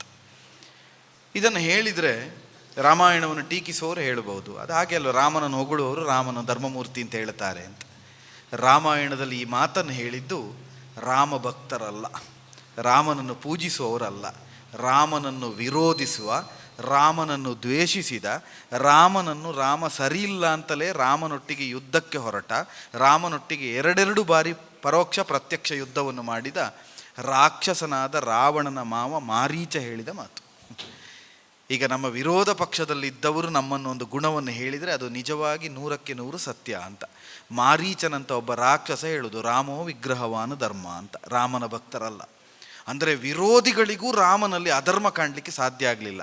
ಅಂತಹ ರಾಮನ ಹೆಂಡತಿ ಸೀತೆ. ಸೀತೆ ಹೇಳ್ತಾಳೆ, ನೀ ಧರ್ಮ ಮಾರ್ಗ ತುಳಿದೆ, ನೀ ಕ್ಷಮಿಸು ಅಂತ ಕೇಳಬೇಡ ರಾಮ, ನನಗೆ ತುಂಬ ಮುಜುಗರ ಆಗುತ್ತದೆ. ಆದರೆ ನನಗನ್ನಿಸುವುದೇನು ಅಂದರೆ ರಾಮ, ನನ್ನ ಪಾವಿತ್ರತೆಯನ್ನು ನನ್ನ ಶೀಲವನ್ನು ತೋರಿಸುವುದಕ್ಕೆ ಲೋಕದ ಮುಂದೆ ನೀನಿಷ್ಟು ಕಟಕ ಆಗಬೇಕಿತ್ತ ಅಂತ. ಇದು ಆದರ್ಶ ದಾಂಪತ್ಯ. ನಿನ್ನನ್ನು ಅನವರತ ಪೂಜಿಸಿ ಬಹಿಶ್ಚರ ಪ್ರಾಣ ಅಂತ ಹೇಳಿಸಿಕೊಂಡ ಲಕ್ಷ್ಮಣ ನಿನ್ನ ವಿರುದ್ಧ ಮಾತಾಡಿದ. ನನಗೆ ಮೋಕ್ಷಕ್ಕೆ ಬೇರೆ ಏನೂ ಇಲ್ಲ, ತಾರಕನಾಮ ಮತ್ತು ರಾಮಮೂರ್ತಿ ಅಂತ ಹೇಳಿ ಇದ್ದವರನ್ನೆಲ್ಲ ಬಿಟ್ಟು ಸೇವೆಗೆ ಬಂದ ಹನುಮಂತ ನಿನ್ನ ವಿರುದ್ಧ ಮಾತಾಡಿದ. ಪರಮಾಪದ್ಗತಸ್ಯಾಪಿ ಧರ್ಮೇಮೇ ಮತಿರ್ಮಮ ಅಂತ ಹೇಳಿದ ಧರ್ಮಬುದ್ಧಿಯ ವಿಭೀಷಣ ರಾಮನೀ ಮಾಡುವುದು ತಪ್ಪು ಅಂತ ಹೇಳಿದ. ನಿನ್ನ ಸುಗ್ರೀವಂ ಶರಣಂ ಗಚ್ಚಾಮಿ ಅಂತೇಳಿ ನಿನ್ನ ಶರಣನಾಗಿ ಸ್ವೀಕರಿಸಿಕೊಂಡು ನಿನ್ನ ಸೇವೆಗೆ ಬಂದ ಸುಗ್ರೀವ ನಿನ್ನನ್ನು ಪ್ರಶ್ನೆ ಮಾಡಿದ. ಬ್ರಹ್ಮ ಮಾನಸ ಪುತ್ರನಾದ ಬ್ರಹ್ಮನ ಆಕಳಿಕೆಯಲ್ಲಿ ಹುಟ್ಟಿದ ಜಾಂಬವ ನಿನ್ನನ್ನು ಆಕ್ಷೇಪಿಸಿದ. ನಿನ್ನೊಟ್ಟಿಗಿರುವ ಅಷ್ಟು ಜನರು ರಾಮನೀ ತಪ್ಪು ಮಾಡಿದೆ ಅಂತ ಒಂದು ಪ್ರಕರಣದಲ್ಲಿ ಹೇಳುವಷ್ಟು ಕಟುಕನಂತೆ ನೀ ಲೋಕದ ಮುಂದೆ ಕಾಣಿಸಿಕೊಂಡದ್ದು ಯಾವುದಕ್ಕೆ ಅಂತ ಕೇಳಿದರೆ ಸೀತೆ ಶುದ್ಧಳು ಅಂತ ತೋರಿಸುವುದಕ್ಕೆ. ಇದಕ್ಕಿಂತ ಗರಿಷ್ಠವಾದ ಆದರ್ಶ ದಾಂಪತ್ಯವನ್ನು, ಗಂಡ ಹೆಂಡತಿಯ ಸಂಬಂಧವನ್ನು ಪ್ರಪಂಚ ಕಾಣಲಿಕ್ಕೆ ಸಾಧ್ಯ ಇಲ್ಲ. ಹೆಂಡತಿಯ ಪಾವಿತ್ರತೆಯನ್ನು ಪ್ರಪಂಚದ, ಅವಳೊಂದು ಮಾತು ಹೇಳಿದ್ದಲ್ಲ, ಶಂಕೆ ಮಣಿಮಾಲೆಯಲ್ಲಿ ಸಮ್ಮಾನವೆಸಗಿದಿರಿ ಅಂತ. ಶಂಕೆ ಮಣಿಮಾಲೆಯಲ್ಲಿ ಸಮ್ಮಾನ ಮಾಡಿದ್ದಲ್ಲ, ಶಂಕೆ ಪಡ್ತಾ ಇದ್ದ ಅಷ್ಟೂ ಜನರ ಮುಂದೆ ಅಗ್ನಿಯಿಂದ ಮೇಲೆದ್ದು ಬಂದಂತಹ ಸೀತೆಯ ಪಾವಿತ್ರತೆ ಏನು ಅಂತ ತೋರಿಸುವುದಕ್ಕೆ ರಾಮ ಅಷ್ಟು ಕಠಿಣ ವಾಕ್ಯವನ್ನು ಆಡಿತು. ರಾಮ ಅಷ್ಟು ಕಠೋರನಾಗದಿದ್ದರೆ ಸೀತೆ ಅಗ್ನಿಗಿಳೀತಿರಲಿಲ್ಲ. ಎಲ್ಲಿಯಾದರೂ ರಾಮ ಚೇಚೆ ಅಗ್ನಿಗಿಳಿಬೇಡ ಸೀತೆ, ನೀನೇನು ಅಂತ ಗೊತ್ತು ಅಂತ ಹೇಳಿಬಿಟ್ರೆ ಇದೇ ಪ್ರಪಂಚ ಹೇಳ್ತಿತ್ತು. ಗಂಡ ಹೆಂಡತಿ ಮೊದಲೇ ಒಪ್ಪಂದ ಮಾಡಿದರು, ನಾ ಬೆಂಕಿಗಾರ್ತೇನೆ ಅಂತ ಹೇಳು, ನೀನು ತಡಿ, ಇವರು ಮೊದಲೇ ಮಾತಾಡಿಕೊಂಡಿದ್ರು ಅಂತ. ಇದು ಪ್ರಪಂಚ. ಎಷ್ಟು ಒಂದು ನಿಸ್ಪೃಹವಾದ ಬದುಕನ್ನು ಹೊಂದಿದ ಸೀತಾರಾಮರ ದಾಂಪತ್ಯವನ್ನು ಶಂಕಿಸುವ ಪ್ರಪಂಚದಲ್ಲಿ ನಾವಿದ್ದೇವೆ ಅಂದರೆ ಇವತ್ತು ರಾಮನನ್ನು ಬೈಯುವವರ ಬಗ್ಗೆ ನನಗೆ ಯಾವ ಪಶ್ಚಾತ್ತಾಪವೂ ಆಗೋದಿಲ್ಲ ಅಥವಾ ಯಾವ ಬೇಸರವೂ ಆಗೋದಿಲ್ಲ. ಯಾಕಂದರೆ ರಾಮನನ್ನು ಇವತ್ತು ಹಾಗೆ ವಿಮರ್ಶೆ ಮಾಡಿದರೆ ತಪ್ಪಿಲ್ಲ. ಕಲಿಯುಗದ ನಾವು ಪ್ರಥಮ ದ್ವಿತೀಯ ಪಾದದಲ್ಲಿದ್ದೇವೆ. ತ್ರೇತಾಯುಗದಲ್ಲಿ ಸರ್ವಧರ್ಮಜ್ಞನಾದ ರಾಮನ ಆಡಳಿತದಲ್ಲಿರುವವರೇ ಅಗ್ನಿಯಿಂದ ಮೇಲೆದ್ದು ಬಂದ ಸೀತೆಯನ್ನು ಲಂಕೆಯಿಂದ ಅಯೋಧ್ಯೆಗೆ ಬಂದ ಮೇಲೆ ಅಯೋಧ್ಯೆಯ ಜನ ಶಂಕಿಸಿದರು. ಬೆಂಕಿಗೆ ಹಾರಿದ್ದಂತೆ ಯಾರು ನೋಡಿದ್ದಾರೆ? ಬೆಂಕಿಗೆ ಹಾರಿದ್ರೋ ಬಿಟ್ಟಿದ್ರೋ? ಇವರು ಹಾರಿದ್ರು ಅಂತ ಹೇಳಿದರು, ನಾವು ಅಂತ ಹೇಳಿದೆವು ಅಂತ. ಆ ಕಾಲದಲ್ಲೇ ಜನ ಆಗಿದ್ದರು. ಈಗ ರಾಮನನ್ನು ಶಂಕಿಸಿದರೆ ದೊಡ್ಡ ವಿಷಯ ಏನು? ಆಕ್ಷೇಪ ಮಾಡಿದರೆ ನಾವು ಆಶ್ಚರ್ಯವೇ ಆಗುವುದಿಲ್ಲ. ಅಂತಹ ಪ್ರಪಂಚದ ಮುಂದೆ ಸೀತೆಯ ಪಾವಿತ್ರತೆಯನ್ನು ರಾಮ ಎತ್ತಿ ಹಿಡಿದ. ಇದು ಸೀತೆ ಹೇಳುವ ಮಾತು, ರಾಮ ಹೇಳಿದ್ದಲ್ಲ, ವಾಲ್ಮೀಕಿ ಹೇಳುವುದಲ್ಲ. ಸೀತೆ ಹೇಳುತ್ತಾಳೆ, ನನ್ನ ಪಾತಿವ್ರತ್ಯವನ್ನು ಪ್ರಪಂಚದ ಮುಂದೆ ಪ್ರಕಾಶ ಮಾಡುವುದಕ್ಕೆ ಬೇಕಾಗಿ ನೀನು ಅತ್ಯಂತ ಕಟುಕನಂತೆ ವ್ಯವಹರಿಸಿದೆ ರಾಮ. ನೀ ಶಾಂತಮೂರ್ತಿ ಅಂತ ಗೊತ್ತು, ನೀ ಕ್ಷಮೆ ಕೇಳಬಾರ್ದು. ನಿನ್ನ ಹೆಂಡತಿಯಾಗಿರುವುದು ನನಗೆ ಅಷ್ಟಭಾಗ್ಯ. ನನ್ನ ಬದುಕಿನ ಬಹುದೊಡ್ಡ ಭಾಗ್ಯ ಯಾವುದು ಅಂದರೆ ರಾಮನ ಅನಪಾಯಿನಿಯಾದ ಸೀತೆ ಎನ್ನುವ ಒಂದು ಕೀರ್ತಿ. ನನಗದೇ ಸಾಕು ಅಂತ ಹೇಳಿ ರಾಮನನ್ನು ತಬ್ಬಿಕೊಳ್ತಾಳೆ. ರಾಮ ಗಾಢಾಲಿಂಗನವನ್ನು ಮಾಡುತ್ತಾನೆ. ರಾಮ ಸೀತೆಯರು ಪುನರ್ 12 ತಿಂಗಳುಗಳ ಬಳಿಕ ಮತ್ತೆ ಒಂದಾಗುತ್ತಾರೆ. ಸೀತಾರಾಮರ ಅನ್ಯೋನ್ಯ ಅನನ್ಯ ಅಪೂರ್ವ ಅನ್ಯತ್ರ ಅಲಭ್ಯ ದಾಂಪತ್ಯ ಮತ್ತೆ ಒಟ್ಟಾಗುವ ಮುಖೇನವಾಗಿ ಸೀತಾರಾಮರ ಸಾಂಗತ್ಯದೊಂದಿಗೆ ಆ ಪ್ರಕರಣ ಸುಖಾಂತ್ಯವನ್ನು ಕಾಣುತ್ತದೆ. ಇಲ್ಲಿಗೆ ನಮ್ಮ ಅಗ್ನಿ ಪರೀಕ್ಷೆ ಎನ್ನುವ ಈ ಪ್ರಕರಣದ ವ್ಯಾಖ್ಯಾನವನ್ನು ನಾವು ಮುಗಿಸಿಕೊಳ್ಳುತ್ತಾ ಇದ್ದೇವೆ. ಅತ್ಯಂತ ಔಚಿತ್ಯಪೂರ್ಣವಾದ ರಾಗಗಳನ್ನು ಬಳಸುತ್ತಾ ಸುಶ್ರಾವ್ಯವಾಗಿ ಸಂದರ್ಭಗಳನ್ನು ಕಟ್ಟಿಕೊಟ್ಟಂಥ ಅಪರೂಪದ ಭಾಗವತಿಕೆಯನ್ನು ಮಾಡಿದ್ದಾರೆ ಡಾಕ್ಟರ್ ಪ್ರಖ್ಯಾತ್ ಅವರು. ಅವರಿಗೆ ಅತ್ಯಂತ ಧನ್ಯವಾದವನ್ನು ಅರ್ಪಿಸ್ತಾ, ಎಲ್ಲಿಯೂ ಹದಮೀರದ, ಎಲ್ಲಿಯೂ ಸಂದರ್ಭಕ್ಕೆ ತಪ್ಪದ, ಅನಗತ್ಯವಾದ ಒಂದು ನಾದವೂ ಹೊರಹೊಮ್ಮದಂತೆ ಪ್ರತಿ ನಾದಕ್ಕೂ ಒಂದು ಸಂಸ್ಕಾರ ಮತ್ತು ಒಂದು ಸಂದೇಶ ಇರುವಂತೆ ಅತ್ಯಂತ ಅಪೂರ್ವವಾಗಿ ನಾದದ ಮದ್ದಳೆಯ ಸಾಂಗತ್ಯವನ್ನು ಒದಗಿಸಿಕೊಟ್ಟವರು ಕೃಷ್ಣ ಪ್ರಕಾಶ್ ಉಳಿತಾಯರು. ಅವರಿಗೆ ಅತ್ಯಂತ ಪ್ರೀತಿಯಿಂದ ಅಭಿವಂದಿಸ್ತಾ, ಅಷ್ಟೇ ಔಚಿತ್ಯದ ಪ್ರಜ್ಞೆಯೊಳಗೆ ಚಂಡೆಯನ್ನು ನುಡಿಸಿದವರು. ನಾನು ಬಂದದ್ದು ಚಂಡೆ ನುಡಿಸುವುದಕ್ಕೆ, ನಾನು ಎಲ್ಲ ಪದ್ಯಕ್ಕೂ ಚಂಡೆ ನುಡಿಸ್ತೇನೆ ಅಂತ ಹಠ ಬಿದ್ದು ನುಡಿಸುವ ಚಂಡೆವಾದಕರನ್ನೂ ನಾವು ನೋಡಿದ್ದೇವೆ. ಅದರ ಮಧ್ಯದಲ್ಲಿ ಎಲ್ಲಿ ಬೇಕೋ ಅಲ್ಲಿ ಮಾತ್ರ, ಎಷ್ಟು ಬೇಕೋ ಅಷ್ಟು ಮಾತ್ರ ಚಾಲುಗಳನ್ನು ಅನಗತ್ಯ ಬಳಸದೆ ತುಂಬ ಸೊಗಸಾಗಿ ಸಾಂಗತ್ಯವನ್ನು ಒದಗಿಸಿದ ಸುಮಿತಾಚಾರ್ಯ ಅವರಿಗೂ ಕೂಡ ಧನ್ಯವಾದವನ್ನು ಅರ್ಪಿಸ್ತಾ, ಚಕ್ರತಾಳದಲ್ಲಿಯೂ ಸಹಯೋಗವನ್ನು ಒದಗಿಸಿದ ರಾಜೇಂದ್ರ ಕೃಷ್ಣ ಅವರಿಗೂ ಕೂಡ ಧನ್ಯವಾದವನ್ನು ಅರ್ಪಿಸಿ, ಈವರೆಗೆ ರಾಮಾಯಣದಲ್ಲಿಯೇ ಬರುವ ಮಾತು, ರಾಮನ ಚರಿತ್ರೆಯನ್ನು, ರಾಮನ ಕಥೆಯನ್ನು ಅಕ್ಷರ ಮಾತ್ರದಿಂದ ಕೇಳಿದರೂ ಅನೇಕ ಪುಣ್ಯಗಳು ಲಭ್ಯ ಆಗುತ್ತದೆ ಅಂತ. ರಾಮ ನಿರ್ಯಾಣವನ್ನು ಹೊಂದುವಾಗ ಕೈ ಹಿಡಿದು ಹೀಗೆ ಬೊಗಸೆ ಒಡ್ಡಿ ಕಣ್ಣೀರು ಸುರಿಸ್ತಾನಿತ್ತ ಹನುಮಂತನಿಗೆ ರಾಮ ಹೇಳುತ್ತಾನೆ, ನಾನು ಯಾಕೆ ಬದುಕಬೇಕು ರಾಮ, ನೀನಿಲ್ಲದ ಬದುಕು ನನಗೆ ಬೇಡ, ಚಿರಂಜೀವತ್ವ ಬೇಡ ಅಂತ ಹೇಳಿದ ಹನುಮಂತನಿಗೆ ರಾಮ ಹೇಳ್ತಾನೆ, ಎಲ್ಲೆಲ್ಲಿ ರಾಮ ಕಥೆ ನಡೀತದೋ, ಎಲ್ಲೆಲ್ಲಿ ರಾಮ ಸ್ತುತಿ ನಡೀತದೋ, ಎಲ್ಲೆಲ್ಲಿ ರಾಮ ರಾಮ ರಾಮ ಎಂಬ ಸ್ಮರಣೆ ನಡೀತದೋ ಅಲ್ಲೆಲ್ಲ ಕಿವಿಯಾಗಿರುವುದಕ್ಕಾಗಿ ನೀ ಬದುಕಬೇಕು ಹನುಮಂತ. ಎಲ್ಲೆಲ್ಲಿ ರಾಮಸ್ಮರಣೆಯಾಗುತ್ತದೋ ಅಲ್ಲಿ ನೀನು ಇರಬೇಕು ಹರೀಶ್ವರ ಅಂತ ರಾಮ ಹನುಮಂತನಿಗೊಂದು ಅಪ್ಪಣೆಯನ್ನು ಮಾಡ್ತಾನೆ. ಆದ್ದರಿಂದ ರಾಮ ಎಂಬ ವಾಕ್ಯ ಮತ್ತು ರಾಮನ ಬದುಕಿನ ಕಥೆಯಾದ ರಾಮಚರಿತ್ರೆ ರಾಮಾಯಣ ಚಿರಂಜೀವ, ಅದು ಚಿರಂಜೀವಿಯಾದದ್ದು. ಅದರ ಪ್ರತೀಕವಾಗಿ ಹನುಮಂತ ನಮಗೆ ಕಾಣಿಸ್ತಾನೆ. ಆದ್ದರಿಂದ ಇಲ್ಲಿಯೂ ಎಲ್ಲಿಯೋ ಒಂದು ಮರೆಯ ಮೂಲೆಯಲ್ಲಿ ಹನುಮಂತ ಇದಕ್ಕೆ ಕಥಾಶ್ರವಣಕ್ಕೆ ಕಿವಿಯಾಗಿ ಕುಳಿತಿದ್ದಾನೆ ಎನ್ನುವ ನಂಬಿಕೆಯಿಂದ, ಅಷ್ಟೇ ತಾದಾತ್ಮ್ಯದಿಂದ ಸಕಲ ನಾದಗಳಲ್ಲಿ ನಾದಸ್ವರೂಪದಿಂದ ಕಾಣಿಸಿಕೊಳ್ಳುವ ಮಾತೃಸ್ವರೂಪ ರಾಜರಾಜೇಶ್ವರಿ ಜಗತ್ತಿನ ಭಗವತಿ, ಅವಳು ಇದಕ್ಕೆ ಕಿವಿಯಾಗಿದ್ದಾಳೆ ಅಂತ ಅಷ್ಟೇ ಪರಿಪೂರ್ಣವಾಗಿ ಈ ಮಣ್ಣಿನಲ್ಲಿ ವೇದಾಂತಗಳು, ವೈದಿಕ ಸಂಸ್ಕಾರಗಳು ಭಾರತ ಧರ್ಮಭೂಮಿಯಿಂದ ದೂರಾಗದಂತೆ ಈ ಭೂಮಿಗೆ ಒಂದು ಮಹತ್ತರವಾದ ಕಾಣಿಕೆಯನ್ನು ಒದಗಿಸಿಕೊಟ್ಟವರು ಪರಮಹಂಸರಾದ ರಾಮಕೃಷ್ಣರೆಂಬಂತಹ ವೇದಾಂತ ಶಿಖರದಿಂದ ಕೆಳಗಿಳಿದ ಅಧ್ಯಾತ್ಮ ಗಂಗೆಗೆ ವಿವೇಕಾನಂದ ಅಂತ ಹೆಸರು. ಇದು ನಾವು ಕಂಡ ಸತ್ಯ. ಆದ್ದರಿಂದ ವಿವೇಕವೇ ಆನಂದವಾಗಬೇಕು, ಆನಂದವೇ ವಿವೇಕವಾಗಬೇಕು. ರಾಮ ಕೃಷ್ಣ ಎರಡನ್ನೂ ಸೇರಿಸಿಕೊಂಡ ಪರಮಹಂಸ, ಅವರ ತಪೋಭೂಮಿ, ಅಂತಹ ಪುಣ್ಯಕ್ಷೇತ್ರ. ಅಲ್ಲಿ ಪೂಜ್ಯರಾದಂಥ ಸ್ವಾಮೀಜಿಗಳ ದಿವ್ಯ ಉಪಸ್ಥಿತಿಯಲ್ಲಿ ನಾವೊಂದು ಅಗ್ನಿ ಪರೀಕ್ಷೆಯನ್ನು, ಕಲಾವಿದರಿಗೆ ಅಗ್ನಿ ಪರೀಕ್ಷೆ, ಇದು ಇಷ್ಟು ದೊಡ್ಡ ವಿದ್ವತ್ಪೂರ್ಣರ ಮುಂಭಾಗದಲ್ಲಿ ಪ್ರಸ್ತುತ ಮಾಡೋದು ಕಲಾವಿದರಿಗೆ ಅಗ್ನಿ ಪರೀಕ್ಷೆ. ಒಂದು ಹಂತಕ್ಕೆ ಅಗ್ನಿ ನಮ್ಮನ್ನು ಸುಡದೆ ಮೇಲೆತ್ತಿದ್ದು ನಿಮ್ಮೆಲ್ಲರ ಅನುಗ್ರಹದಿಂದ ಅಂತ ತಿಳಿಯುತ್ತಾ, 1/4 ಗಂಟೆಯಲ್ಲಿ ಮುಗಿಸ್ತೇವೆ ಅಂತ ಹೇಳಿದ್ದನ್ನು ಅನೌಚಿತ್ಯ ಆಗಲಿಲ್ಲ ಅಂತ ಭಾವಿಸ್ತೇನೆ. ಸ್ವಲ್ಪ ದೀರ್ಘ ಆಗಿದೆ. ದೀರ್ಘ ಆದದ್ದು ಅನ್ನೋದಕ್ಕಿಂತ ದೀರ್ಘವಾದದ್ದು, ನಾವು ಮಾಡಿದ್ದಲ್ಲ, ಅದಾಗಿ ಹೋದದ್ದು. ಅದರಿಂದ ಇಷ್ಟು ಹೊತ್ತು ತುಂಬ ಸಹೃದಯತೆಯಿಂದ ಆಲಿಸಿದ ಶ್ರೋತ್ರಿಯರು, ಎಳೆ ತಲೆಮಾರಿನ ಮಕ್ಕಳು, ಇಲ್ಲಿನ ಆಶ್ರಮವಾಸಿಗಳು ಅಂತ ಕಾಣ್ತದೆ, ತುಂಬ ಶ್ರದ್ಧೆಯಿಂದ ಕೇಳಿದ್ದೀರಿ. ರಾಮಾಯಣ ನಿಮ್ಮ ಬದುಕನ್ನು ಬೆಳಗಿಸ್ತದೆ. ರಾಮಾಯಣದ ಒಂದು ಸುದೆ ನಿಮ್ಮ ಇಡೀ ಬದುಕನ್ನು ಕಾಪಾಡುತ್ತದೆ. ಆದ್ದರಿಂದ ಇಷ್ಟು ಆನಂದದಿಂದ ಕೇಳಿದವರು. ನಾನಾಗ ಒಂದು ಪ್ರಾಸಂಗಿಕವಾಗಿ ಹೇಳಿದ ಮಾತನ್ನು ಹೇಳಿ ಮುಗಿಸ್ತೇವೆ. ರಾಮಾಯಣದಲ್ಲಿ ರಾಮನನ್ನು ಆಕ್ಷೇಪಿಸುವ ಪ್ರಕರಣಗಳು 2 ಅಂತ. ಒಂದು ಸೀತೆಯ ಅಗ್ನಿ ಪರೀಕ್ಷೆ ಮತ್ತು ಸೀತಾ ಪರಿತ್ಯಾಗದ ಪ್ರಕರಣ ಆದರೆ, ಇನ್ನೊಂದು ವಾಲಿವಧೆ ಅಂತ. ಸದಾನಂದ ಆಚಾರ್ಯರ ಆಶಯ ಏನು ಅಂತ ಗೊತ್ತಿಲ್ಲ. ಇವತ್ತು ಅಗ್ನಿ ಪರೀಕ್ಷೆ ಆಗಿದೆ, ನಾಡಿದ್ದವರ ಕಾರ್ಯಕ್ರಮದ ತಾಳಮದ್ದಲಲ್ಲಿ ವಾಲಿವಧೆ ಇದೆ.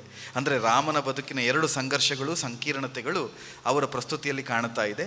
ಅವರ ಪ್ರಸ್ತುತಿ ಮತ್ತು ಅವರ ಅವಕಾಶ ಇದೆರಡಕ್ಕೂ ಕೂಡ ಕಲಾವಿದರ ಘಟನೆಯಿಂದ ನಾವು ಯಕ್ಷತೀರ್ಥ ಕಲಾ ಸೇವೆಗೆ ಅತ್ಯಂತ ಆಭಾರಿಯಾಗಿ ಧನ್ಯವಾದವನ್ನು ಅರ್ಪಿಸಿಕೊಳ್ಳುತ್ತಾ, ಸೀತಾರಾಮರ ಸಾಂಗತ್ಯ ಸೌಖ್ಯವನ್ನು ಹೇಳಿ ಮಂಗಳವನ್ನು ಆಚರಿಸಬೇಕು ಅಂತ ಭಾಗವತರಲ್ಲಿಯೂ ಸೇರಿದಂಥ ಪ್ರಜ್ಞಾವಂತರಲ್ಲಿ ಅಪ್ಪಣ ಭಿಕ್ಷೆಯನ್ನು ಯಾಚಿಸ್ತೇನೆ.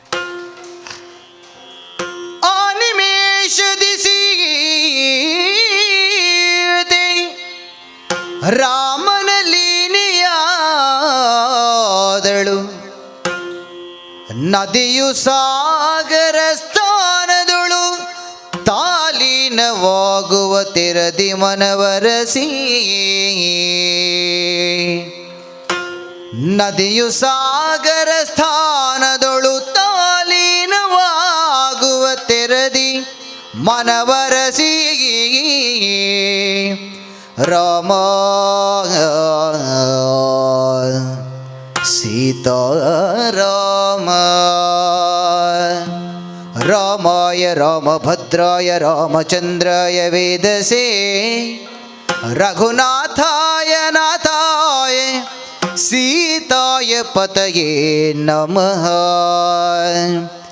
ಸ್ಥಾಪಕಾಯ ಚ ಧರ್ಮಸ್ಯ ಸರ್ವಧರ್ಮಸ್ವರೂಪಿಣೇ ಅವತಾರ ವರಿಷ್ಠಾಯ ರಾಮಕೃಷ್ಣಾಯ ತೇ ನಮಃ. ಮಂಗಲ ಮಧುಪುರ ಕರಿಮುಖಗೆ ಮಂಗಲ ಕಮಲ ಶಿಲಾಂಬಿಕೆಗೆ ಮಂಗಳ ಪದುಮಾನಾಭನಿಗೆ ಮಂಗಲ ರಾಜರಾಜೇಶ್ವರಿಗೆ ಮಂಗಲಂ ಜಯ ಮಂಗಲಂ ಶುಭ ಮಂಗಲಂ ನಿತ್ಯ ಮಂಗಲೋ ಮಹಾಗಣಪಗೆ ಶ್ರೀ ಸುಬ್ರಹ್ಮಣ್ಯಗೆ ಭ್ರಮರಾಂಬೆಗೆ ಭಗವತಿಗೆ ಮಂಗಲೋ.